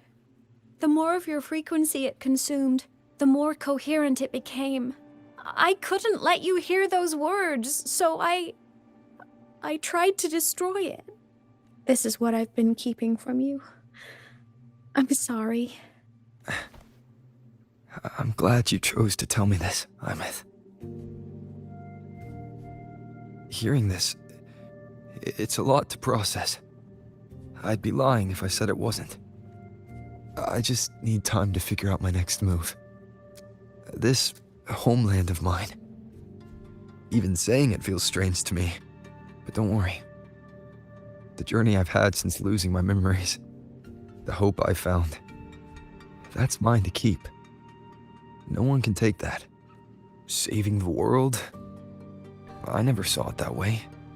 I will say... The people and civilizations I met, they saved themselves. I was just there to help. I really like this development for the rover, like just getting to know him a bit better, know about his past. Technically this isn't just, well, I mean, we do get to know about him, who he was, kind of, but like even getting to know things about, it's very vague and it's a tiny bit, but you know, it's breadcrumbs that I truly appreciate. Because, like, I feel like we got to that point in Genshin, but it took us 6 years, you know? It took us 6 years to get to that point in Genshin where we finally start to learn a tiny bit about the Traveler's origin. So I'm happy that they are, that Kuro Games is giving us these answers a bit sooner than that.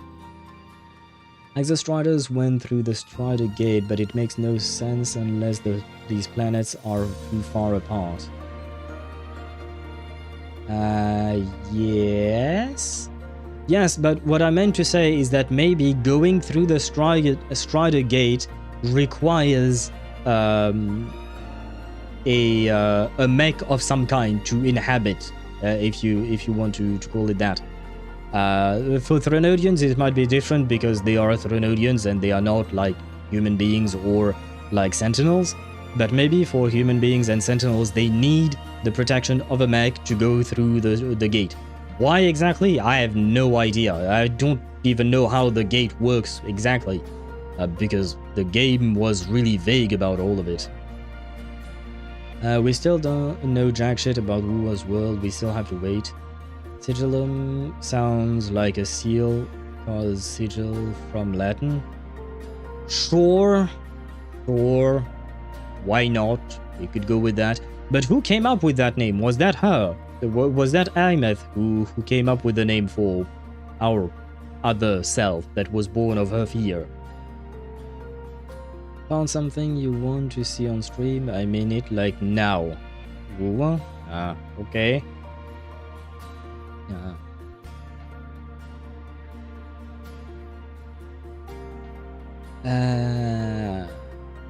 Oh, the paragraph. Ah, wait, if I click on it, I can't see half of it because of my camera. Ah, well.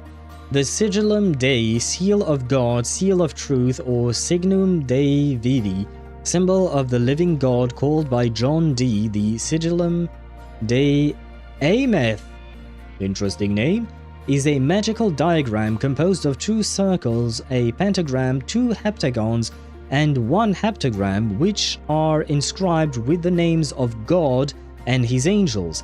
It is an angelic seal, a magic seal, which, according to one of the oldest sources, Liber Iuratus, empowers an intended magician to possess the spirit of God and, when activated, could allow him to become the Lord God itself, communicate with spirits as well as angels and archangels, control all elements, control every creature's holy spirit, including the spirit of God itself, except for the archangels, and to control light. The intended user would also possess the true benefic vision of God.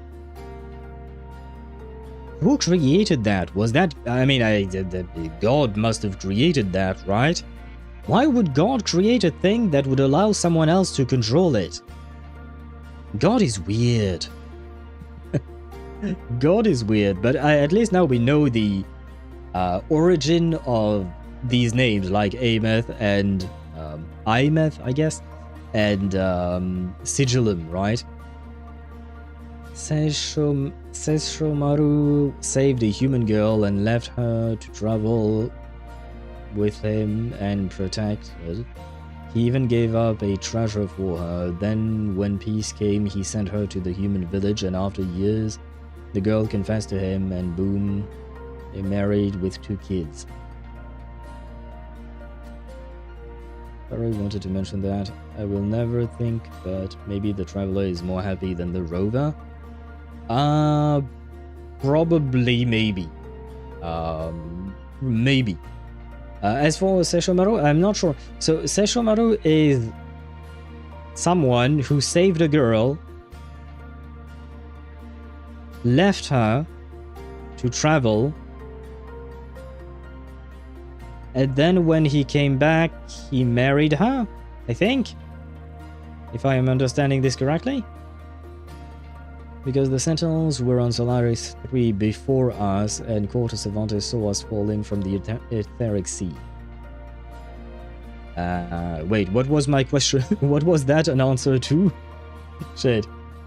I left for a minute. What are we talking about? We're talking about Sigillum, the origin of the name, which comes from apparently a magic circle. To put it plainly, it's a magic seal that gives you the power of God.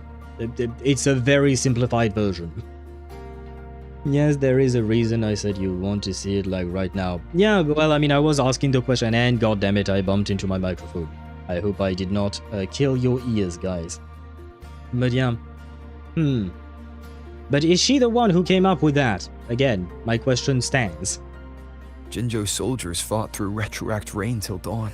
The Black Shore's bloom-bearers ran themselves ragged across distant lands. Rinasita's factions all dared to defy the dark tide.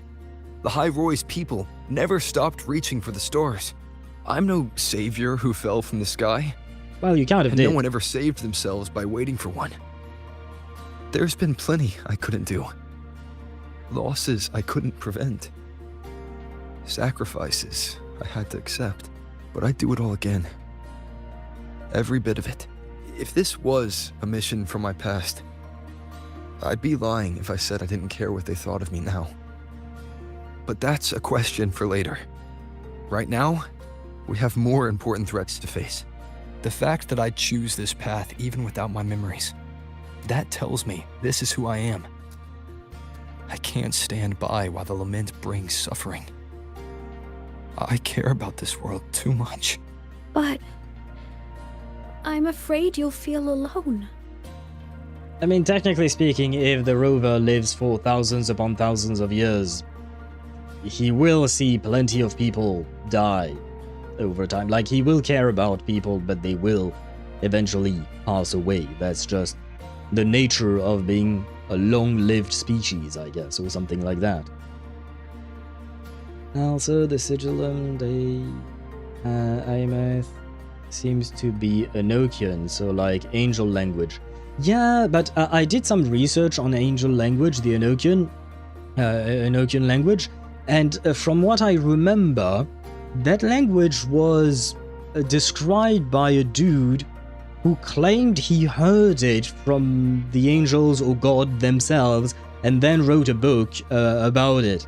So, like, yeah, I'm not entirely sure how accurate that... Well, I mean, we're talking about language of angels and gods, which I personally don't really think they exist, but, you know, it is what it is. Anyway. But yeah, if I recall correctly, the story behind, the history, I should say, behind the Enochian language is not exactly, like, based on a lot of records. I'm not a theologian. Yeah, no, but I did some research on the subject for my personal stuff, but yeah, I did. And if you want, I can, I mean, I don't know if the link still works, but I used to have a link to an Enochian translator, basically. It was an Enochian translator. It only had a few words. Well, not a few words, it had a lot of words, but you couldn't really make complete coherent sentences. Abyss. Where is Abby? Where is Paimon? Paimon is in our hand. Earlier, basically, we were leaking frequency, and Abby managed to plug it, but it made her really tired, so she needed rest, basically. So right now, Abby is nappy time, basically. Sesshomaru was a half-demon and he didn't really care for humans that much for most of the series, but this one girl kind of melted his heart. It's a long series that I didn't watch personally, but my fiance loves it, so I heard a lot. Okay, well, what is this series? Because I don't think I've ever heard of that character's name before. What is the name of this series where Sesshomaru is from? And I'm fairly certain I'm butchering the name, but I can't do much about that. Our Pokemon is asleep. Yes, Pokemon is asleep. The Pokemon did work. They did do some good work. Inuyasha. Ah, I know of that anime. Okay, I've never watched it either, but I've heard of it. Someone hug Rover or punch him. He needs one of those. I think he mostly needs a hug, not a punch. Come on, poor dude. He's been punched enough. He's been punched by life. With you here? Not a chance. I will be there for everyone as we head toward our shared future, leaving the past behind. He said the thing! He said the thing! That's what he says whenever you open the character screen. He finally said the thing. He said the line, yes. I've heard that line so many goddamn times. He said the thing finally, guys. And you know what? I like these kinds of little callbacks, or I don't know if you can call them callbacks, but you know, these kinds of little references to make those sentences make sense, if you know what I mean, right? I like those types of little things. And there is a continuation, Yasha Hime, or English version, Princess Half-Demon. Okay, I don't think I've heard of that one. Inuyasha I definitely heard of, but Yasha Hime, not sure. I don't think so. He smiled again. Yes! I mean, I think the Rover is in a better place than he used to be, probably. 2.7, our main screen. Now this line. Yeah, you mean like the place with the rock, right? And I'm not talking about Vin Diesel and the Rock and all of that. You know, the place where we are with female Rover and male Rover, right? Yeah. That place with Galbrena. Yeah, the rock we sit on. Yeah, I do remember that. I like the fact that they integrate these kinds of things. And for instance, like if we talk about Genshin, I hope that Genshin at some point we do see, you know, the loading screen, not the loading screen, but you know, the main menu when you, before you enter the game, where, you know, there is a door that builds up in front of you, but first you just go through columns and columns around you. I hope they integrate that as well in Genshin, because I am curious, you know, it's something that we want to see. That's Celestia. That is what we think is Celestia. Most likely, yes. But we don't know for a fact. We don't know anything about the main menu. They've never actually said anything, but it would make sense. Yeah, that's supposed to be Celestia, yes. But I would assume that Celestia maybe doesn't look anymore like that, probably. It was recreated in Emilia-Astra? Well, I mean, in Emilia-Astra, people have created weird shit. To be fair. Sesshomaru and Inuyasha are brothers, and the continuation is more about their children. Okay. Wait. Oh, okay, yeah, no, okay, I got it. My soul is at peace again. When our MCs suffer, we suffer. Yeah, but I think the Rover is actually in a much better place ever since he lost his memories. Because I think having the memories themselves, at some point, like when you live through something, you might feel overwhelmed by the things that you live through because those memories are ingrained in you. But if you get rid of them, but then learn about them later on, you don't have the same perspective on the on those memories. They don't carry the same weight, right? So I feel like the Rover now is in a much better place mentally speaking, psychologically speaking, than he used to be. I think he was right in erasing his memories. It might actually truly help him. We will see the Sea of Flowers of Intevat sooner or later. I hope we will indeed. I wonder where the Sea of Flower even is. Good question. If I recall correctly, I think Lumine said she found it, didn't she? You know, I think it was when we were talking to her within Caribear's mental space or something like that. I think she mentioned that she found the Sea of Flowers and she wanted us to see it or something like that. I can run through it now. Meliastra is a nice place. Sure. There are plenty of various types of gameplay. It's really well made. Like you can very much see that people are putting a lot of effort into the game modes that they make. Maybe, but not knowing what you forget sounds painful. Yeah, but maybe it was the only way for him to move forward, in a way. Maybe it was the only way for him to actually do something. Maybe he felt stuck and he didn't find a different approach to changing the situation he was in. Fight on, Suffering Bill's character, Suffering Bill's character.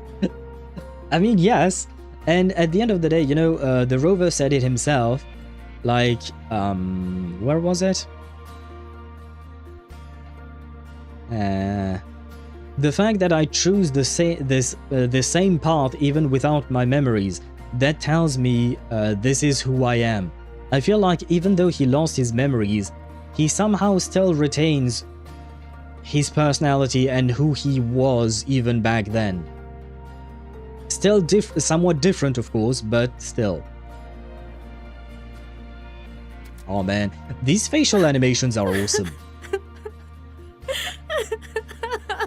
Oh, we have a hug!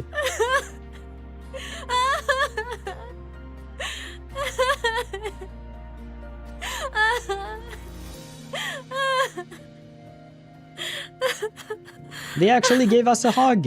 And she's actually crying, yes! Meanwhile, Sigillum in the corner, all alone. I'm sorry.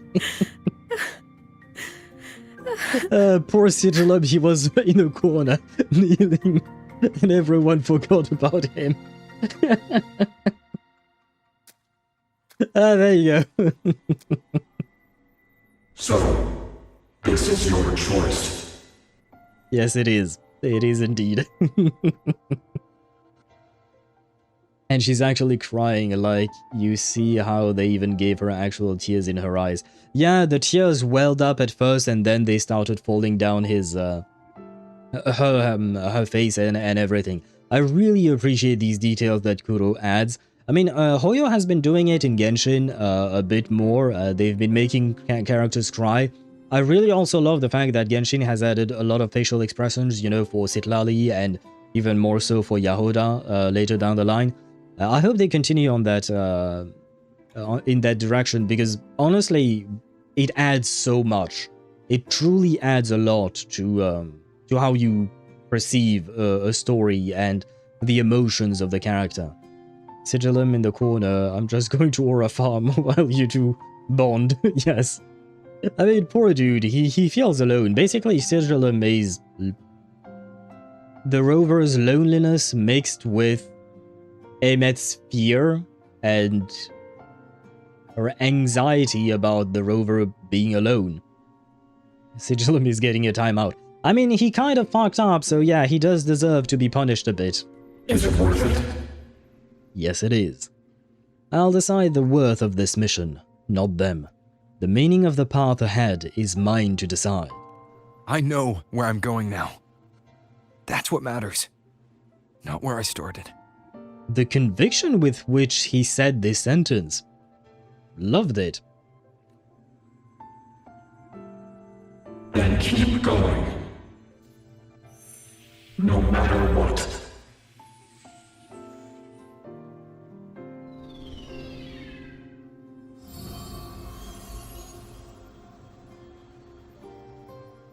The core! It's returned to the Exostrider. It's one step closer to finally awakening! And you? Your power should be restored now that Sigillum is gone. It's more than restored. The core's return has rebuilt my frequency from the ground up. I'm a full Exostrider resonator now. Okay. Does that mean you can come back to life or something? My original body is still gone, of course. I'll always be a ghost in the machine. But my existence is now strong enough to be detected. How about we build you a mech that you can inhabit so you can interact with people and stuff? Because like at the end of the day, you know, it's nice that she's the Exostrider's resonator and all that, but I think she longs as well. Like you know, we talked about the longing that the rover felt, but I think she longs to interact again with people and, you know, live a semblance of life. And we know that we have androids that exist in the world of Wuthering Waves. There is Nana, I think is her name, the nurse in Luke's... it's not a nursery. What is it called? It's a, I guess, clinic? Clinic would be the word, right? But yeah, we know that androids such as those exist. And there was also the motorcycle police officer kind of thing, right? That guy as well, he exists. So if we could build one of those, maybe she could inhabit it whenever she feels like it, so that she could still have a life outside of the machine while still being inside the machine. You know what I mean? Maybe we could do something like that. I don't know exactly how they build these android robot things, so yeah, I'm not sure. Infirmary? Is it just an Well, yeah, I guess since it's on campus, I suppose it's just an infirmary. Although Star Torch Academy is quite big, so it could be a clinic. But it was relatively small. Yeah, sure. Sigillum is us, but depressed. It's part of us. I think that's an important distinction. It's only a part of us. The part of us that was the most depressed, that was the most homesick and stuff like that. My question becomes, how long can she last? A century, a millennia, 10 millennia? Good question. I mean, the way I see it would be she would last as long as the Exostrider lasts, maybe? By the way, that Ghost in the Machine reminded me of Ghost in the Shell. Yeah. And your comment even more. Yeah, I know what you mean. I unfortunately saw the movie with Scarlett Johansson. Honestly, not the greatest of movies, but the concept of the anime, because I do know that the movie was inspired by an anime. The concept of it sounds really interesting.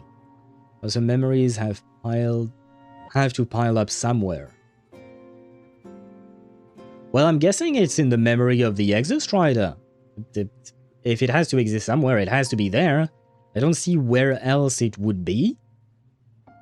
I'm not sure. We don't talk about that right now. Yeah. I haven't watched the anime, that's why I mentioned the movie. I enjoyed the concept, but yeah, the movie was... let's not talk about it indeed. And look at Rover, he couldn't tank more than a couple millennia. What do you mean he couldn't tank more than a couple millennia?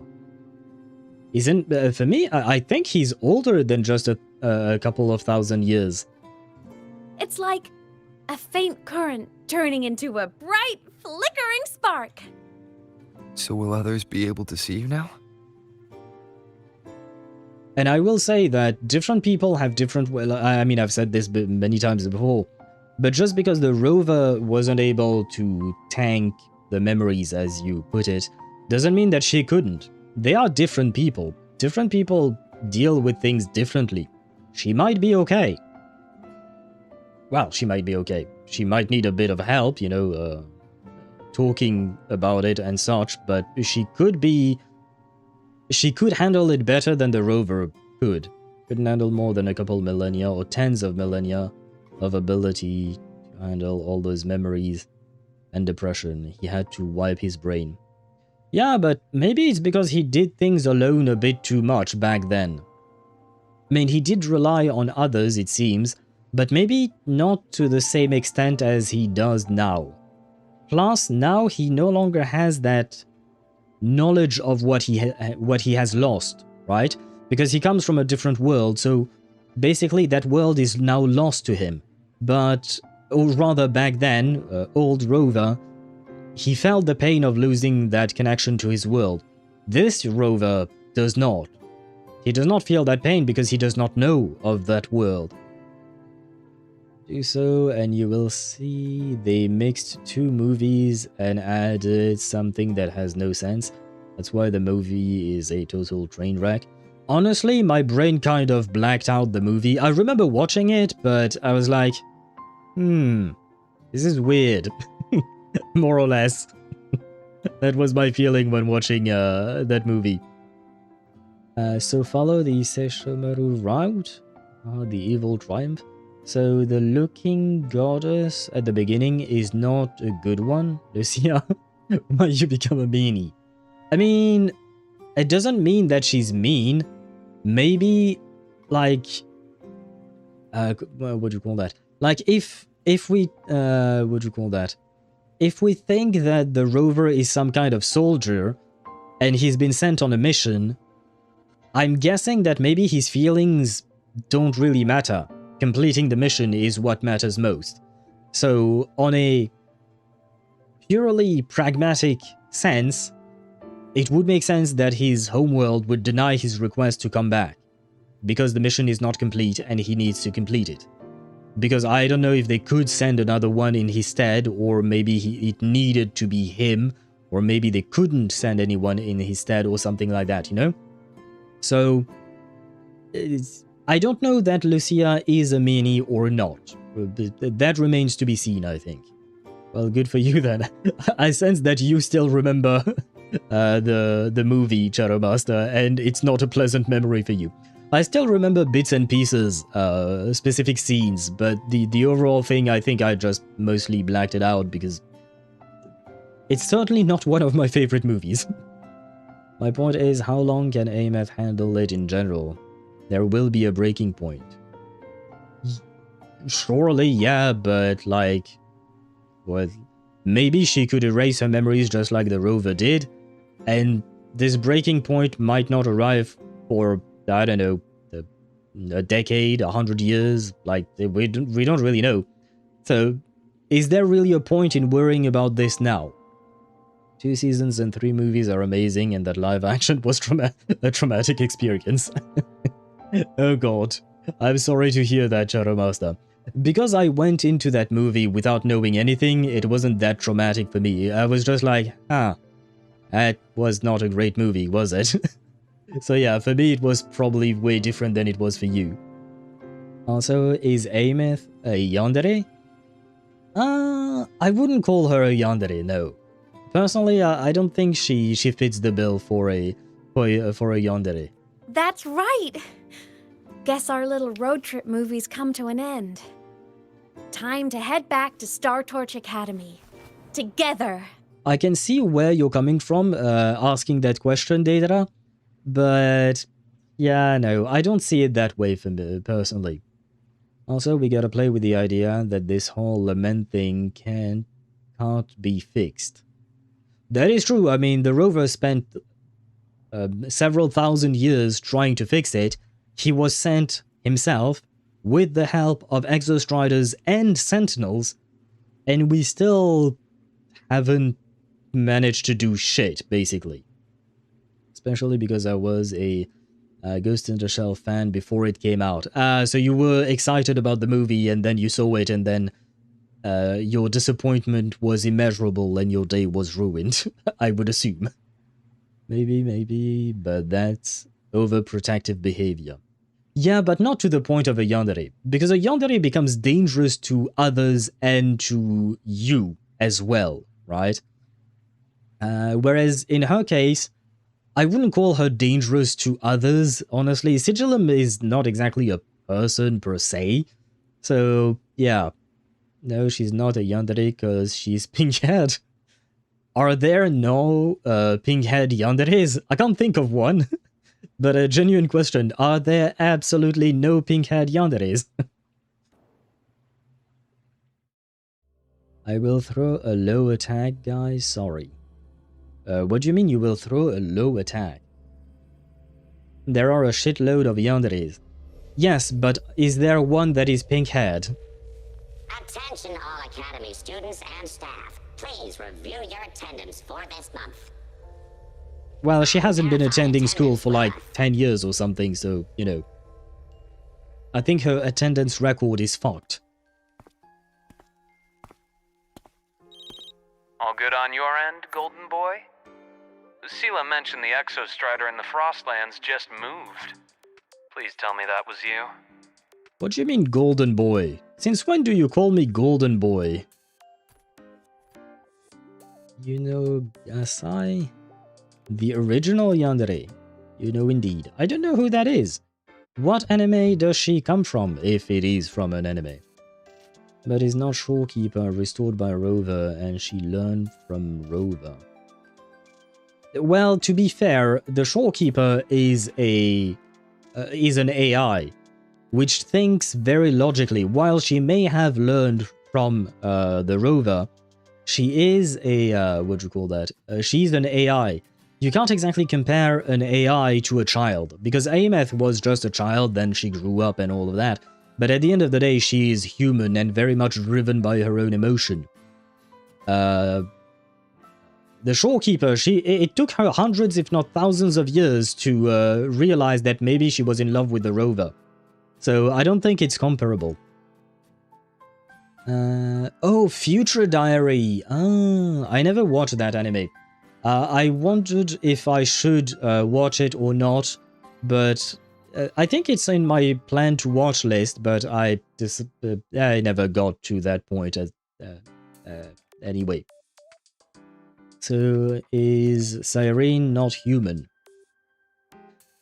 I would see it differently, because Cyrene is a simulation of a human being, right? Or a titan, or a god. She's actually a simulation of a human being. Shorekeeper is not a simulation of a human being. Shorekeeper is ChatGPT, but way better, basically. A ChatGPT with somewhat of a personality. She was not meant to be, what do you call that? She had a different purpose than Cyrene. Cyrene is an AI somehow too, and she learned from Peach. Yes, but again, those are two very different sets of AI that do very different things. Don't tell me Shorekeeper didn't have an early infancy.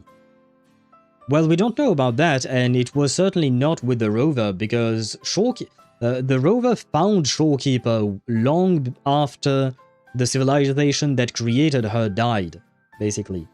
Like, you need to train your AI. Yeah, but she was trained before she met the Rover. The Tethys system was created before. Shorekeeper was sent after Rover? What? She existed as she did. What? When you play female Rover, Luke is calling her Golden Girl, and with his voice, ah. Shorekeeper is a human-like entity made from Sonorosphere. Yes, but she was created with a very specific purpose. She's the second instance, Rover is the first. Wait, do you mean like... Does that mean that Shorekeeper was also sent by the... by Rover's people? Yes. Ah! Because for me, I thought that it was...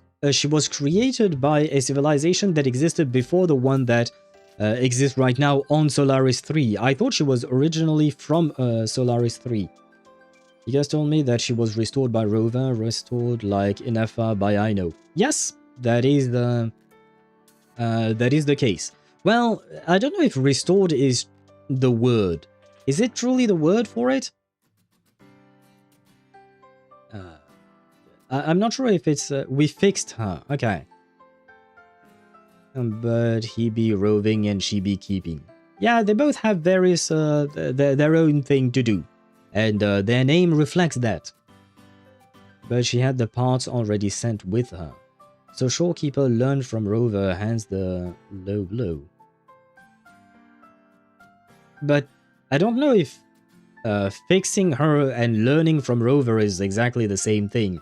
Plus, like I said, that doesn't really answer the main crux of my argument here, which is that they were not built for the same thing. They don't do the same thing, Shorekeeper and Cyrene. Shorekeeper, as far as I can tell, was not built to emulate a human being per se. Whereas Cyrene and everyone on Amphorius was built to emulate basically they were there to emulate humanity as in the micro-universe that was supposed to be Amphorius. Kid human versus simulated human. Rover and Shorekeepers are meant to bounce off of each other to fix this proverbial shithole. Yeah. I don't see her as a kid simulated human. For me, she's never been a simulated human. That's the thing. For me, she's ChatGPT, but better. At least, I mean, way better than ChatGPT.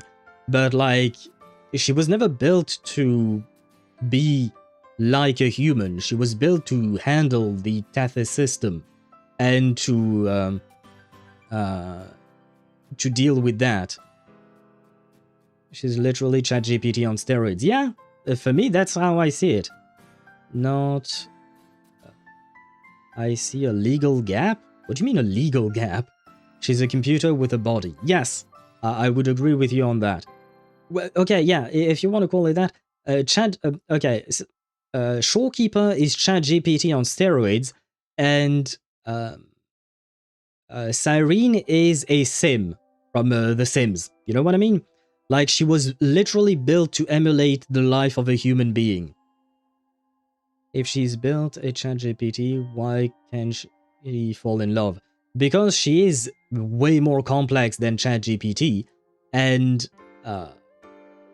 she has evolved. From my understanding, she has evolved. With NSFW unlocked.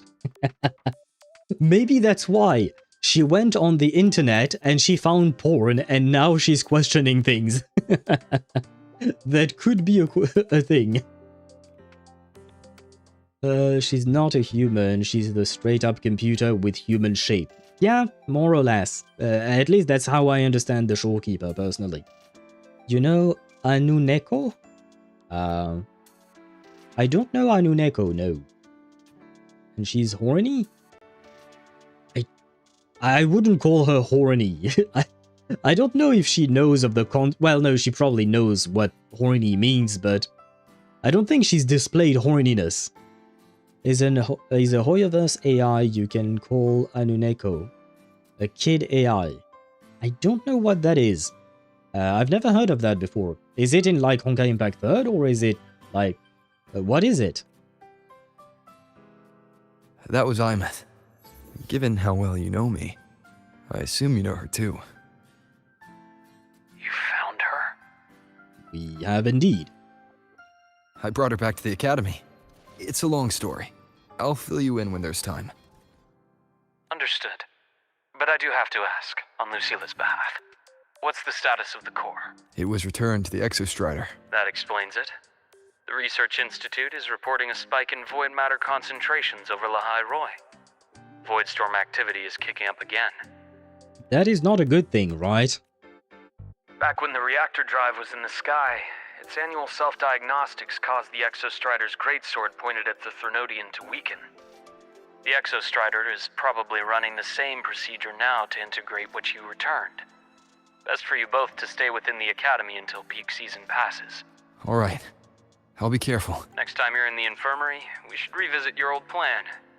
The one tied to the Exostrider, the Strider Gate, and the Threnodian.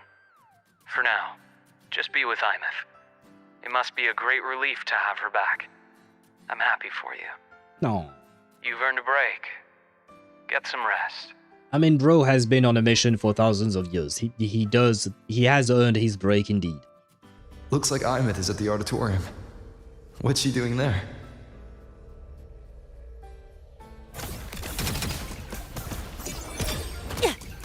Calling her a computer is... Yo, over here! Is being very dumbed down because she's extremely complex. She is an extremely complex array of computation. Yep. You need to teach Anuneko, and if Shorekeeper learned from Rover, she's basically a kid AI. But I don't think that's how she worked. I don't think she was taught by the Rover. Let's just make do with a Nutri-Pack for now. So Aleph could read that as well, break the seal, and we'll have to put it down. Yeah, most likely. Most likely, yes. Wait, I went the wrong direction, didn't I? Yes, I did.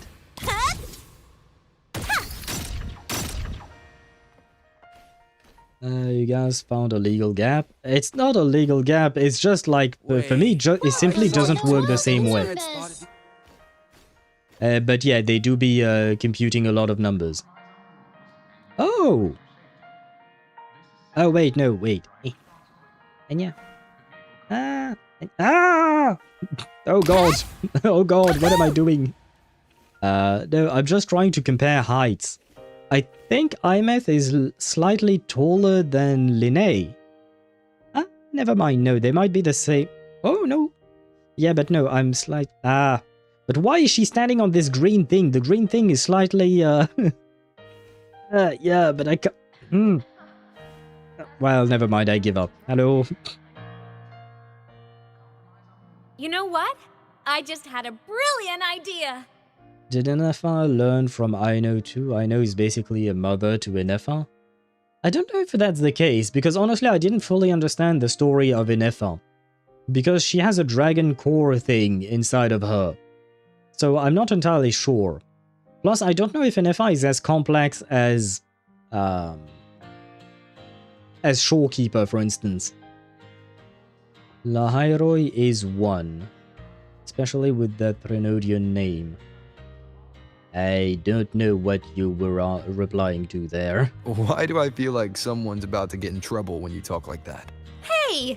That's a totally unfair stereotype from when I was a kid playing with snowfluff seals. I was just thinking, now that people can actually see me, I could, you know, attend my own fan meeting! World of numbers? Lahai-Roi is one? Why would Lahai-Roi be a world of numbers? Oh, is it just because of the university and Star Torch Academy? As for the Threnodian, he does have one number. A single digit, but still, it counts. I love the fact that we're in a Norse realm, inspired country. Meanwhile, our Sentinel Resonator is basically a Seraphim and our Threnodian is a Hebrew letter. It is a bit of a mixed bag, but I mean, it is a fantasy, it is a fiction, right? Left one is the second infinity. But infinity is infinity, how can there be two? For example, Alain Guillotin is the father of Sandrone.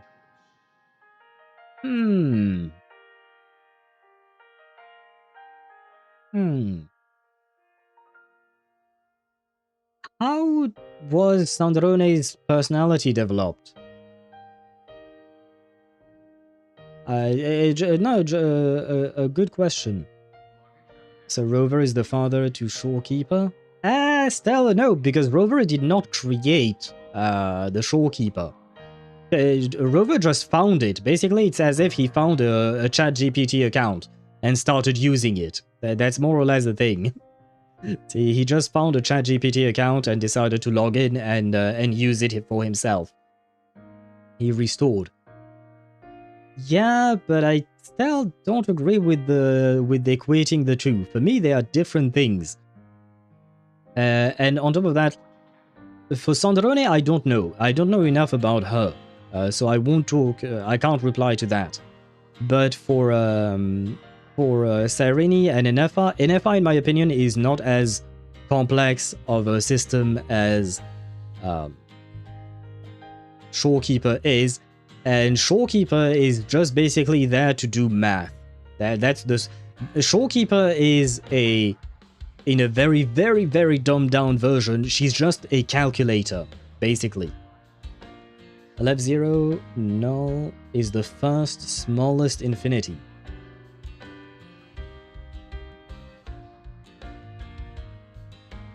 How can infinity be small or big? Infinity being infinity. Aleph numbers are infinity size. They are different size of infinity in mathematics. That is what Shadow Master is referring to. So Aleph 1 is infinity squared. Infinity squared. So Aleph 2 would be what? Infinity cubed? I guess? Or is it like infinity to the power of 4? I'm not sure how it works because I've never studied that personally. Yes. Yeah, but I said two things. Is it squared or to the power of 4? How does that work? I'm guessing it's... no, not squared. Sorry, cubed. And sorry, see Woowa channel. Heck is that?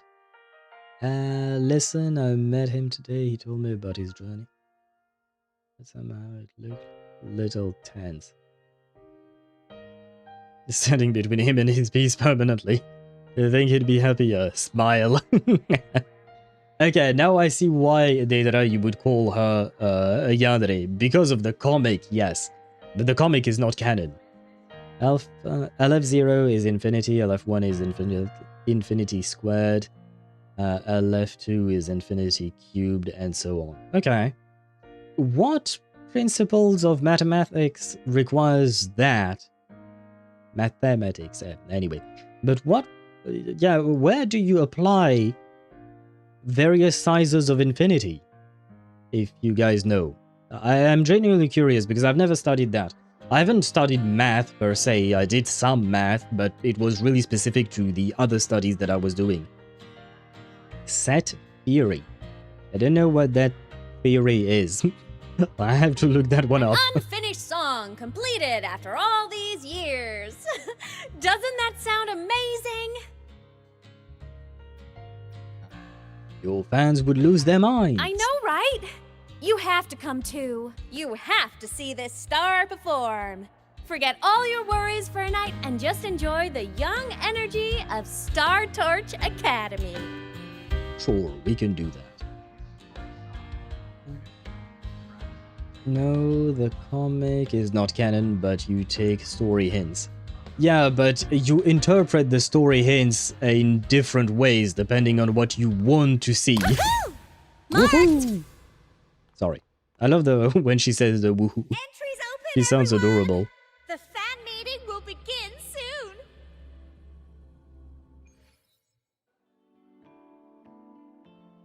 Is she going to have her, well, second debut, I guess? Kind of like the Angels of Delusion, but only Snow... What was her name? Snowfluff? Something? I don't remember the name she chose.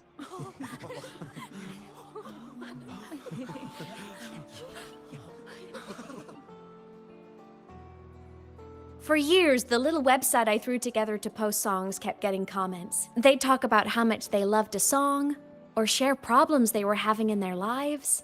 And then, they started connecting with each other. I never saw myself as a hitmaker. I was just an amateur, singing what was in my heart.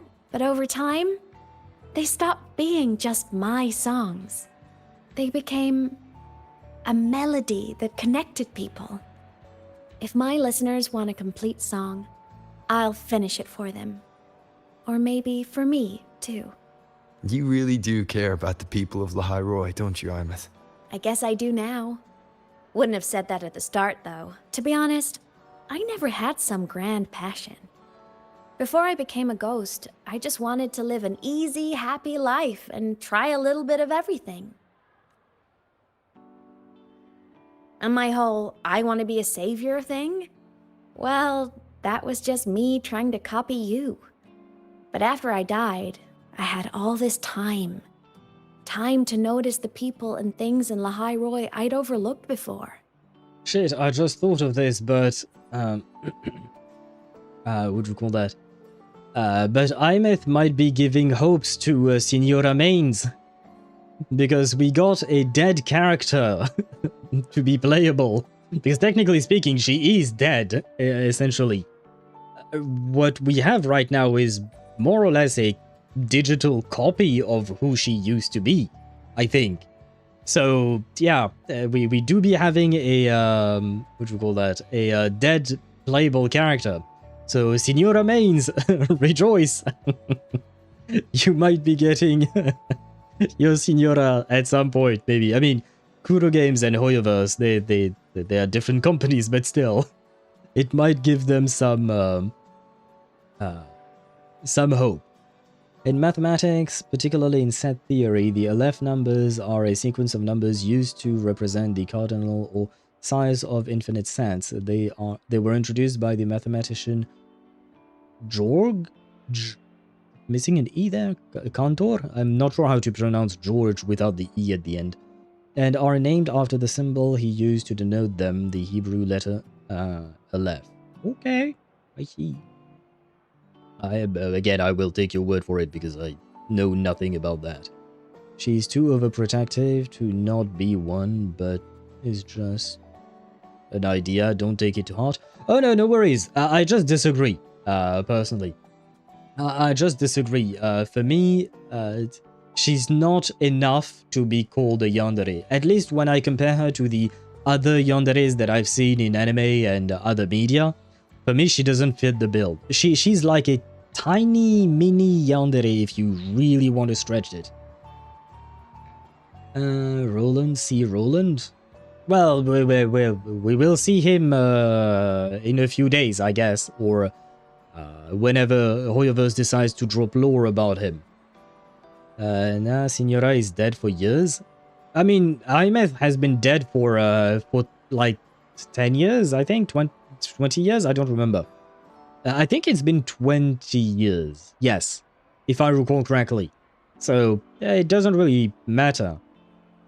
Plus, you know, Genshin Impact has a world of magic. With magic, you can justify any kind of bullshit. Lev Zero is how many natural numbers or even how many fraction there is. It's a bit strange at first because there seem to be more fraction than natural numbers, but Contour showing that these two sets have the same cardinality number of members of the set. So Lev Zero is our everyday infinity, but there are infinities that are bigger. Yeah, but what I'm truly wondering about is mostly the application of it. Is it just math for math's sake? Or does it have like real world application? Because, you know, math is one thing, but you can take that math to apply it to various fields of like physics or engineering. Well, I mean, engineering does use a lot of physics, but you know what I mean, right? Like, is it just an abstract notion that I don't know why it exists, but is it just an abstract notion, or is it quote-unquote useful for specific fields? It has some sort of application, but usually, as math usually is, it's abstract BS. Okay, that was mostly my question. Okay. So many people here dream of becoming stars themselves, but that was never my dream. I'd rather be the one who looks up at the stars. The one who watches over them. Really? But the way I see it... You're already shining like one.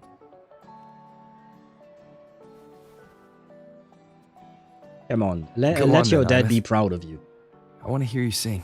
You'd better, because you're my most important audience today. But first, you need a better look for the show. Aha!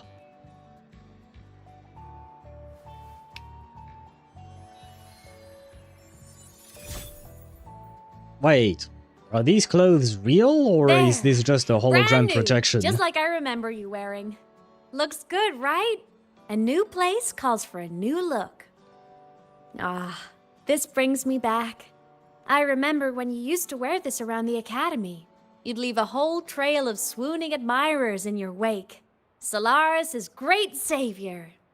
Ah, I hope you won't be jealous if you get a stepmother or an adoptive mother. All right, that's enough out of you. What? Are you blushing? Since when is having charm a bad thing? Now, go grab that seat over there. Best view in the house. I scouted it myself back when I used to nap through lectures. No, don't nap through your lectures. Not good. You remember Liv from PGR, sweet nurse angel that wants to protect the commandant and more? She is one of the most yandere. Beware of the cute ones. I don't remember Liv from PGR, I'm afraid. I don't think I've met her, because I did play it, but only a tiny bit, and I don't remember much. Well, set theory has its uses for sure, but it's higher math and it tends to be a little abstract. Okay.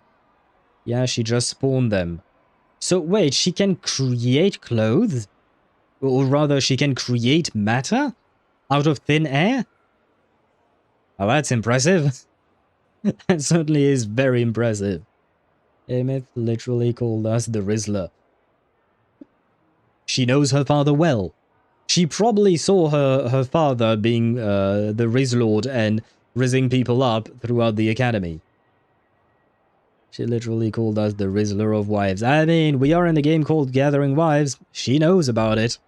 I mean, you can see it. She can break the fourth wall, right? So she knows that we called this game Gathering Wives. As for me, it's showtime.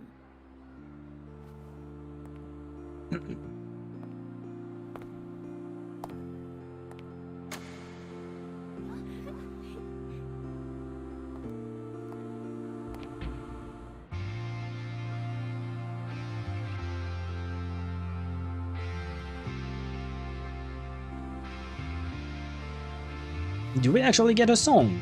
Huh.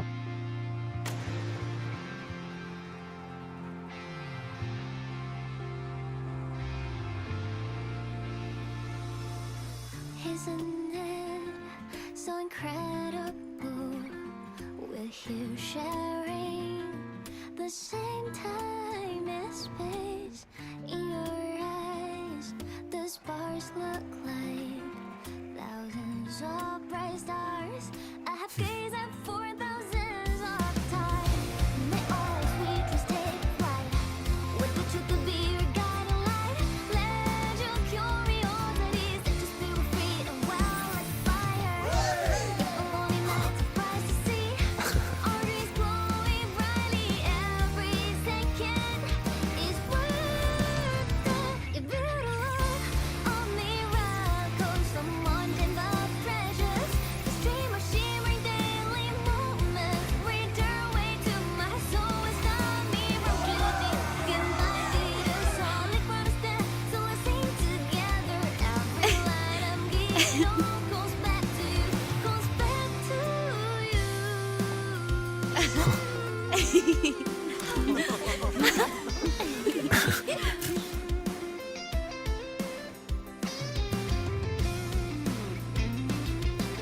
I wonder, was that actually the voice actress who sang that? Or did they switch voice actors specifically for the song?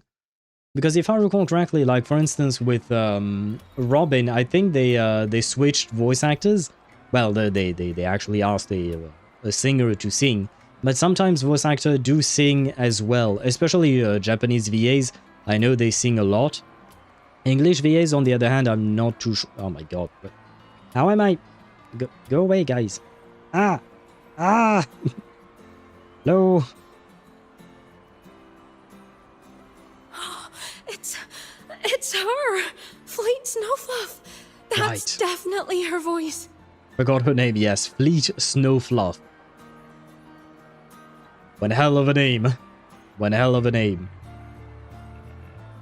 You have to put an asterisk in there, imaginary numbers. Oh, then again, math created imaginary numbers. There seems to be yes, but then they appeared in physics connected to electricity, if I remember correctly. Yes, but I have to put an asterisk here. Your numbers have something you can point to that even a 5-year-old can get. Eh? Them lightning, that's an example of electricity. Yes.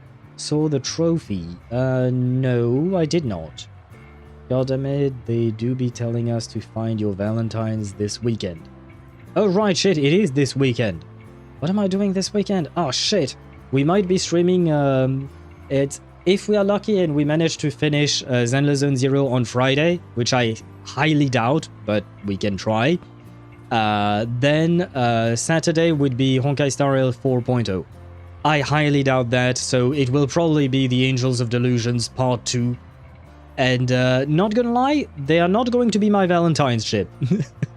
The Angels of Delusions, I have no interest in them romantically whatsoever. So yeah, no, I'm good. I'm good there. And she's so far away from Nanami from PGR. She's too calm. Oh really? Huh. I mean, they are different characters, technically speaking. I'll be like, do I have a date this weekend? No, I don't think so. No, I have better things to do than dating people. I have to pull for George. I have to pull for George. I want each one's W engine. George is more important. Oh, I can't believe she's actually here. See? Skipping class was totally worth it. Sure. Al spending his Valentine's with idols. Either the idols or Aha. Honestly, I'm not sure which one I prefer. Spending Valentine's Day with the idols or Aha. Yeah. Not sure there, man. Not sure. Yeah. Maybe I should cancel Saturday stream. Oh, she's so bubbly and spirited, just like her songs. Which is worse? Aha. Definitely Aha. Probably. I mean, if you're talking about the actual Eon, yes. In terms of just story, I don't know. We'll see. Arya is hot in both mecha and human hologram. I wouldn't call her hot personally. I would just call her what do you call that? I would just call her cute, but nothing more than that. Well, I have a fiance already, but yeah, we go out for Valentine's. I hope you have fun. I'm getting her autograph later. Of all the songs she's posted online, my favorite is Indigo Universe. What's yours? No idea, girl. But yeah, Shadow Master, I hope you guys have fun, and you will spend a wonderful time together. Nah, me seeing Lord Ashvale, Valentine. I mean, are we actually going to meet him in 4.0? Because I don't remember that. I know he's slated to release in 4.1, but I don't know if we'll actually meet him. Of course, it's the Tard E song. It's so funny and catchy. You can't be serious. That song's pure brain rot. Oh no. Are we going to get a 1 hour version of whatever this song is? And you know it's going to be kind of like the Bernice song, Burning Desires. Oh god, I hope not. My Valentine will be a pack of cigarettes. That means you have someone to kiss. You have 20 someones to kiss. 3, 2, 1, fire! He had to appear at least to say hi. Wait, who has to appear at least to say hi? But yeah, I mean, Bernice's song is nice, to be fair. I do actually enjoy Bernice's song. I heard that name from a senior in energy science, but I never imagined she was Fleet Snowfluff. No, I can't accept this. Why can't you? What is wrong with you? Why? Because she was the social butterfly of the academy, the professor's headache, and their golden student all in one. Yeah, so what? I still don't see why that's upsetting. It all sounds great to me. Yeah, I'm confused too. Her song, Fallen Petals. After hearing it, I always pictured Fleet Snowfluff as a tender, gentle soul. But now... I mean, she never really seemed that way from her online replies. Maybe your impression of her was a little too personal. Yeah, I think he may have just confused what he thought of her and what she truly was. But does it even matter? As long as you enjoy her music. Well, anyway. Ashvale. Oh, right. Dude, you know she's literally staring at you right now. Well, I mean, okay, there we go. We can switch, just to make it more fair, so he can speak freely. But yeah, although Yeah, no, she's over there. She's over there. She should be able to hear him, probably. But still, I mean, I know that some fans would be shocked in some way. Personally, I'm just like, she's allowed to be whatever the fuck she wants to be, you know? But there, well. Aemeath from Rebel College. She's been missing for years. Why would she be here? To sing? Isn't that the point of a concert? What's up with these people with these very weird questions they have, man? But the same one Professor Sakya always talked about? Yeah. She always wanted her as a mentee. She still brings her up to us. I thought the biggest problem would be that little rascal refusing to finish her studies, or me finally losing my mind from her antics. I never thought she'd just vanish. Professor Sakya is going to be over the moon to see her. Huh. Mingle with the crowd. Have I not already mingled? I can't believe I've lived to hear the full version of this song. I'm gonna cry. Oh, you're so talented. Why did you stop posting new songs all these years? Because I died. An autograph! Please, Fleet Snowfluff! I died and I got stuck inside of a machine. Dry your tears. Autograph coming right up. Why haven't I been writing? Oh, you know how inspiration goes.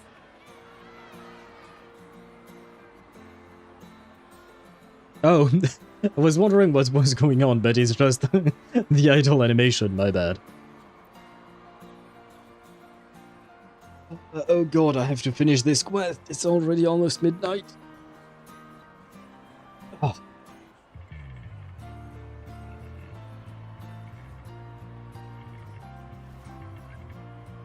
My homeland, the Sentinels, and the Exostriders.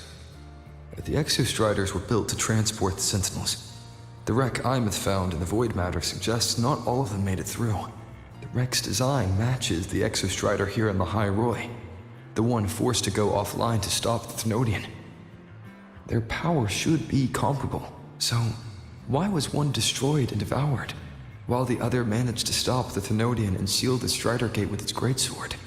Where did that strength come from? There's a piece that's missing. All done. Let's go. Already finished with the fan meet?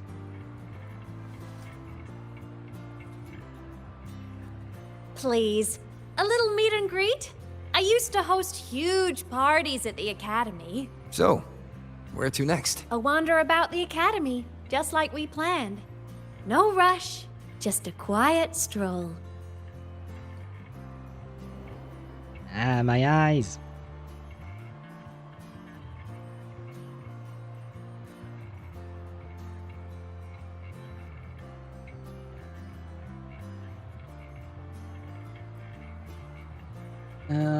We'll hit the plaster or hit on drinks? No, it makes no sense in English, but... And for someone doesn't have a date... I have no idea what that means, I'm afraid. But standing in front of him and he's bad-mouthing her. Not enough of any picture prepared for all the white flashes on screen. Yeah, no. I wish games would stop that, but Having no well. company like this? The boredom I felt as a ghost could have literally killed me again. Wanna go up top to feel the breeze? I said I'd spend the day with you. I'm so happy right now. Really. Even a fake sky can hold such beauty. I mean, it might be a fake sky, but come on, you gotta give credit to,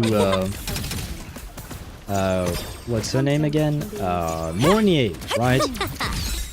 Because after all, she has built, Next up, the horizon! wait, no, go back. Go back, wait, this thing, okay, I can just take this there very well. That will make my life easier. Probably, maybe not. Never mind. Yes, okay. Let's just follow what the game tells me. That will... Yeah, there we go. I have to admit, I am a bit lost in Lahai-Roi trying to go up top and whatnot, because I don't remember where these points are, so I usually just teleport to this thing or things like that when I need to get up top.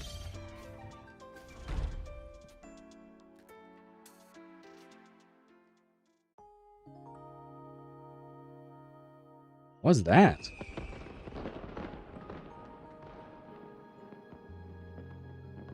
So you can use the shield dome thing around the city to project things as well. Now that your frequency is stable, what will you do next? Stay in Lahai-Roi, maybe? The Thernoidian here needs to be dealt with first. Of course. Typical workaholic. I knew you'd say that. She's got a point there. So like they're getting shit-faced drunk. Oh wait, basically means that those without a Valentine are kissing the bottle. Oh. Yeah, nah. I don't plan on getting drunk that day. It's one word for hitting and is plaster. Or change version, you just get drunk because you don't have a date, so doing shots. I mean, I've done shots with my dates on previous Valentine's days. So for me, it's kind of the opposite. When I have a date, I do shots. When I don't have a date, I don't drink. Seriously. Yeah, no, for me it's actually the opposite. So no, I shall stay sober this this next Valentine's Day. LF1 won't be an easy fight. But I believe in you. You're the one who keeps making the impossible possible. And after that, will you keep traveling? Any destination in mind? Ah, wait. Could we get a hint as to our next destination? Yeah, I need to think about it. Never mind.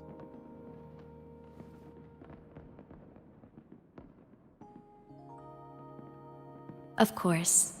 Take your time. Oh, so no something for our... Nope, no. No, plus, I'll be streaming on Saturday, so I've never been drunk on stream, and I don't really plan to. I don't think I want that specifically, so yeah, no drinking for me, no plastering either. Because at first, when I read the plaster in your word, I didn't think of getting drunk, I thought of like actual, plaster material. Getting plastered on Friday, so no that for me either. Ah! Well, that means you're just getting plastered a day in advance, right? You're just doing that. You know what I mean? This world you've chosen is vast. You can go anywhere.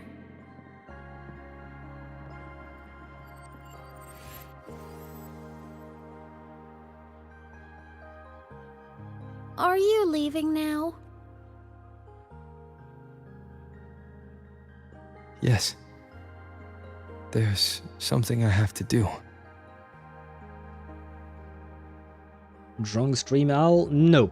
I don't think it will ever happen. I won't say never just because maybe later down the line I could change my mind, but I am really not interested in that.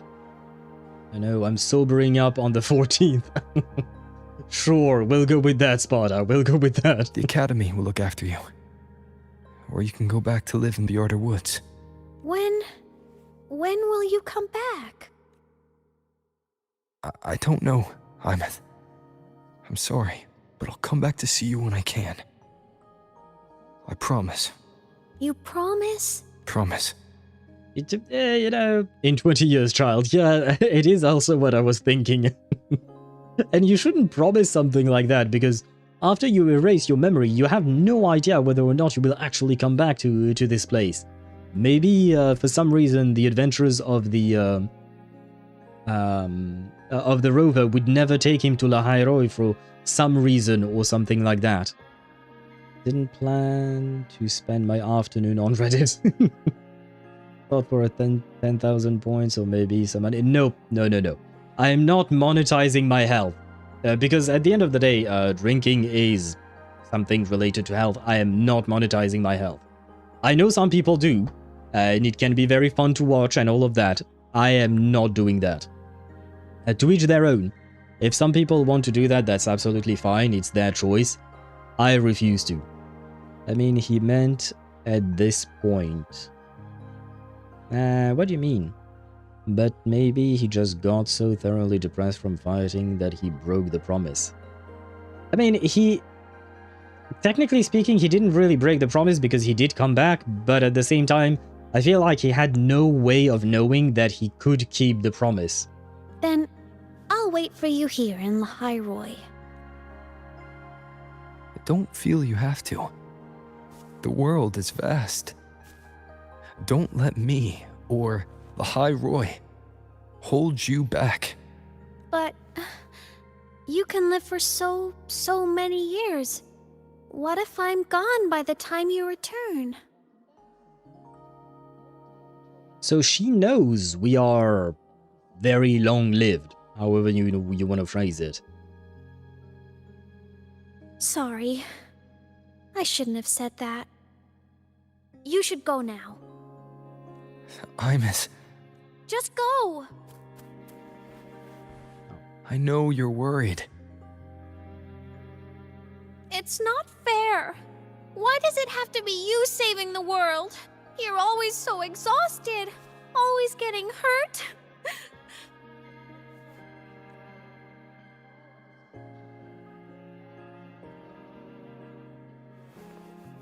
Look, Aemeath. I've walked through lands torn apart by the lament. Every tear weighs me down, and every cry breaks a bit of my heart. Their pain is no different from mine. Neither is their joy. So if I can help, I will.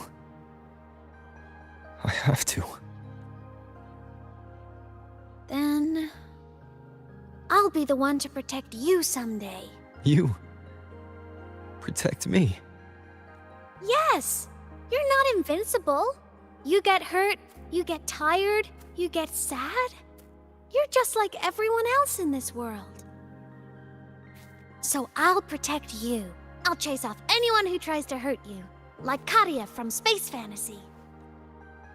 I'll become a savior, just like you. Don't laugh. I'm serious.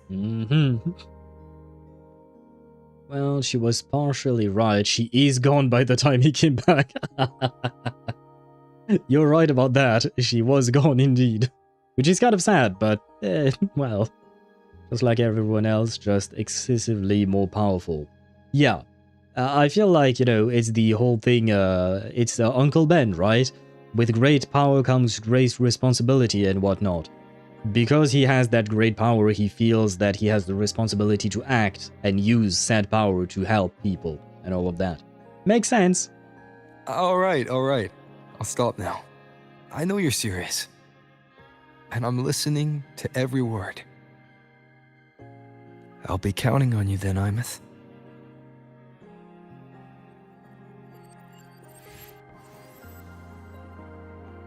Tired? The frequency Sigillum took is coming back. It's not a great feeling. Abby's already helping me recover through the tacit mark. I'll be fine soon. Just close your eyes and take a nap. You deserve a little peace. Close your eyes. You can count on me.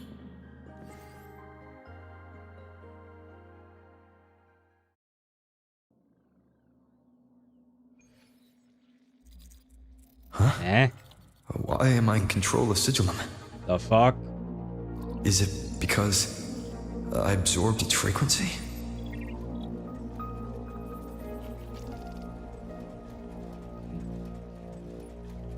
Going on. Aemeath's mind space is even more chaotic than last time.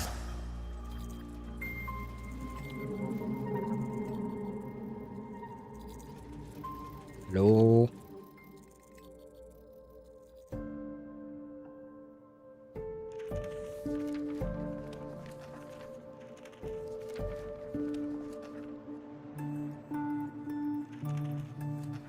Sigillum.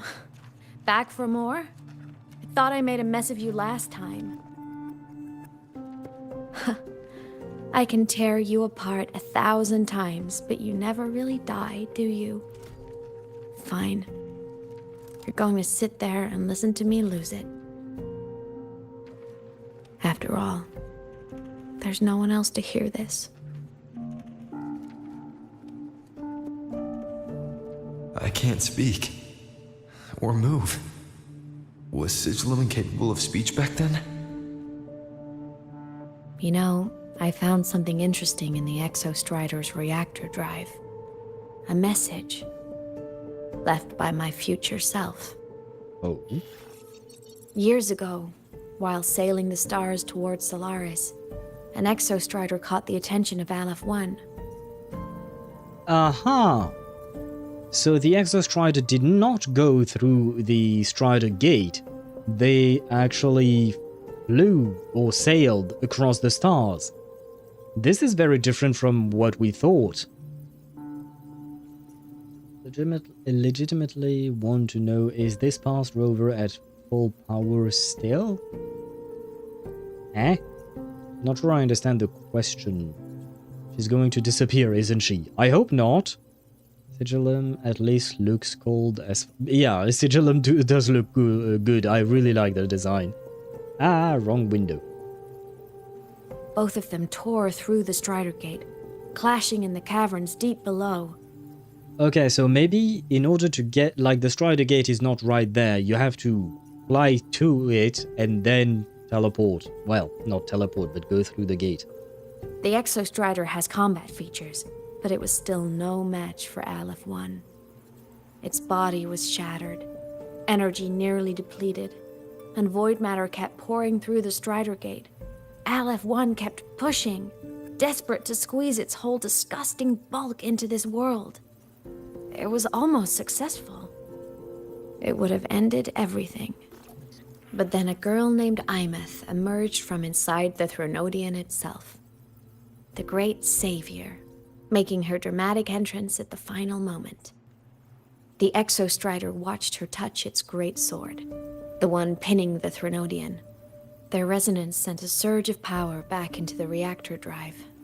It turned the massive blade, forcing the Thronodion back through the Strider Gate and driving a seal over it.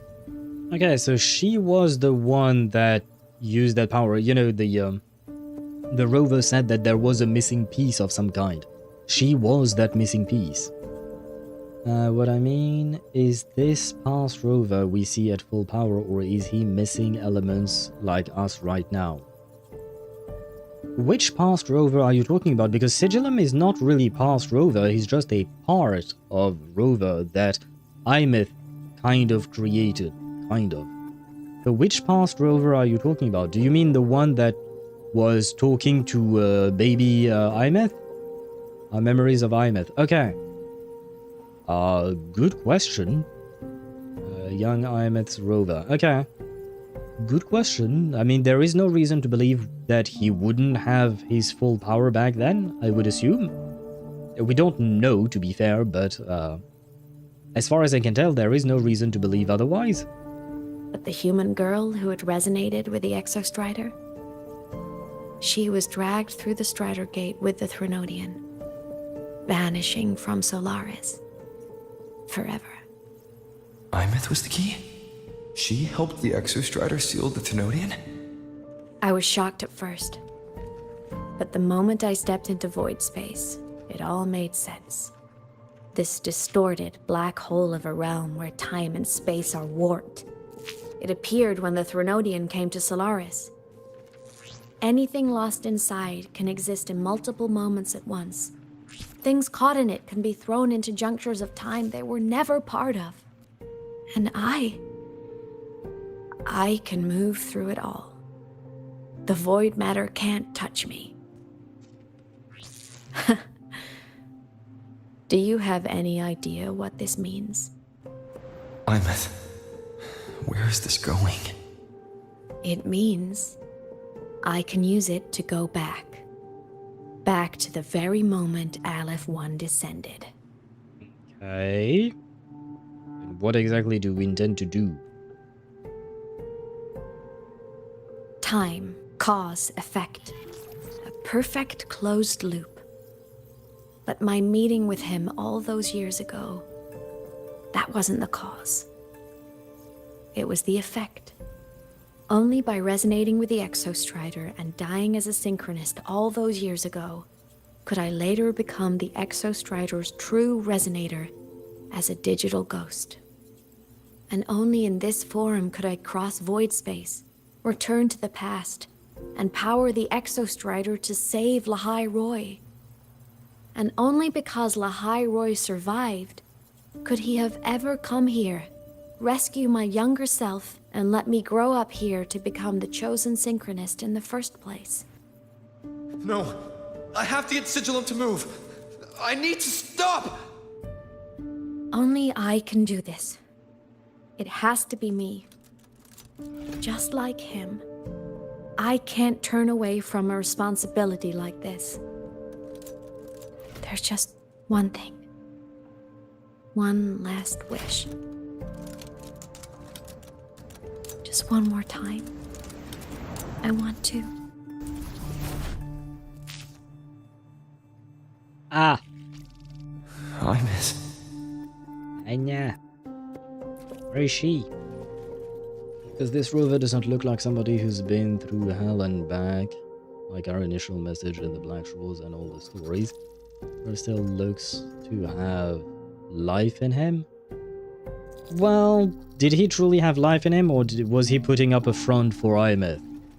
You know, when you're talking to a child, you might sometimes play things out in a very different way, because you have a child in front of you.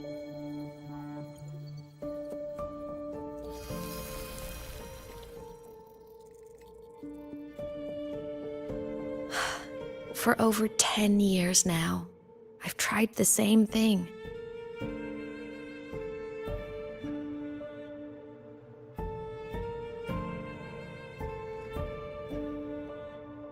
Every time the reactor drive ran its self-diagnostics during peak Voidstorm season, I tried to reverse time, and every time, I failed. I just wasn't strong enough. But now that we return the core, maybe she is at full power and it's enough for her to do it. But now, further along the timeline, the edges of void space are beginning to collapse. I don't know why the Threnodian is changing, but I know there won't be another chance. I have to make the jump now, during this peak season, while void space is still stable. I'm not that child who needed protecting anymore. I have a duty to fulfill. Lahai-Roi is my responsibility. So if I can help, I will. I have to. But before I go, I want to see him again. That's my one selfish wish. I want to talk to him. To know how he's really been. I want to spend a little more time with my family. I was always afraid that when he finally discovered the truth about himself, he'd feel so alone. But it's all right now. He told me about his journey after losing his memories. It was meaningful. He met people. People who care for him, who miss him. People he formed connections with. So even knowing the truth about his homeland now, he won't be alone. He has a reason to keep living. That's enough for me.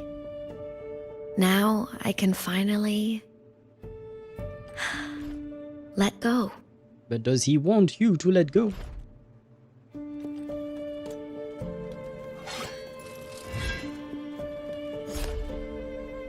Aha! You? How? Because I'm Jesus. Aemeath, don't you dare decide this by yourself! You're the one who taught me that my pain is no different from anyone else's.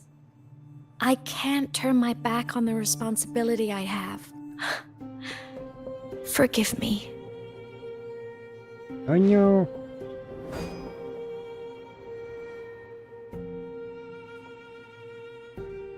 We finally had our daughter back, even though we didn't know she was our daughter.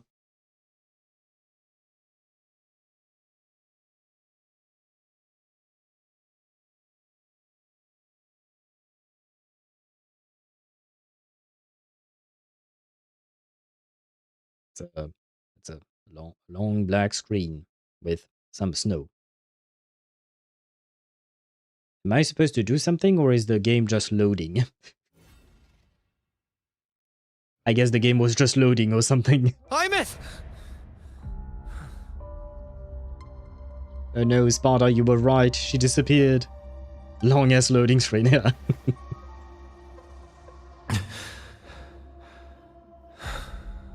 She's gone. This is the piece I was missing. Luke said the core's self-diagnostics would trigger peak Voidstorm season. And hello Decaf, welcome to the stream. I hope you're doing well and happy lurking to you. She knew. When she returned to the core, she already knew. She's been waiting for this moment. Waiting to travel back in time. The lake in the Frostlands. The void matter is densest at its depths. If I'm lucky, I can find a way into void space from there. I can still catch up to her. I have to move now. Well, shit, I thought we were done with the quest, man. I need to go to the restroom. And I also need to end the stream because it's already midnight. God damn it. We yapped too much today. I'll have to jump into the lake from there. Come on, we can do this. We can do this. Hiya! Oh, wait. I was supposed to... No. There we go.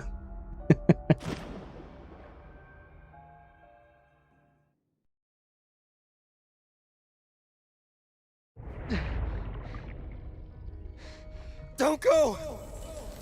Huh? This can't be the only way. It is. The void matter can't hurt me.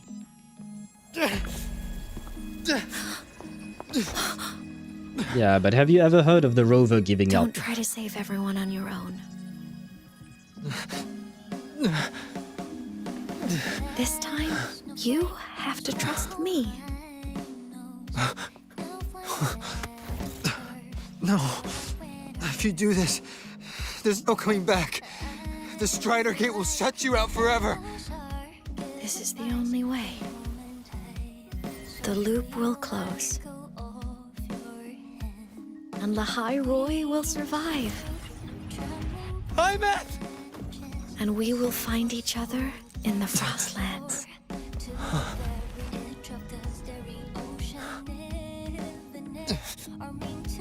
No! Don't let go!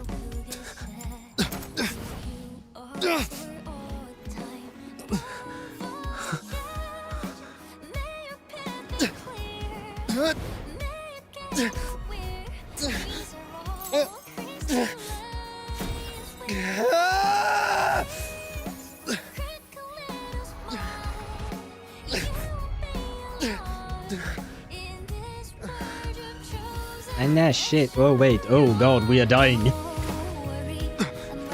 Wait, what? Oh, it's our past self. Okay. So our present. Oh god, help our past save her.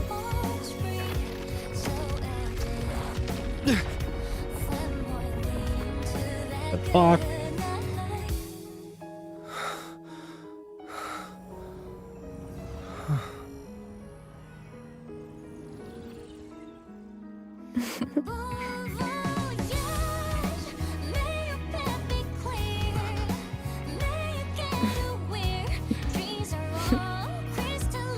Journey well. No. I hope to make you proud. I hope I haven't let you down.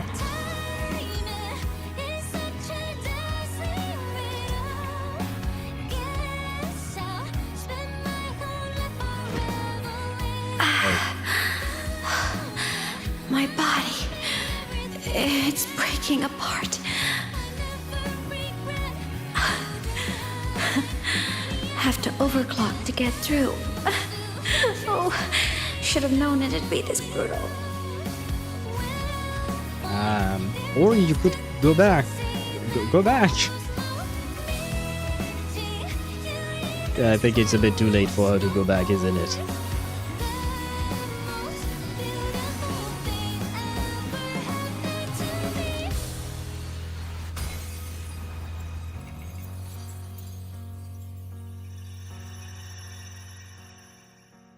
No. If Rover managed to save Shorekeeper, maybe he can save her too. I still have hopes. Somewhat. Maybe. Never mind.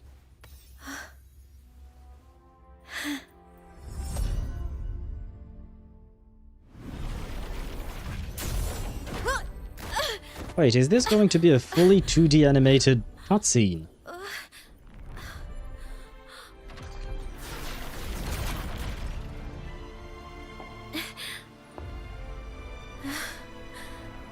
I think it is. We had our time, short as it was, but it mattered. But even family can't stay together forever. The time to part always comes. Oh god. I've long come to terms with this responsibility.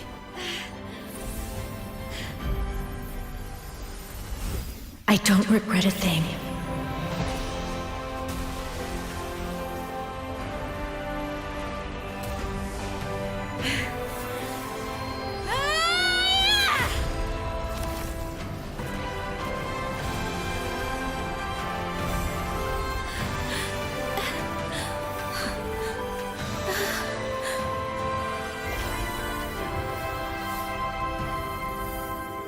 But still.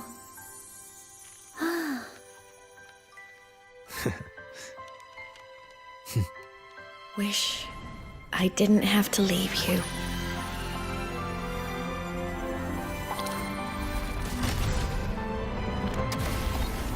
Wait, but the tear, I think it fell on him, right? Didn't I see that right? Come on, Rover. I believe in you. Am I inhaling copium? I think I'm inhaling copium, man. So, what kind of person do you want me to be when I grow up? I saw that right, okay. So maybe there is still hope. A scientist? I love the different versions of her. A singer? Huh. Which should I choose? Maybe a model? Oh, a pastry chef? Oh, what about an animal caretaker?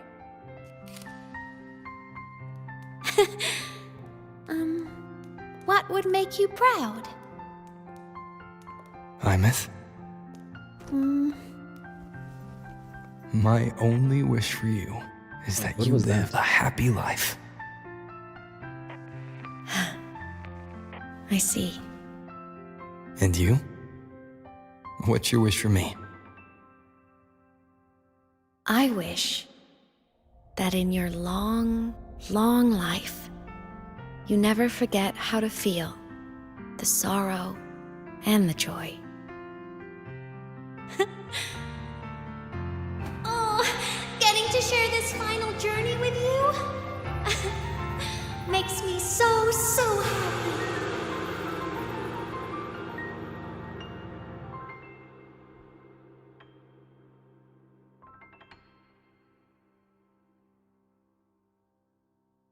Oh, no, you can't, you can't stop there.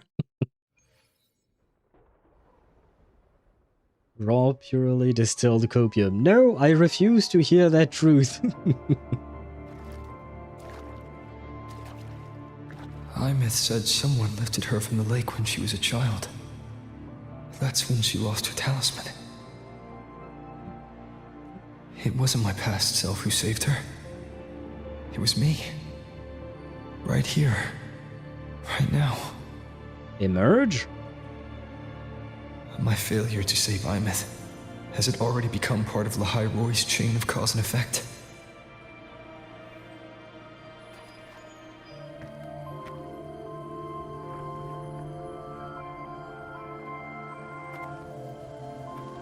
There's still a way. I can't give up here. Yes, there you. Come on, inhale that copium with me.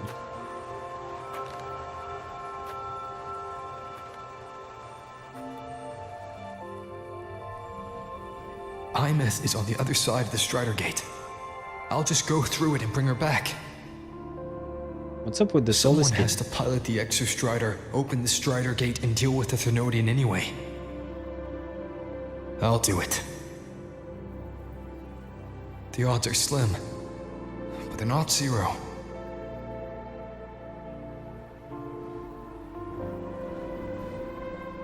God, we have to save daughter. We don't have a choice.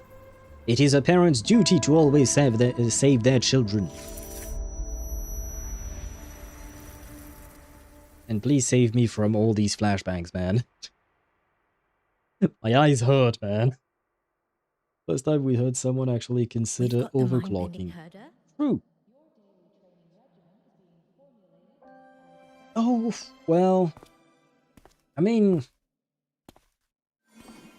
Wait, did we give up? Why are we here? Just to suffer?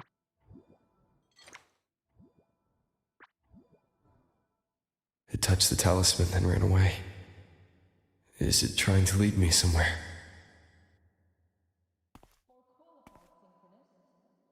That direction. It's the Synchroling training grounds. What's wrong? The simulation pod won't open? Seems so. It bugged out with an emergency error and just locked down. Maintenance is on the way. But it's showing it's occupied. Class just started. No one could have gotten in yet. Is she in there? Somehow?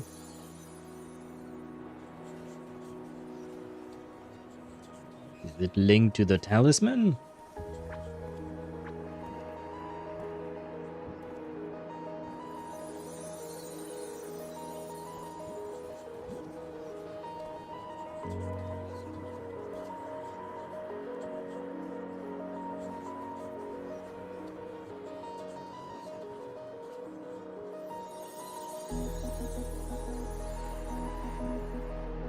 She is in there. How? I mean, I'm not complaining. But I saw a hand.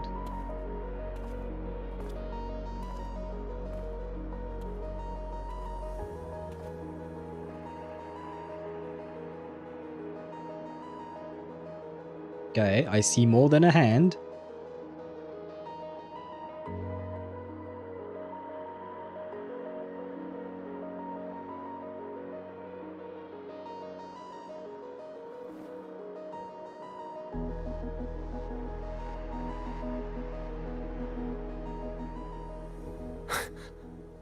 Aemeath?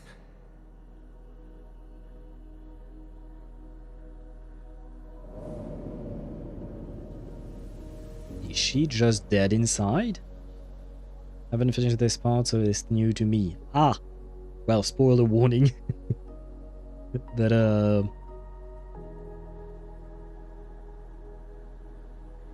is she okay? She did not look okay.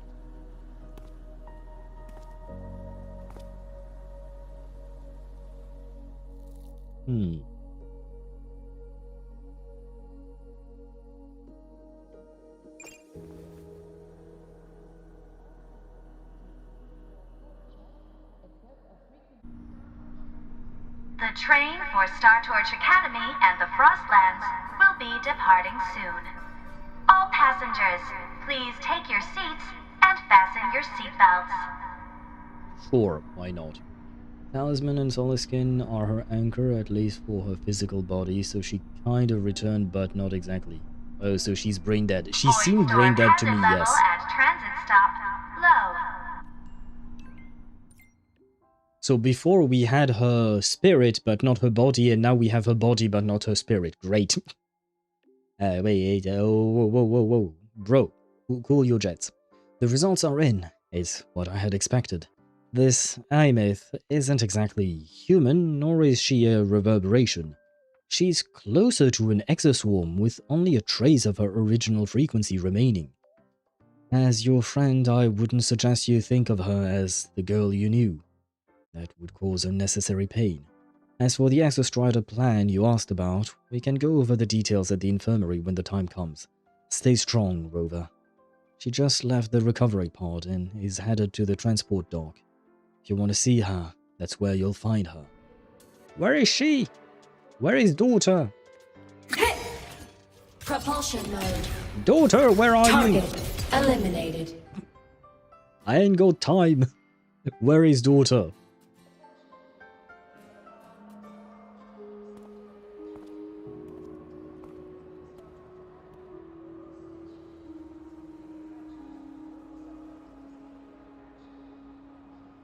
In void space? I mean, is she still there or did she just die and get eaten there? I guess she said that the void space couldn't affect her, I think. This is her paper plane.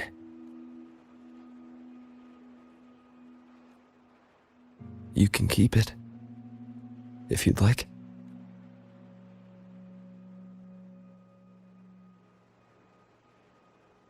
I know you're not Aemeath. You're only a piece of what she left behind, kept alive by this talisman. But if you exist, it means she's still alive too, doesn't it? Why not? Otherwise, the Solaskin couldn't have brought you back.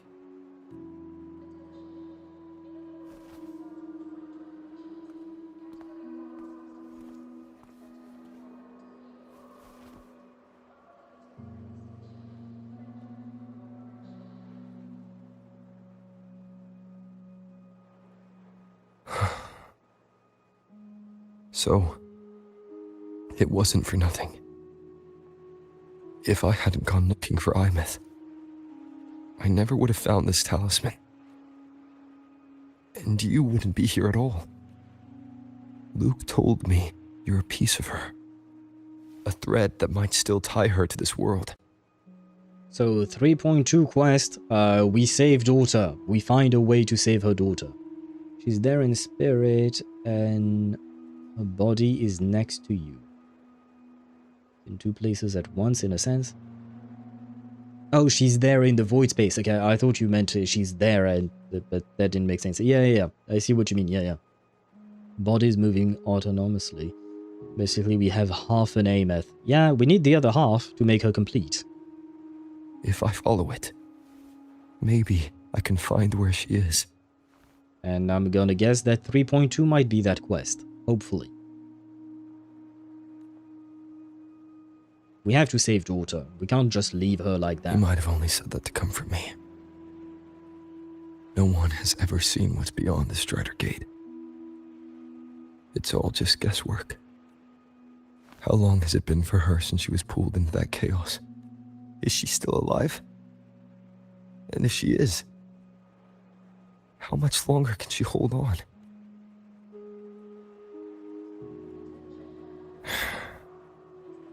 I don't know.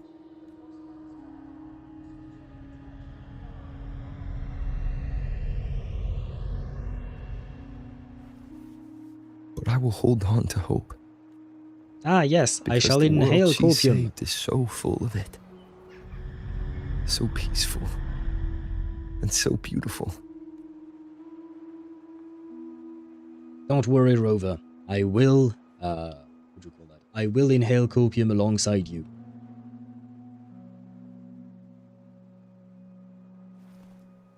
It's strange. Seeing Aemeath so quiet like this. He's indeed.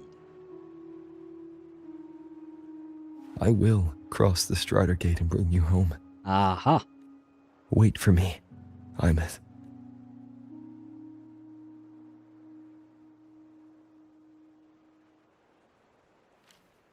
My fingers moved.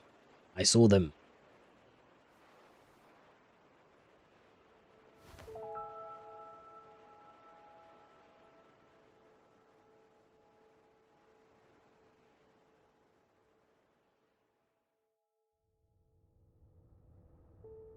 So there is something, okay, she's connected to her body still, somewhat. Don't be sad. No need to be sad if we go to rescue you, girl.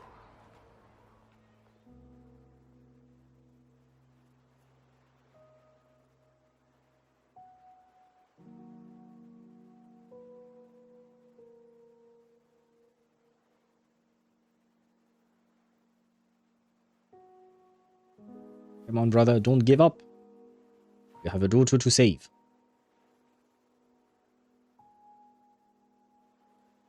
Please?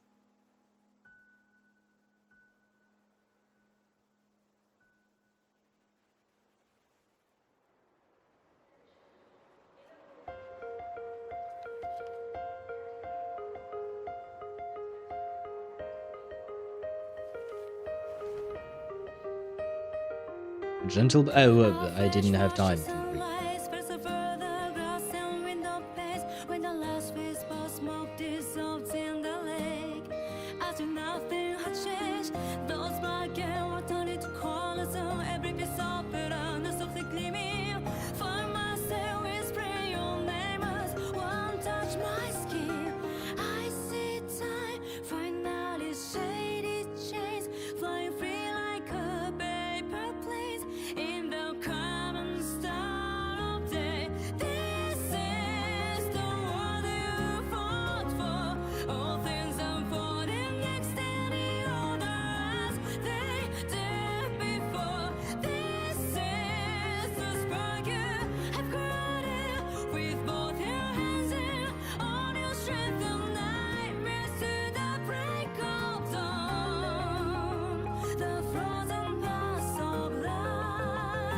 Hey, Chisa, she was not forgotten. Come on, Rover, call on Tethys and bring her back. Hopefully, maybe in 3.2 we can try and find a way to bring her back.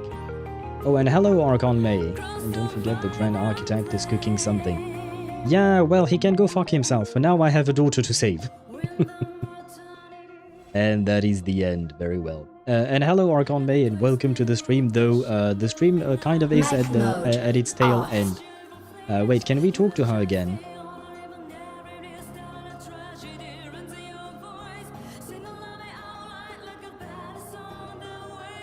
You look at Aemeath. She sits there, silent, her face an expressionless mask. Following her gaze, you look in Lahai-Roi's scenery, caressed by the soft breeze. Students laugh as they always have, sharing dreams and plans for the future. Professors quietly discuss their latest findings, a steady hum of thought and discovery. Everything under the sky pulses with life, calm, familiar, and heartbreakingly beautiful. Oh no. 3.1 isn't done? True, I forgot, but there is the after-story segue. Though the after-story segue, as far as I can tell, is supposedly more focused on Luke, right? But maybe he'll find a way to try and help us to save Aemeath or something like that.